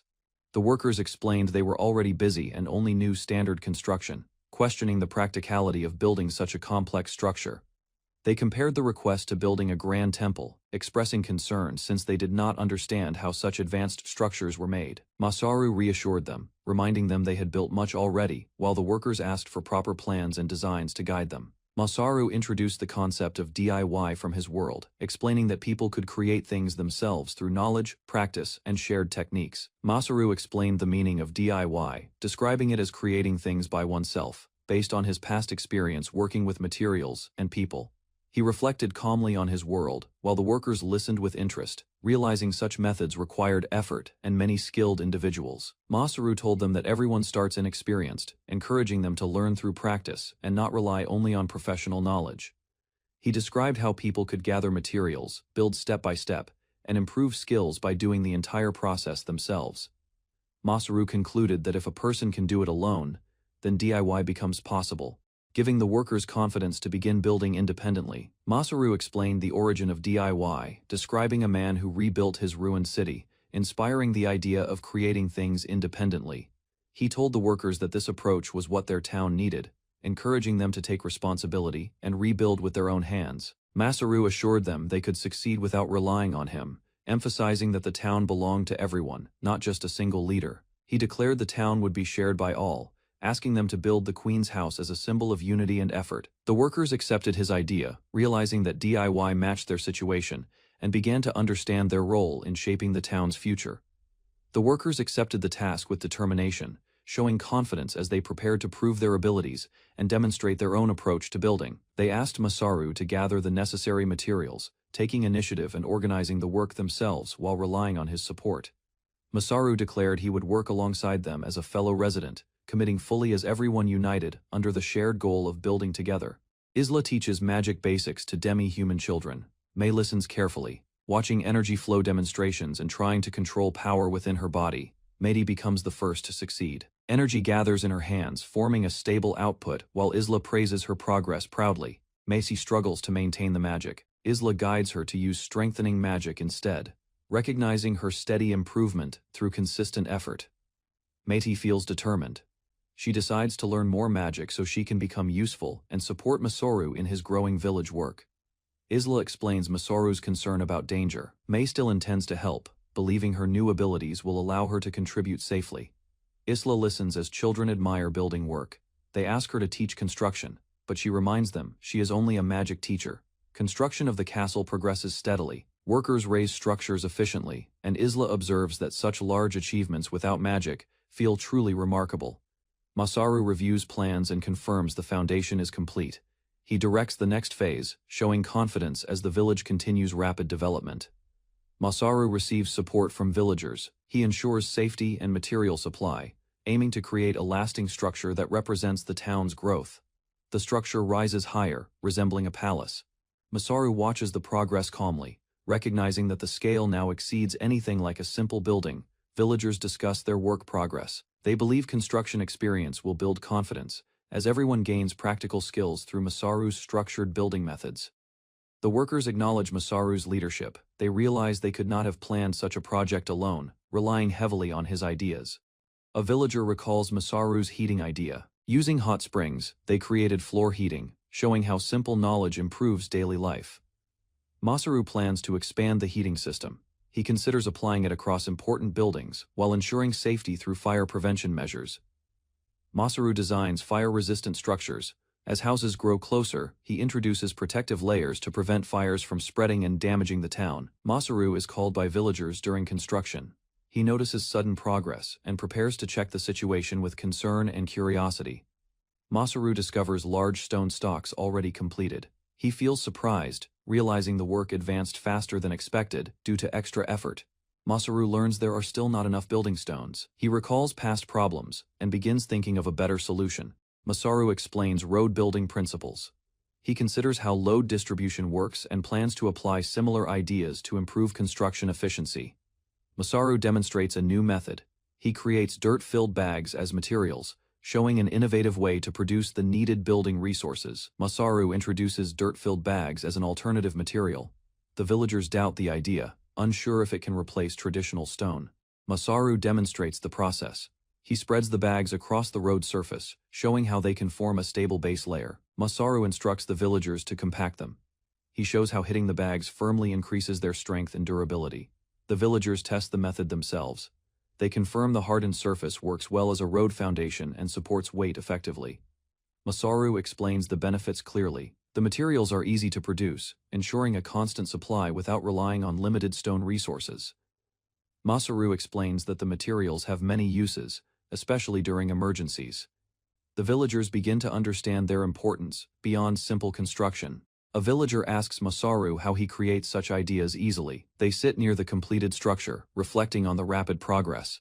The villagers admit they continue learning from Masaru. They recognize the gap in knowledge and experience between him and themselves. Masaru considers the difference. He understands that experience and accumulated knowledge allow him to apply ideas effectively in new situations. Masaru concludes that constant experimentation leads to growth. By trying different methods, he continues improving and adapting his knowledge to build better solutions. Masaru explains new uses for the dirt material. The villagers listen carefully, realizing they can apply it in many different situations. Masaru gives examples of creative applications. He encourages the villagers to think freely and develop ideas beyond his original plans. A villager reflects on learning from Masaru. He understands that they can also create new tools and methods through practice. Masaru returns to planning, surrounded by materials. He thinks about new projects, showing his strong interest in continuous creation. Masaru gathers everyone and begins teaching.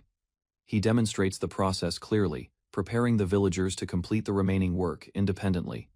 Masaru and villagers continue preparing dirt-filled bags. They work steadily, applying the new method while improving efficiency through repeated practice. Masaru discusses the plan with a villager. They review layouts and confirm how the materials will be used in construction. Masaru pauses and observes the surroundings. He checks the progress carefully, thinking about how the project is developing overall. The road construction advances well. A villager reports progress, and Masaru confirms that the results meet his expectations. Masaru receives feedback from a villager. The workers are more motivated, and the project continues smoothly with growing confidence among everyone involved. A villager thanks Masaru for motivating everyone. Masaru listens while considering the next steps for the ongoing construction work. The villager shows the prepared dirt storage area. Masaru observes the location carefully, questioning its purpose and long-term use. Masaru explains his intention. He wants villagers to secure materials independently, ensuring future work continues even without his direct support. Masaru prepares to leave after finishing his tasks. He mentions the need to visit the royal capital for Adeline's coronation. Masaru arrives at the capital. Adeline greets him with authority as preparations for her coronation as queen continue. Masaru presents a new carriage design. The villagers gather around, observing its size and structure, while he introduces it confidently. Masaru explains the improvements. He highlights the addition of better tires and suspension, making the carriage safer than previous versions. Masaru describes how the tires reduce impact. The improved grip and softer contact make travel smoother and more stable on rough roads. Masaru shifts the topic to Adeline. He reminds her about an upcoming meeting, while others consider the importance of preparation. Adeline reacts with confusion. She questions the need to prepare, while Masaru remains calm, knowing the situation will not involve danger. Masaru prepares for departure while villagers load supplies. He observes the group, noting their readiness and the steady organization of tasks. Adeline stands confidently as Masaru watches. He reflects on her personality, recognizing her strong attitude and leadership presence. The group finishes loading the bags. Masaru confirms everything is ready, and the team gathers to begin their journey. Adeline reminds Masaru about previous instructions. He acknowledges the situation calmly, ensuring everything is under control before leaving. Meiki and Isla watch them depart. They cheer and show support, while Masaru and the group begin their trip toward the capital. Masaru confirms the situation with Adeline and Irina. They acknowledge preparations are complete and that everyone already understands the plan. Villagers gather to send them off. They show support and trust, asking Irina to protect Adeline during the journey. Masaru and the group board the carriage. They begin departure as the villagers watch, marking the start of their trip. Masaru reflects on the journey ahead. He recognizes that Adeline will soon become queen once they return from the capital. Adeline and Irina look ahead calmly. The group continues toward the royal capital, leaving the town behind with confidence. Zack returned to the capital and met Captain Fried at the gate, where soldiers and travelers gathered around the entrance. He explained that Commander Lancelot had found him earlier and forced harsh training during their journey through distant regions recently. Zack also reported encountering a rare monster beast, sensing heavy tremors along the road, which suggested something powerful moving nearby. Captain Fried reacted, showing concern as he realized Zack had faced the same dangerous presence, choosing to delay further discussion. Afterward, Zack prepared to leave, heading toward the castle as ordered, knowing the king awaited his report about the incident. Zack entered the castle and formally reported his return, recognizing a familiar voice as he approached the royal chamber entrance. Inside, he found Masaru and others calmly sharing a meal, surprised by their relaxed behavior, despite recent serious events. They discussed the monster incident and Zack's arrival, while explaining their efforts to strengthen Ventalia's reputation as a nation. Masaru's actions were revealed, including presenting rare food to the king, showing his influence even during political matters. Zack turned toward Adeline, acknowledging her position as queen, realizing the nation had truly formed under their leadership. Zack listened as Adeline acknowledged his efforts, recognizing his dedication and suitability, while discussing responsibilities within the growing nation. Adeline confidently shared her plans, expressing interest in expanding her role, while considering new privileges within the palace environment. Zack reacted quietly, realizing the changes around him, sensing that Adeline's new position would create distance between them over time. The group responded casually, easing the mood as Adeline allowed Zack continued access, maintaining their connection despite shifting responsibilities. Zack accepted the situation with a faint smile, understanding the changes while continuing to support Adeline and the future of Ventalia. Masaru calmly prepared to explain the situation, while Zack and others gathered, focusing on the important matter concerning their nation. Masaru reassured Zack, explaining the king should remain calm, while hinting the situation was more significant than Zack realized. King Axiom reacted with shock upon hearing about the founding of a nation, unable to hide his overwhelming surprise. The king regained composure and continued the discussion, acknowledging Masaru's actions while expressing concern about the sudden development. The group clarified the situation, noting incomplete reports as they prepared to organize details about the nation and its future plans. Masaru and the group discussed reports from Port Aram, reviewing the destruction of Stenzen after the golem's attack on the city.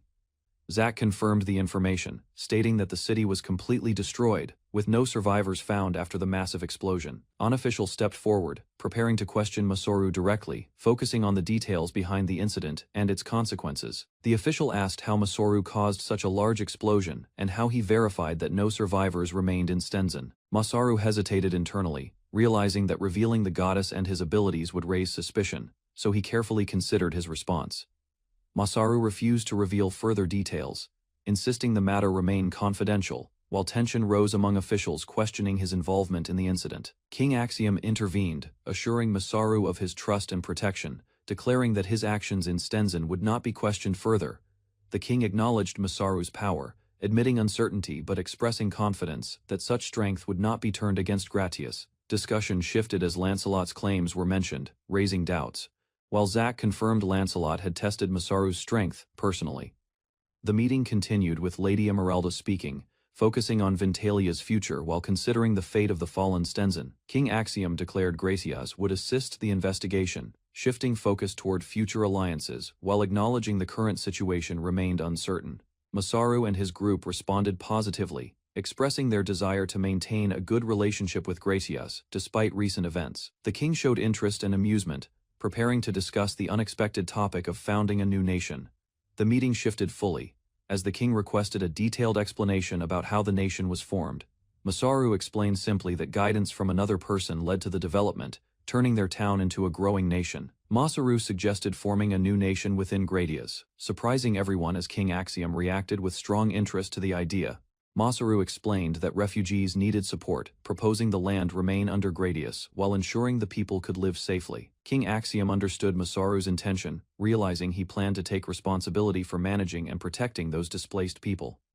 Masaru clarified that if the burden became too great, authority could shift, ensuring Gradius would not be overwhelmed. The plan aimed for a peaceful solution, allowing both sides to benefit while preventing resentment and maintaining stability within Gradius. Masaru displayed his power openly, warning that any attempt to oppress beastmen again would be met with overwhelming force. The others reacted with concern, noticing his sudden intensity as the atmosphere in the room became tense and uncertain. Masaru explained that showing strength was necessary, ensuring equality and preventing future conflicts between Gratias and his nation. He emphasized that his actions aimed to protect everyone, even if it created discomfort during negotiations with the king. King Axiom listened carefully and accepted the reasoning, understanding Masaru's intentions and acknowledging the need for balanced relations. King Axiom reviewed the proposal, noting the land's condition and recognizing that forming a nation there could benefit both sides. Masaru confirmed the plan clearly, emphasizing that official recognition would be necessary to establish Ventalia as a proper nation. The king raised a serious question, considering whether he should formally recognize this newly formed nation. He challenged Masaru directly, demanding proof that he was worthy of founding and leading such a nation. Masaru remained calm while the king observed him closely, concluding that Masaru himself was the true foundation of the nation. King Axiom defined the roles within a nation, explaining the importance of those who support it and those who confirm authority. He challenged Masaru directly, demanding proof that he was worthy of creating and leading a new nation. Masaru's companions reacted with concern, watching closely as pressure built around him during the king's test. Masaru felt overwhelmed, struggling to understand how he could prove his worth in such a situation. He then explained that Adeline would rule, showing his intention to entrust leadership, while he remained a supporter. Masaru struggled internally, recalling his past life and realizing he lacked a clear way to prove his worth in this world. He suddenly decided on an idea and presented his identification card, offering it as proof of who he truly was. The others reacted with confusion and surprise, unsure how such an item could answer the king's challenge.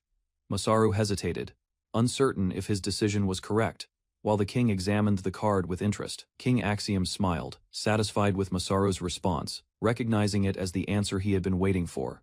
Masaru stood before the king, presenting his answer while others observed, unsure if his method would be accepted. King Axiom considered the situation, noting that Masaru was trying to prove himself, but questioning whether it would truly succeed.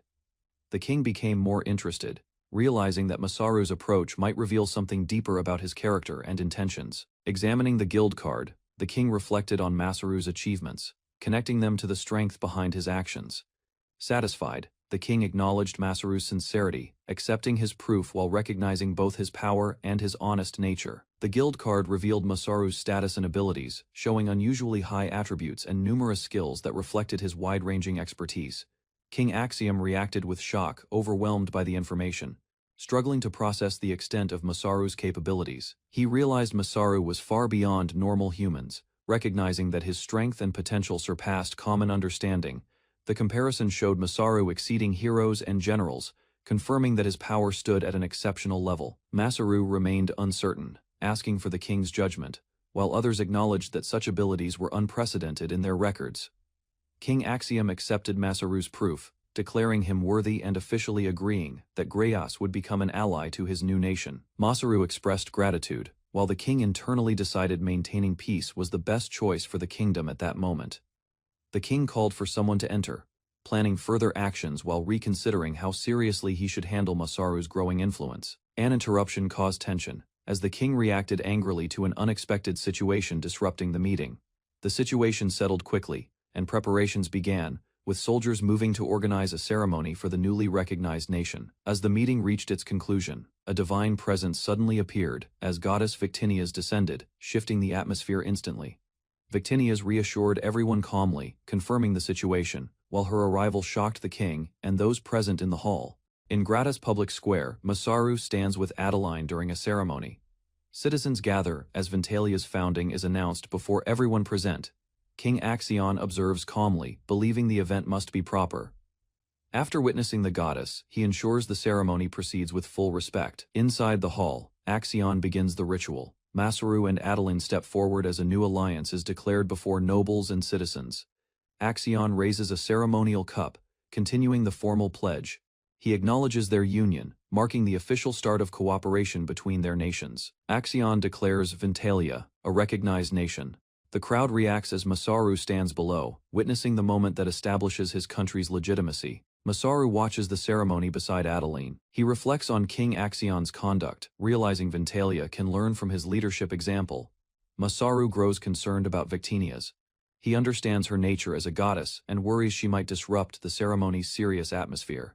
A divine light descends suddenly. The crowd reacts as Victinia's appears, confirming the ceremony has received recognition and approval from a god. Victinia's steps forward, gracefully, and grants permission for Ventalia's founding. Masaru watches as the divine authority formally acknowledges their nation's creation. Adeline accepts her role as Ventalia's first ruler. The crowd celebrates while Masaru observes, marking the completion of the nation's formal establishment. Victinia's announces a sudden order before everyone. She declares that Noah Ziltak will marry Adeline and serve as prince consort of Ventalia. King Axion, Adeline, and Masaru react with shock. The unexpected declaration leaves them confused as they try to understand Victinia's decision. The crowd erupts in surprise. Citizens shout loudly as the announcement spreads, turning the formal ceremony into a moment of chaos. Noah Zeltak panics and steps forward, insisting he is unfit. He questions the decision while others recognize him as a recently arrived knight. Victinia's remains calm and explains her action. She reveals receiving a divine message, confirming her decision despite the confusion around her. Masaru smiles confidently, while others remain shocked. His reaction contrasts with the confusion around him, drawing attention from Adeline and nearby witnesses. The ceremony halts as Masaru calls for attention. Everyone turns toward him, waiting as the unexpected situation begins to shift direction. Masaru explains his reasoning calmly. He reveals he asked Victinia's to help Noah, believing the situation would support both Adeline and him. King Axion questions the decision seriously. He considers Noah's position and responsibilities, showing concern about elevating him to such an important role. Masaru insists the goddess approve the arrangement. He emphasizes divine involvement, leaving Axion and others to reconsider the situation carefully.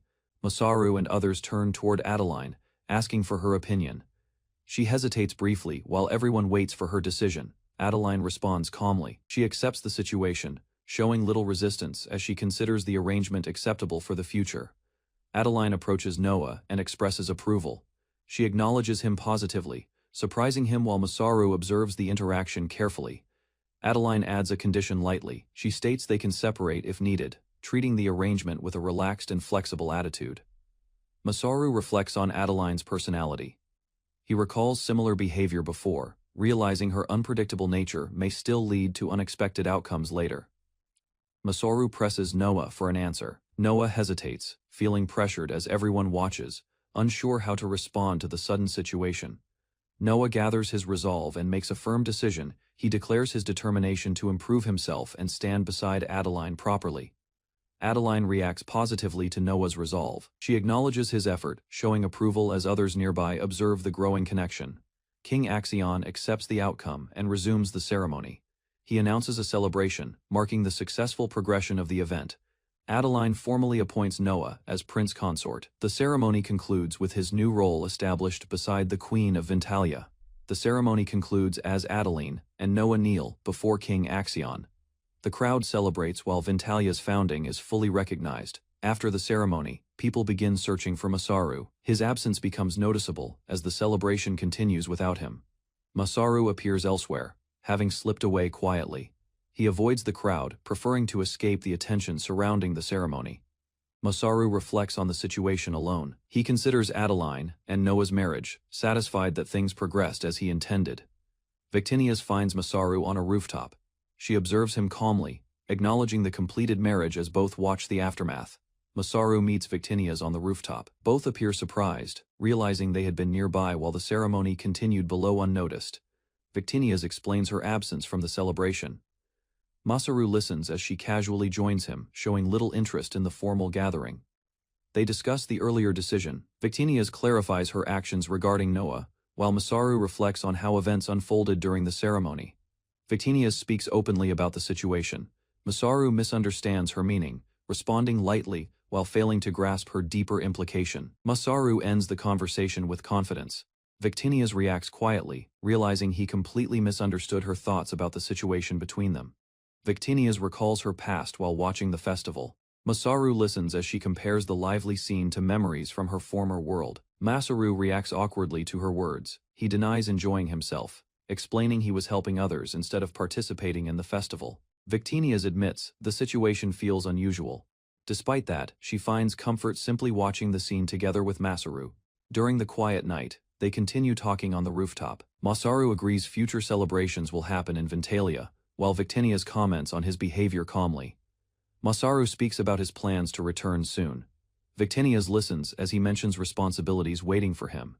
After leaving Gratas, Masaru and Victinias smile together on the rooftop. The atmosphere becomes calmer as the tension from the ceremony fades into a quiet moment. Victinias mentions the unfinished hot spring. She reflects on its progress while observing the night, showing mild interest in ongoing developments. Masaru comments on the confusion earlier. He notes how events became complicated, linking it to the unexpected actions during the ceremony. Another goddess appears briefly and interrupts. Victinias responds while Masaru prepares to leave, returning attention to their responsibilities after the event. Masaru declares his next plan enthusiastically. He focuses on preparing food for the upcoming celebration, marking a shift toward Ventalia's future activities. Victinias notices Masaru alone on the rooftop. She calls out to him while flying with Isla, inviting him to join them. Victinias reflects on Masaru's behavior. She considers his unchanged nature, then decides to continue her duty with Isla as a goddess. Victinias begins the divine ceremony. She activates her power and announces the formal start, drawing attention from everyone below. Victinias declares the land's name as Ventalia. Her power spreads across the area, marking the official recognition of the new nation. Victinias confirms the blessing of the gods. She asks all present to support Ventalia and its queen, completing the ceremony's purpose. Victinias announces a future celebration in Ventalia. She invites all races to join together, while Masaru hopes everyone will gather again. Victinias spreads her power across the land.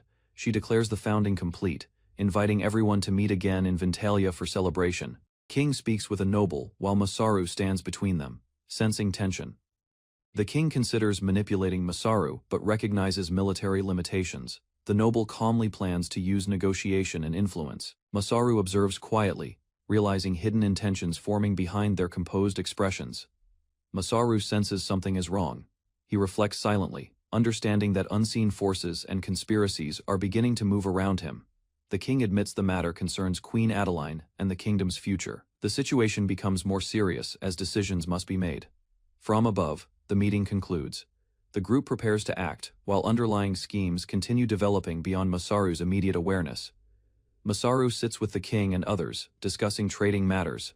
He listens carefully, realizing the topic may affect the kingdom's future development. The king explains that trading systems remain unclear in smaller countries. Masaru understands that weak structures could limit growth and stability. Masaru proposes using a patent system to secure knowledge and inventions.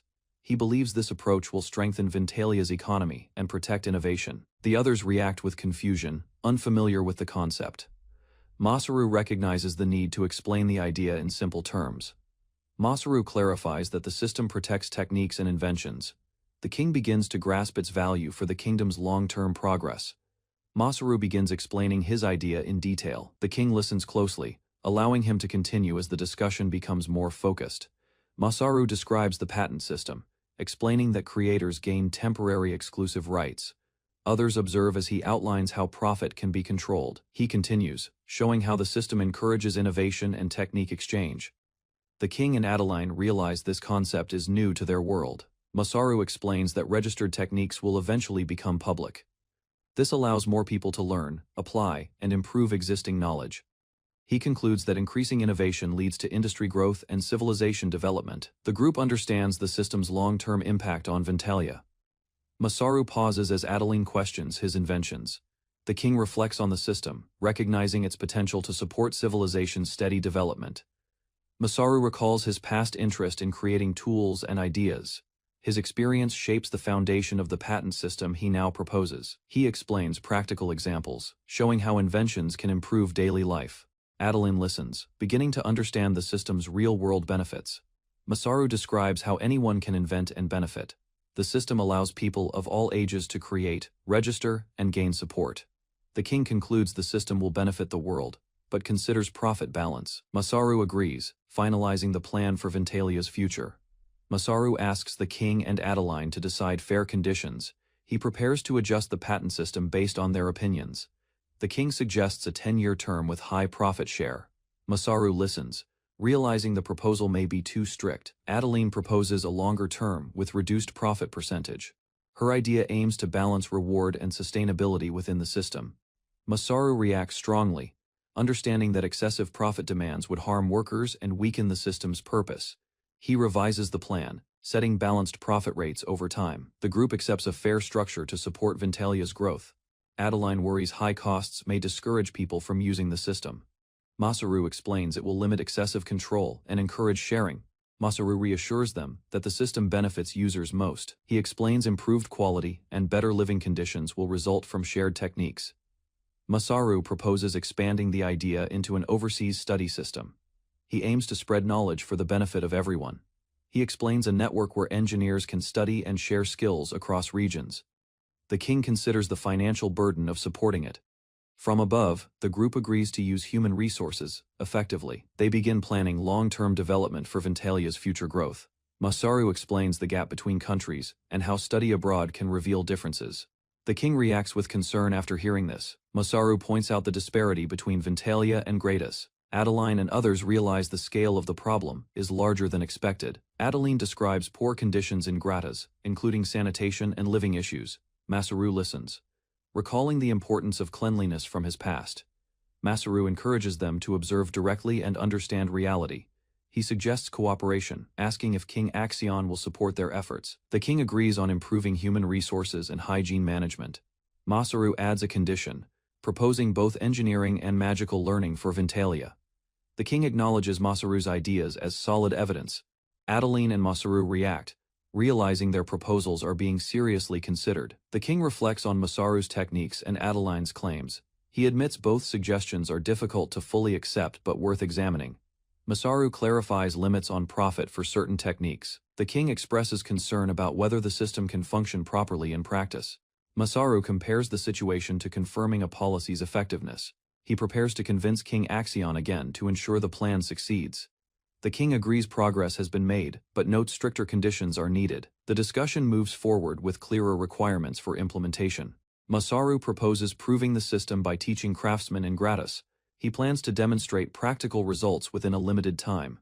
The king accepts the idea but demands clear results. He promises authority if Masaru can successfully show the system's effectiveness. Masaru understands the responsibility placed on him. Despite pressure, he prepares to meet the king's expectations and move forward carefully. Masaru confidently declares he will succeed. He commits himself to clearing the king's doubts through action and results. Later, Masaru faces the reality of limited funds. He realizes managing resources will be essential as he begins implementing his plan. Masaru arrives at the Craftsman Guild in Gratus. He observes the workers and listens as they explain why they gathered. Masaru realizes he has little money left. He explains his situation while thinking carefully about how to proceed with his plan. The craftsmen consider his proposal, they see potential benefits, and begin to view Masaru's idea as a valuable opportunity. The craftsmen recognize Masaru's previous inventions. They connect his reputation with improvements already seen in their daily work. They confirm his techniques are effective through experience. Masaru gains their trust, marking the first step toward proving his system. Masaru speaks with the craftsmen and gains their trust. They begin accepting his role and prepare to follow his guidance. Masaru reacts nervously but agrees to continue. He decides to take responsibility and move forward with teaching them. The craftsmen gather with strong motivation. They show determination, ready to learn and improve their situation under Masaru's direction. Masaru considers what to teach first. He decides that building houses will directly improve their daily lives. Masaru observes the slums of Gratus. He understands the poor conditions and confirms his plan to begin construction and reform. Masaru explores the undeveloped slum area of Gratis. He observes ruined buildings and learns it is where unemployed people have settled. The craftsmen explain that despite orders to improve conditions, the area remains neglected. Masaru questions why no real change has happened. Masaru decides to take responsibility for improving the area. He plans to include the slums in his project and create visible results. A young resident confronts Masaru, rejecting outside help. Masaru realizes the people value independence and do not easily trust outsiders. The child introduces himself as Ryuri. Masaru recognizes him as a key figure and understands change must begin by gaining local trust. Masaru arrived in a damaged town and met Ryuryu, a young dwarf girl. He observed poor conditions and listened carefully. Masaru followed Ryuryu into a building where adults argued. They doubted her actions and questioned her behavior and responsibility. An adult grabbed Ryuryu harshly. Masaru reacted calmly and protected her, showing his role as an engineer guiding craftsmen properly. The adults were confused by Masaru's words and actions. They began to realize his thinking was beyond his young appearance. It was revealed Ryuri belonged to a skilled dwarf tribe. Despite her age, her abilities surpassed many adults in craftsmanship. Masaru and Ryuryu walked through the slum area. Ryuryu explained the renovation project and pointed out many similar neglected places. Ryuryu stood firmly and expressed her determination. The craftsman listened as she showed belief in Masaru's ability to improve the town. Masaru observed the surroundings and asked for ideas. Ryuryu considered the situation carefully and prepared to share her thoughts on rebuilding. Masaru proposed clearing land and constructing new houses. He explained that proper planning would gradually solve the slum conditions effectively. The craftsmen hesitated due to limited manpower and materials. They considered Masaru's plan while questioning whether others would support the effort. Masaru noticed hesitation among the craftsmen. He observed their reactions while Ryuryu waited, sensing uncertainty about the renovation plan. Masaru acknowledged the risks, but viewed the project as an opportunity. He considered studying the slum conditions while gaining recognition if successful. Ryuryu watched Masaru closely, curious about his intentions. Masaru decided to proceed, focusing first on understanding the slum's real situation. Masaru explained that slums reflected deeper social and economic problems. He emphasized that discrimination and lack of resources worsened living conditions. Ryuri summarized the plan clearly. She concluded that rebuilding alone was insufficient and that addressing the root causes was necessary. Masaru explained that residents lacked choice due to poor conditions. He proposed housing, jobs, and infrastructure to truly improve their lives. Masaru warned that rebuilding alone was ineffective. Without solutions, it would only displace residents and repeat the same problems elsewhere. The craftsmen argued that such changes required government involvement. They believed the issue was beyond their authority and responsibility. Ryuryu strongly rejected their thinking. She believed crafting was meaningful work that could protect lives and improve people's dignity. Masaru reflected on his intentions. He realized building houses alone could drive people away instead of saving them, changing his approach. Masaru stood silently after the discussion, while others stepped back. Ryuryu called out to him, noticing his deep thoughts. Masaru raised his hand and suggested ending the discussion. He decided everyone should reconsider the problem with clearer understanding. The craftsmen agreed to gather again. Masaru chose to investigate the slums personally, planning to study conditions before proposing solutions. Masaru walked alone through the slum area. He observed buildings, people, and surroundings carefully to understand the real situation. Masaru reviewed his thoughts while overlooking the town. He realized hidden risks still existed, beyond what had been discussed earlier. Masaru thought about convincing King Axion and teaching craftsmen new techniques. He then noticed a strange sound nearby and became alert. Masaru followed the sound and realized it came from hammering. He identified it as skilled work done carefully inside a building. Masaru arrived at an old factory. He stood outside, confirmed the source, and decided to enter to investigate further. Inside, Masaru observed detailed metal carving work. He recognized the high level of craftsmanship and compared it with his past knowledge. Masaru examined finished ornaments. He understood they were premium items for nobles, proving the craftsman's advanced skill and precision. Masaru examined the crafted ornaments and considered their value.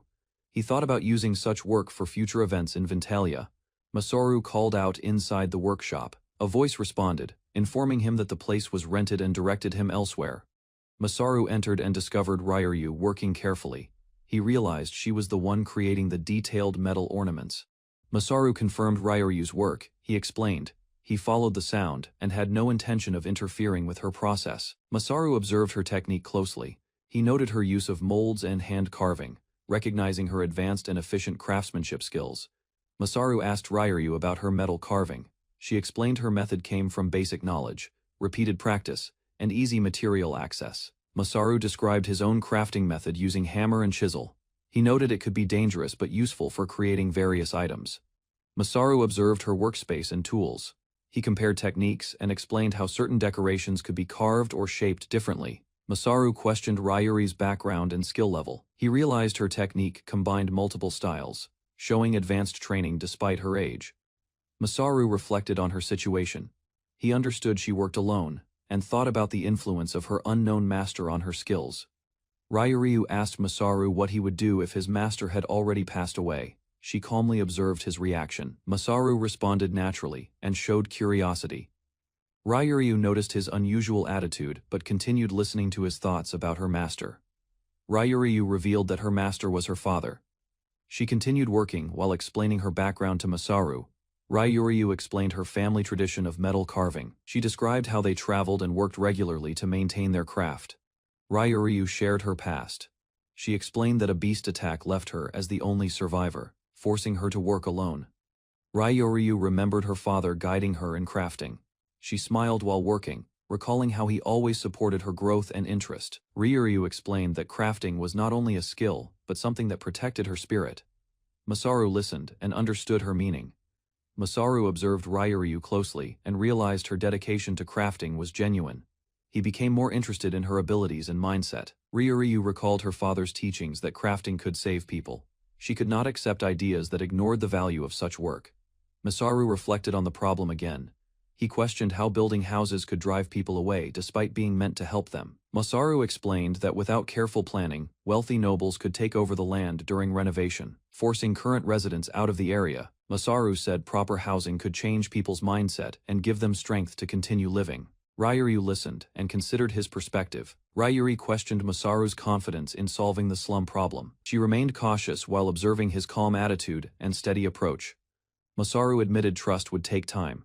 He invited Ryuryu to join the craftsmen's meeting to discuss improvement plans and techniques together.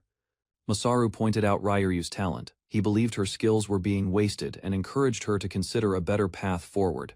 Masaru created a detailed metal ornament with precision. The pattern was clean and balanced, showing his high level of control and skill. Ryuri was surprised as Masaru worked while talking. She realized he could carve efficiently without losing focus on the conversation. Masaru finished and prepared to leave. Ryuryu watched him closely, still processing his ability and the meaning behind his actions. At the Craftsmen's Guild, Masaru presented his ideas. He explained that housing, employment, and safety were essential to improving the slums. Masaru pointed out structural issues in buildings. He emphasized that proper foundations and safe construction were necessary to prevent fear and collapse. The craftsmen admitted they were unprepared, especially regarding job creation. Masaru listened carefully while considering how to address their limitations. Masaru proposed increasing carriers and creating jobs within the slums. The craftsmen doubted the idea, believing it exceeded their capabilities. Ryuryu suggested organizing work that many people could handle. She supported a practical approach that would involve more residents directly. Ryuryu approached Masaru again, wanting to confirm her thoughts. She showed interest in working together on a new solution. Masaru accepted the direction and resumed the meeting. He encouraged everyone to focus and continue discussing concrete plans. Masaru emphasized using their abilities to improve the slums. The group looked toward the town, preparing to take action together. Masaru introduced a new woodworking method by connecting wooden beams with special joints. The pieces locked firmly together, creating a strong structure that would not easily come apart. The next day, construction continued across the town. Craftsmen carefully assembled the prepared materials and examined the unusual joining technique. A messenger arrived and found the workers discussing the method, while Masaru had already moved on to teach other workshops. The builders praised the stability and practicality of his construction knowledge. Soon, news arrived from the royal court. The king approved Masaru's proposal and agreed to recognize safety standards and technical qualifications for craftsmen. After hearing the announcement, the workers wondered where Masaru had gone. They soon realized he had likely headed to the glass factory to continue sharing his knowledge. After hearing that Masaru had gone to the glass factory, Ryukyu hurried through town. She wondered whether he intended to introduce another unfamiliar technique to the craftsman there. While running, she considered the possibility that Masaru was teaching glass blowing. Although useful, the method was already known and would not greatly change the industry. A different thought soon crossed her mind. If Masaru planned to create sheet glass, the situation would be far more significant, because the process relied on rare materials and specialized knowledge. Ryukyu recalled that only the dwarves possessed the secret required for such production. Even so, Masaru's past achievements with construction and craftsmanship had already surprised many guild leaders, making his next innovation difficult to predict. Following her suspicions, Ryukyu rushed to the glass factory. Upon arriving, she immediately spotted Masaru inside, and realized he had truly come to experiment with glassmaking. Workers gathered around a furnace as a long glowing mass of molten glass was lifted from the heat. The unusual shape drew everyone's attention and raised many questions. Stepping closer, Ryukyu watched Masaru handle the material with confidence. Although the process looked strange, he insisted that the result would eventually become sheet glass. The craftsmen stared at the elongated glass in disbelief. None of them could understand how such an object could be transformed into a flat sheet. Rather than revealing everything at once, Masaru explained that he was adapting a known glass blowing technique. Curious about the dwarves' methods, he planned to demonstrate a new application that might change glass production. Masaru explained that sheet glass could be produced through several methods, since teaching every workshop separately would take too long. The craftsmen remained doubtful as they watched the demonstration. To them, the long tube of glass looked nothing like a flat window panel. Ignoring the skepticism, Masaru carefully modified the heated glass. After repeated attempts and experiments, he had already refined the procedure enough to show it publicly. Using the cylinder method, he enlarged the hollow glass tube and shaped it evenly. Once the desired form was reached, the tube was removed from its support. A straight cut was then made along the glass surface. Before the material could cool, Masaru prepared it for another round of heating, bringing the craftsman one step closer to understanding his plan. The glass begins to soften and melt under heat. Ryukyu and the craftsman watch in awe as the hollow cylinder starts opening slightly. Masaru carefully places a rectangular stone inside the molten glass, using repeated pressing and adjusting motions. As the process continues, the glass gradually transforms into a flat panel. The workers' astonishment grows as they witness the formerly tubular glass taking a precise, even shape. Masaru holds the completed sheet glass proudly. The craftsman and Ryukyu marvel at the flawless result. Amazed by the innovation and technique demonstrated, Masaru humbly explains that the method itself wasn't his invention. What mattered most was understanding and executing it properly. Excited by the successful demonstration, Ryukyu wondered whether she could learn the technique as well. The possibility of creating sheet glass herself filled her with anticipation. Her question quickly sparked competition among the craftsmen. One after another, they volunteered to become Masaru's first student, turning the workshop into a noisy contest. The playful argument continued until everyone was reminded that cooperation mattered more than personal pride. Masaru decided he would teach anyone willing to learn and practice. With the excitement settled, the group gathered around the workshop once more. Soon, the results of the new technique began spreading beyond the factory. Wooden frames fitted with glass appeared throughout the town, marking the beginning of a major change in local construction. As glass windows began appearing throughout the town, Masaru continued guiding the craftsmen. His practical advice helped them install the new materials efficiently and safely. Watching the town's transformation, Ryukyu felt proud of how quickly everyone had learned. 1 week later, a royal carriage arrived. The king personally visited to inspect the results, seeing firsthand how Masaru's innovations had changed the town. During the inspection, the guild representatives admitted that Masaru's achievements had surpassed their expectations. The progress was greater than anyone had predicted. Hearing the praise, Ryukyu smiled confidently. Since the guildmaster had already approved their work, she believed there was no reason for concern about the king's judgment. Masaru demonstrated the completed sheet glass to the king and guild members. Everyone observed carefully, examining the craftsmanship and consistency of the new material. The king's attention shifted to the young apprentices. Ryukyu and the craftsmen smiled, proud of their work, and the progress made under Masaru's guidance. After a week of practice, the craftsmen had fully learned the techniques. Their efforts and careful application produced high-quality results, impressing the king beyond expectation. The king reacted with astonishment, amazed at the rapid mastery and transformation. The combined dedication of Masaru and the team had exceeded all prior expectations.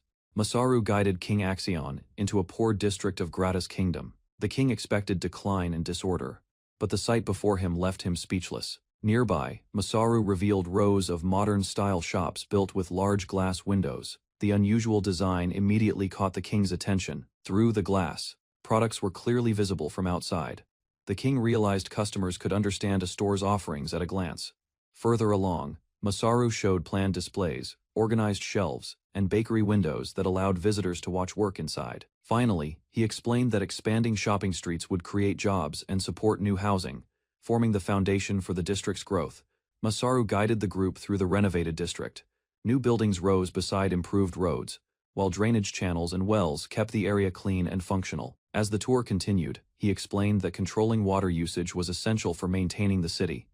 The king listened carefully and considered the wider impact. Looking over the transformed neighborhood, King Axion realized the residential area and shopping street could become a model for the entire kingdom. Soon local craftsmen confirmed that the renovation methods had already been taught to their workers. Although matching Masaru's skill would take time, they could continue the work. Convinced by the results, the king ordered similar projects across Gratas, hoping to spread the district's success throughout the realm. After completing the tour, King Axion praised Masaru's achievements and promised to support the spread of his ideas. Yet one important question remained in the king's mind. Stopping in the unfinished district, he asked Masaru to consider the future consequences of introducing so many advanced methods at once. The king pointed out that the renovations represented decades of progress. Such rapid change could influence future trades and development across the kingdom. Although others suggested rewards and recognition, Masaru listened carefully and reflected on what truly motivated his efforts. Rather than seeking wealth or status, he prepared to reveal the personal reason that had driven him to transform the slums. When asked why he had transformed the district so drastically, Masaru finally revealed a simple truth. Rather than claiming noble intentions, he admitted that his passion often pushed him to do more than necessary. The confession caught everyone by surprise. Laughter soon replaced the tension. Even the king found humor in Masaru's honesty, while recognizing how much knowledge and innovation he had brought to the kingdom. Afterward, King Axion prepared to return to the castle and introduce the new systems throughout Gratas. As the meeting ended, a companion quietly wondered whether Masaru would someday leave, while he remained thoughtful about the future.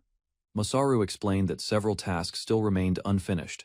Before returning home, he intended to guide everyone and ensure the district could continue developing without him. Aya's preparations for departure were discussed. King Axion offered advice and agreed to remain longer while others learned from the successful renovations. Concerned about the future, the king warned that neighboring slums would soon demand the same improvements. Masaru listened carefully to the growing challenge. Attention then shifted to land ownership. The king believed the renewed district would become a model for Gratas, and promised to address related issues. Finally, he introduced another matter entirely. The conversation turned toward the mysterious demon beasts surrounding the kingdom. After mentioning the demon beasts, King Axion asked how much Masaru knew about them. Masaru admitted that his knowledge was limited compared to his expertise in technology and construction. The king explained that demon beasts were born when negative emotions and corrupted energy accumulated, twisting living creatures into dangerous monsters. Recent sightings worried the kingdom. Reports described unusual appearances near the suburbs, while other strange incidents had begun occurring across the region. As the explanation continued, King Axion revealed that the current situation differed greatly from anything previously recorded. Hearing the details, Masaru realized the growing threat was far beyond normal expectations, and concluded that the situation had become dangerously abnormal. King Axion explained that the source of the anomaly remained unknown. Like ripples spreading across water, the disturbance continued to expand throughout the world. To illustrate the danger, he described terrifying demon deer that had begun appearing in places where such creatures were rarely seen. Soon, the story shifted to a recent encounter near Pouteriem. Adventurers and soldiers found themselves facing the enormous beasts deep within the forest. Without warning, the demon deer unleashed a powerful attack. Strange energy erupted across the battlefield, forcing everyone to retreat and defend themselves. Despite the overwhelming pressure, the warriors held their ground. A skilled fighter stepped forward, determined to stop the beasts before more lives were endangered. Commander Lancelot led the battle against the demon beasts. Viewing the outbreak as training for his knights, he pushed his troops to grow stronger through real combat. His companions noticed how much he had changed since meeting Masaru. The commander's skills and confidence had risen far beyond their previous level. Standing before his soldiers, Lancelot declared that further challenges awaited. He intended to continue improving himself after returning home. The tense atmosphere suddenly shifted when news arrived about Lady Adelina's upcoming wedding. The unexpected announcement briefly distracted the group. That moment of surprise ended quickly. As the demon deer charged again, Lancelot regained focus and prepared to face the dangerous beast's head. Lancelot struck with overwhelming force, cutting through the charging demon deer. The clean attack amazed the soldiers watching the battle. Moments later, his attention shifted from combat to Adelina's upcoming marriage. Strong emotions replaced his calm demeanor as he reacted to the news. Before anyone could stop him, Lancelot rushed off to investigate. Meanwhile, his companions chased after him, hoping to learn more about the mysterious groom. 2 weeks after their departure, Masaru and his companions finally returned to the farm. The residents noticed them immediately and welcomed their return with excitement. Fatigue showed on the travelers' faces. The long journey had clearly taken a toll on the group. Upon arriving in Ventalia's central district, they received a warm reception. News of the nation's founding had spread, and many people celebrated the achievement amid the gathering crowd. Masaru remained beside the carriage instead of joining the festivities. His strange behavior caught everyone's attention. The others suspected that the exhausting trip had left him unusually shaken and drained. The group noticed that many people had been staring at a certain girl during their journey. As they discussed it, they realized someone was still missing from the gathering. 2 girls stepped forward and each insisted on staying close to Masaru. Both believed they had an important place beside him. Their rivalry quickly grew. Wanting to prove who understood Masaru better, they challenged each other to a contest. Later, everyone gathered at the chief's house. Attention shifted from the dispute to the future of the newly founded nation and the plans ahead. During the discussion, a noble proposed holding a wedding alongside the founding ceremony. The unexpected announcement surprised the room and drew immediate congratulations. As the discussion continued, a suggestion emerged to turn the founding day into a larger celebration. The idea quickly gained support from those present. The group organized a 3-day schedule. The first day would focus on exchanges and interactions, while the second would feature the official founding ceremony. Plans expanded further. A blessing ceremony, a royal appointment, and a wedding were added, making the occasion even more significant. Concerns arose over the massive preparations required. Important buildings and accommodations still needed to be completed before the event. Without hesitation, Masaru volunteered to handle the necessary resources and construction work. Trusting his abilities, the others left a major part of the preparations in his hands. While discussing preparations, Masaru asked whether the king needed a special gift. The group suggested a unique royal symbol. After considering several ideas, they agreed that an item representing authority would be most suitable, drawing inspiration from an old legend. Masaru proposed creating a sacred treasure that could become a national symbol and be passed down through generations. With the plan decided, he immediately rushed off to begin the project. The others watched as he eagerly focused on crafting the ceremonial treasure. Masaru continued moving from place to place without rest. His determination inspired those around him, reminding everyone how his efforts had transformed a small settlement into a growing nation. With Masaru focused on crafting the sacred treasures, the others decided to handle the ceremony preparations themselves and gather the tribal leaders. Walking through the city, Masaru received greetings from residents. Even while responding, he kept thinking about how to properly create the 3 sacred treasures. Remembering a warning about dangerous beasts, he decided to patrol outside the city. The task would be risky, but it was necessary for his plan.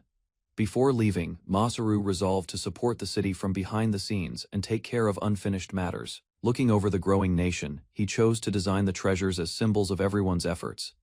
The first item he planned to forge was a sword. As Masaru considered the sacred sword, he listened to the thoughts of the beastmen. Their words inspired him to create a symbol that would protect and represent all people equally. Attention then shifted to the mirror. He envisioned it as a reflection of reality, expressing the peaceful coexistence of every race and citizen within the nation. For the final treasure, Masaru imagined a radiant jewel. Its beauty would symbolize hope and become a cherished emblem passed down through future generations. Although the concepts were clear, creating them remained a challenge. Standing above the city, Masaru looked over the nation he had helped build. Seeing how far it had grown, he felt a renewed sense of purpose and responsibility. While looking over the city, Masaru decided that after completing the sacred treasures, he would prepare a special gift to thank the goddess who had brought him to this world. After summarizing his plans, he suddenly realized that the gift would become yet another major task on his growing list of responsibilities. The workload continued to pile up. Although overwhelmed, Masaru searched for ways to manage everything and keep the project moving forward. Just as he gathered his thoughts, he sensed someone nearby. The unexpected presence immediately caught his attention. Following the sound, Masaru cautiously approached a dark corner of the room. Seeing a figure hidden beneath a cloth, he prepared himself for an unexpected encounter. Investigating the hidden presence, Masaru came face to face with an impossible sight. Standing before him was another Masaru. After discovering his double, Masaru faced the mysterious figure. Instead of attacking, the duplicate acted confidently and seemed to know exactly who he was. As the encounter continued, Masaru carefully observed the copy. The existence of two identical people raised troubling questions about the nature of the world. Rather than panicking, he analyzed the situation. Suspecting a creature that could imitate others, Masaru decided to uncover the truth behind the imposter. To expose the copy's limits, he proposed a challenge. The test would reveal whether the duplicate truly possessed all of his knowledge. Soon, the contest began with construction plans for the upcoming ceremony. Through practical tasks and design work, Masaru prepared to determine which of them was the real expert. The challenge quickly turned into an argument. The duplicate mocked Masaru's hardworking nature, while Masaru realized the copy reflected traits he would rather ignore. Soon, the imposter revealed knowledge that should have been impossible to know. That discovery convinced Masaru that the situation was far more serious than he first believed. Their dispute escalated as both exchanged accusations and complaints. Despite the tension, Masaru continued searching for clues about the stranger's true identity. Without warning, the duplicate drew a weapon and revealed hostile intentions. The encounter shifted from an investigation into a direct threat. As strange magic filled the room, Masaru sensed a familiar presence behind the attack. The realization suggested that the mysterious double was connected to a power he had encountered before. Recognizing the strange power behind the attack, Masaru connected the enemy to previous incidents involving mysterious creatures and lingering dark energy. Instead of rushing forward, he questioned the imposter to learn more about the mastermind controlling him. Without warning, the battle erupted. Furniture and materials crashed across the room as the two figures exchanged attacks and tested each other's abilities. The imposter seized an opportunity and launched a decisive strike. Believing victory was near, he attempted to finish the fight in a single blow. At the last moment, Masaru countered. Using the enemy's own tactics against him, he turned the surprise attack around and forced the battle into a new phase. The imposter suddenly grabbed Masaru and tried to gain the upper hand. Despite the pressure, Masaru stayed calm and searched for a way to counter his opponent. Moments later, the duplicate revealed that he could use strengthening magic. The display proved that he possessed abilities beyond simple imitation. Another surprise followed when the enemy demonstrated healing magic as well. Seeing multiple skills copied so easily, Masaru realized the threat was growing. The battle intensified as both sides exchanged attacks and strategies. Each move was met with a response, turning the fight into a contest of adaptation. During the clash, the imposter revealed the source of his strength. His power flowed directly from a mysterious master, hinting at a far greater enemy behind the conflict. After surviving the previous assault, Masaru watched in shock as the copy revealed a strange black power. Determined to stop the enemy immediately, Masaru prepared a counterattack. Meanwhile, the imposter raised a massive floating mass above the temple, creating a disaster capable of endangering the entire region. Instead of retreating, the copy mocked Masaru and admitted frustration at being created as his duplicate. As Masaru analyzed the situation, he realized the duplicate was using abilities that should have been impossible. The scale of the power suggested something far beyond normal skill usage. A sudden realization struck him. The mysterious ability connected to the goddess itself, revealing that the copy possessed access to powers that should never have been within its reach. The imposter pushed his copied abilities further, creating and reinforcing countless weapons. As their power multiplied across the battlefield, Masaru realized the situation was rapidly slipping out of control.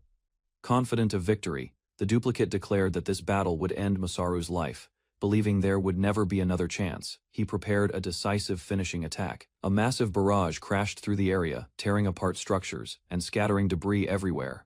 Watching the destruction spread through the city, the imposter celebrated his success. However, his confidence grew too quickly as he assumed the attack had already settled the fight. When the dust cleared, the real Masaru emerged, unharmed, while carrying an enormous beam. A mysterious newcomer suddenly appeared before Masaru and the copy, leaving both of them stunned. The stranger revealed that he had been searching for Masaru for a long time. After discovering the growing city, he approached directly and demanded answers regarding Adelina, turning the situation in an unexpected direction. Before Masaru could fully react, the newcomer seized the copy and displayed overwhelming confidence. Possessing immense power and authority, he treated the duplicate as insignificant while preparing to use him for his own purposes. While walking through the city, Masaru unexpectedly encountered Lancelot, who had arrived to investigate a dangerous monster connected to him. After assessing the situation, Lancelot concluded the monster was powerful, but remained confident in his ability to defeat it. Observing Masaru more closely, the knight quickly realized his strength had increased significantly since their last meeting. Impressed by that growth, Lancelot expressed his desire to test Masaru's new abilities in a duel after the monster was defeated. Without refusing the challenge, Masaru agreed, and decided the monster had to be eliminated before their long-awaited match. Suddenly, Masaru grabbed Lancelot and revealed he wanted to test a new idea inspired by a comic from his previous world. Excitement filled Masaru as he introduced a giant ballista designed to launch people across long distances. Without hesitation, the device fired Lancelot high into the sky, sending him flying far beyond the city. Watching the successful launch, Masaru immediately imagined applying the same concept to himself before realizing the danger. Moments later, Lancelot crashed into the ground while Masaru laughed, satisfied that the experiment had worked. After surviving the launch, Lancelot praised Masaru's unusual ideas, while admitting nobody else would attempt such experiments. Soon afterward, he dismissed the fake Masaru as a disappointing opponent, and prepared to expose its true strength. Meanwhile, the copy released overwhelming magical power that even surpassed an S-class mage. Rather than showing fear, Lancelot calmly explained the monster could become far stronger by converting that energy into reinforcement magic. Finally, the fake demonstrated its abilities by creating identical copies, revealing a dangerous skill capable of overwhelming enemies through sheer numbers. Facing the fake Masaru, Lancelot accepted the challenge and calmly prepared to strike, despite the enemy's confidence. Before the copy could react, Lancelot vanished from sight and closed the distance with incredible speed. Caught off guard, the fake barely avoided the attack and quickly created portals to escape the relentless assault. As the battle intensified, both fighters exchanged rapid attacks, while the portals redirected movements across the battlefield. Refusing to lose momentum, the fake continued launching surprise attacks, but Lancelot relentlessly pressed forward without giving the enemy time to recover. Relentless pressure from Lancelot forced the fake Masaru to retreat while struggling to escape the knight's powerful attacks. Instead of panicking, the copy analyzed Lancelot's fighting style and realized experience had become his greatest advantage. Confidently, Lancelot revealed that his newly awakened skill had made him even stronger than before. Confusion crossed the fake's face as it tried to understand the mysterious ability called change. Finally, Lancelot explained that possessing multiple skills indicated an incomplete talent, allowing certain individuals to unlock greater potential through further growth. Lancelot explained that combining his mastered sword skills unlocked the powerful ability known as change. Rather than accepting that explanation, the fake Masaru argued the true nature of the skill was far more complicated. Smiling confidently, Lancelot revealed he had already mastered his greatest sword skill before ever meeting Masaru. Recalling the many killer abilities he had obtained, Lancelot realized those skills had quietly guided his growth. At that moment, he concluded the battle with Masaru had awakened his understanding of change, preparing him to unleash an even stronger attack. Desperately, the fake Masaru reinforced a massive castle wall with magic, hoping it could block Lancelot's finishing strike. Even that enormous barrier shattered instantly, leaving the fake stunned by the overwhelming power behind the attack. Standing calmly amid the destruction, Lancelot revealed the awakened skill called Arbitrator, confirming the battle had reached its conclusion. Smiling awkwardly, the fake Masaru admitted the devastating damage perfectly matched Lancelot's reputation for reckless combat. Later, Lancelot refused to reveal every detail of his new ability, explaining only that it had awakened after fighting Masaru and would remain his secret. With the battle over, Lancelot refused to reveal any more secrets and suggested they investigate the fake Masaru instead. Upon examining the defeated copy, Masaru discovered mysterious information describing it as a special golem created for a hidden mission. Confused by the unexpected message, he tried to understand the meaning behind the strange word, manifest. Moments later, a mysterious figure appeared and identified herself as the one responsible for the earlier incident in Stenzen. Before either of them could react further, she warned that the entire world was facing an imminent and far greater danger. Entering the Ventalia temple, Masaru asked Vishatinias to reveal why the world had fallen into danger. She uncovered that Zack's location had been leaked, allowing enemies to track him despite the regret surrounding the mistake. Attention soon turned toward Lancelot, because his abilities and knowledge were considered essential to the current situation.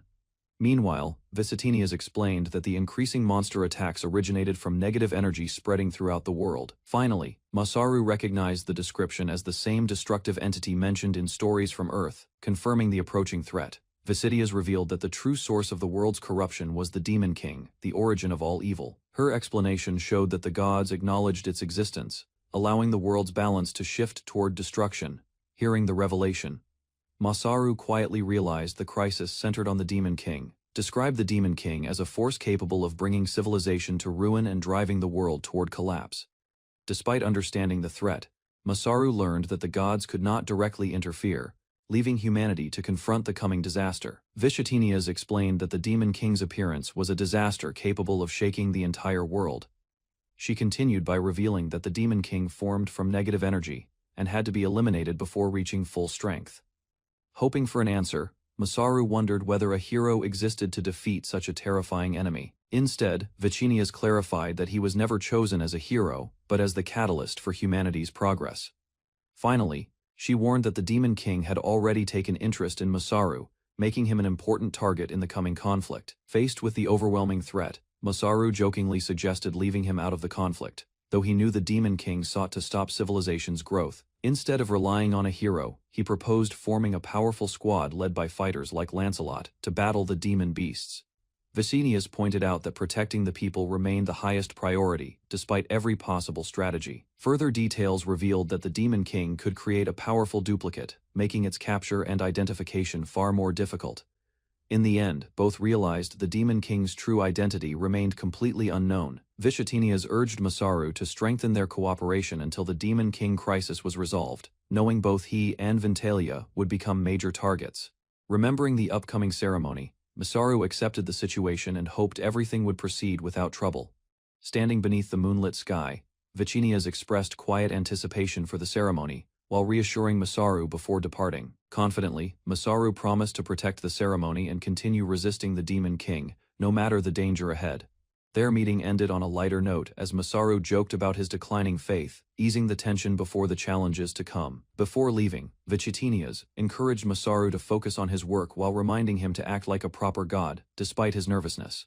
Moments later, Masaru discovered a new job request from Vichatinias, scheduled for after the founding approval ceremony. The assignment required him to deliver letters to regions beyond the reach of the Gospel of God. Rather than treating it as a simple errand, Vichatinias explained the mission would also help prepare useful supplies for the upcoming ceremony. Satisfied with the proposal, Masaru accepted the request, and Vichatinias promised to prepare a suitable reward after the task was completed.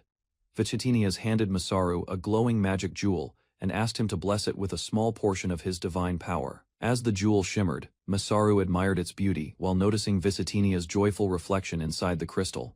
Curious about her tastes, he gently asked whether she liked beautiful accessories, hoping to understand her better. After a brief pause, Vichatinias admitted she enjoyed items such as earrings, necklaces, and rings like anyone else. Smiling to himself, Masaru decided to prepare a meaningful gift for Vichatinias instead of offering an ordinary reward. After considering the request, Masaru decided he wanted to prepare the gift himself, leaving Vichatinias quietly surprised by his answer. Before departing, he told her to send a message if she ever needed help, then left with the upcoming ceremony still on his mind. Alone beneath the night sky, Vichatinias wondered what kind of present Masaru intended to give her and smiled to herself. Suddenly, Masaru called out to her once more, catching Vichatinias completely off guard as she turned around in surprise. Embarrassment quickly replaced her composure, leaving her flustered after being unexpectedly stopped again. Before leaving, Masaru asked Vichatinias where he should deliver the letters assigned in his new mission. Using a synchronized map, Vichatinias pointed out the destination and showed him the exact location marked within the nation of Ventalia. With the destination finally confirmed, he set his sights on Thread City to begin the important mission. Several days later, Soldier Zack relentlessly trained Masaru, insisting a strong body would support his power and impress Adelina someday. Despite exhausting exercises, Masaru endured Zack's harsh training, questioning the painful routine while refusing to abandon his determined efforts. Adelina observed Masaru beside her companions, praising his determination while reminding Zack not to overwork him during training. Zack defended his methods, believing Masaru needed strict discipline, though everyone recognized his guidance often caused unnecessary bruises instead. Watching Adelina and the girls become friendly, Masaru felt relieved, believing their growing trust strengthened everyone around him together. Remembering earlier misunderstandings, Masaru felt relieved after seeing the girls reconcile, while Zack's sharp judgment eased everyone's remaining concerns together. The girls explained they shared the same goal, helping Masaru succeed, proving their friendship replaced previous tension with mutual trust. Later, Zack discussed increasing demon beast activity, warning that nearby monsters threatened the region despite soldiers handling routine encounters already. Standing alone after training, Zack admitted he hoped to duel Masaru longer, believing every battle revealed greater potential within his student. An elf informed everyone that Masaru had traveled toward the western mountains, leaving his companions worried about dangerous conditions ahead. Elena revealed she accompanied Masaru because her knowledge of the western mountains ensured their dangerous expedition would follow the correct route. Reaching the canyon, Masaru discovered a hidden underground entrance. Realizing Elena's guidance prevented them from overlooking the carefully concealed passage. While descending the cliffs, Elena explained the underground settlement maintained close trade with the dark elves of Stenzen through diplomacy. Masaru learned Elena had visited the underground settlement before, giving her valuable experience navigating the difficult terrain without confusion. After thanking Elena for her guidance, Masaru understood Emerald trusted her and assigned her to watch over his journey. Masaru followed Elena into the hidden passage, amazed by her confidence, while descending toward the underground destination beneath the valley. Inside the vast cavern, Elena guided Masaru across ancient pathways, revealing abandoned structures scattered throughout the enormous underground landscape below. As the tunnels narrowed, Masaru accepted Elena's advice, replacing heavy armor with lighter clothing for safer movement through confined passages. Elena reviewed Masaru's mission, confirming he traveled to deliver the goddess's message and prepare ceremonial clothing for Adelina and Zack. Elena explained their underground destination specialized in silk production, revealing the true purpose behind Masaru's journey into the hidden settlement. While exploring the cavern, Masaru eagerly gathered glowing mushrooms, believing every unusual material could become useful during future crafting projects. Elena explained the glowing flash mushrooms appeared only inside magical underground areas, reacting to dense mana surrounding the ancient caverns. Using local materials, Masaru assembled a portable lantern, creating reliable light, while allowing Elena to travel with both hands available. Continuing deeper underground, Masaru noticed another glowing object, already imagining practical inventions using special magic stone cartridges for future equipment. Elena urged Masaru to continue toward Stenzen, though he remained fascinated by every discovery, slowing their underground journey with constant exploration. Masaru admired another glowing plant, encouraging Elena to enjoy unexpected discoveries, because every detour revealed valuable experiences during their expedition. Although Elena preferred returning quickly, she accepted Masaru's curiosity as they collected flying manafish and rare purple light magic crystals. Continuing the exploration, Masaru noticed strange elastic threads nearby, but Elena warned him those mysterious webs brought dangerous consequences upon contact. Ignoring the warning for a moment, Masaru examined the massive web until hidden movement inside the tangled strands caught his attention. Suddenly, enormous underground spiders attacked from every direction, forcing Masaru to dodge their deadly assault before the creatures surrounded him. Masaru panicked after discovering enormous spiders, while Elena warned those monsters transformed into dangerous demon beasts through powerful black magic. Elena became trapped inside sticky webs, asking Masaru for assistance while struggling desperately against tightening strands surrounding her frightened body. Although terrified of spiders, Masaru forced himself forward, distracting the monsters while searching for an opportunity to rescue Elena safely. Several spiders launched thick webs toward Elena, binding her as Masaru watched helplessly before preparing another desperate attempt to intervene. Drawing his sword, Masaru stood before the monstrous spiders, refusing to abandon Elena despite facing overwhelming danger inside the cavern. Masaru encountered another trapped traveler, who urged him to escape, but curiosity made Masaru question the stranger's unexpected appearance. The trapped traveler explained spider threads wrapped around weapons instead of breaking, leaving Masaru surprised by their unusual toughness and strength. Attempting another rescue, Masaru became entangled himself, refusing to release his sword, despite the tightening webs pulling him upward. A giant spider dragged both victims closer together, forcing Masaru and the trapped traveler into even greater danger beneath its waiting fangs. Restrained inside thick webs, the desperate traveler begged for help, leaving Masaru wondering who actually needed rescuing inside the cavern. Naruomi Masaru found Elena trapped inside a giant spider's web, while frightened companions begged desperately for immediate rescue together. Using his item box and blacksmithing skill, Masaru created a curved sword, surprising Elena, before handing her the weapon. Elena swung the newly forged blade against the enormous spider, while Masaru supported everyone, helping their coordinated attack succeed completely. After defeating the giant spider, Masaru and Elena rested briefly, recognizing its massive body had remained vulnerable throughout the fierce battle. Inspecting the completed weapon, Elena admired its impressive cutting power while Masaru celebrated his first battle-tested sword surviving real combat. Elena explained Forest Watcher skills could evolve after reaching specific mastery levels, leaving Narumi Masaru curious about hidden possibilities ahead. Hearing Elena's explanation, Masaru realized his many production skills might also transform after fulfilling unknown requirements through continued experience. Leaving the captured man suspended inside the spiderweb, Masaru and Elena paused their exploration before discussing unusual skill changes together. Masaru reflected on Lancelot's earlier words while strange aromas distracted everyone, making the unexpected skill evolution seem even more mysterious. Soon, Masaru prepared homemade seafood pizza using goat cheese and wheat flour, astonishing the captive with its rich aroma and appearance. Elena reminded Narumi Masaru their cave connected to the underground city, while noticing the captured man had slept through everything. The captive insisted he defeated the spider alone, though exhaustion from working without rest had caused his embarrassing misunderstanding. Masaru refused to trust the stranger immediately because many unanswered questions remained, including his suspicious capture inside the spider's tangled web. After hearing the stranger's explanation, Masaru identified him as a bandit whose reckless actions had attracted the spiders toward their group. The captive apologized for any trouble caused by the spiders, leaving Masaru and Elena surprised after hearing his unexpected confession. Narumi Masaru shared freshly cooked seafood pizza, surprising the captive whose appetite replaced suspicion after tasting the unusual underground meal. Elena explained the underground spiders served local residents, while the captive revealed his family belonged to respected insect tamers. Freed from the web, the grateful captive introduced himself as Futa, and thanked Narumi Masaru for saving his life again. Futa described an underground settlement where insect tamers, spiders, and moth demons had peacefully lived together apart from surface kingdoms. After examining spider silk products, Masaru realized the valuable thread materials originated from insects, solving another underground mystery for everyone. After learning the spiders were friendly allies, Narumi Masaru realized attacking them had caused an unfortunate misunderstanding beneath the underground city. Futa insisted he would personally calm the disturbed insects, leaving Masaru and Elena confused as he hurried deeper underground alone. Fututa explained several insects suddenly became violent days earlier, forcing him to confront the dangerous outbreak without anyone else's assistance. While apologizing to his injured spider companion, Futa suspected mysterious demonization had spread across the underground, threatening peaceful creatures everywhere. Masaru introduced himself and Elena, explaining they entered the underground after receiving an important messenger's request from the surface.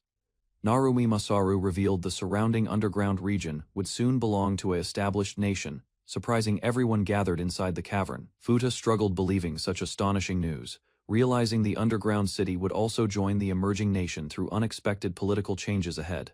When questioned about the request, Masaru admitted Goddess Victinias had entrusted him with delivering the important message to everyone underground. Futa laughed at Masaru's explanation, insisting no goddess could personally recognize a messenger or contact every settlement across the underground. Although Futa dismissed the unbelievable story, Masaru accepted nobody underground would believe his extraordinary explanation without stronger proof.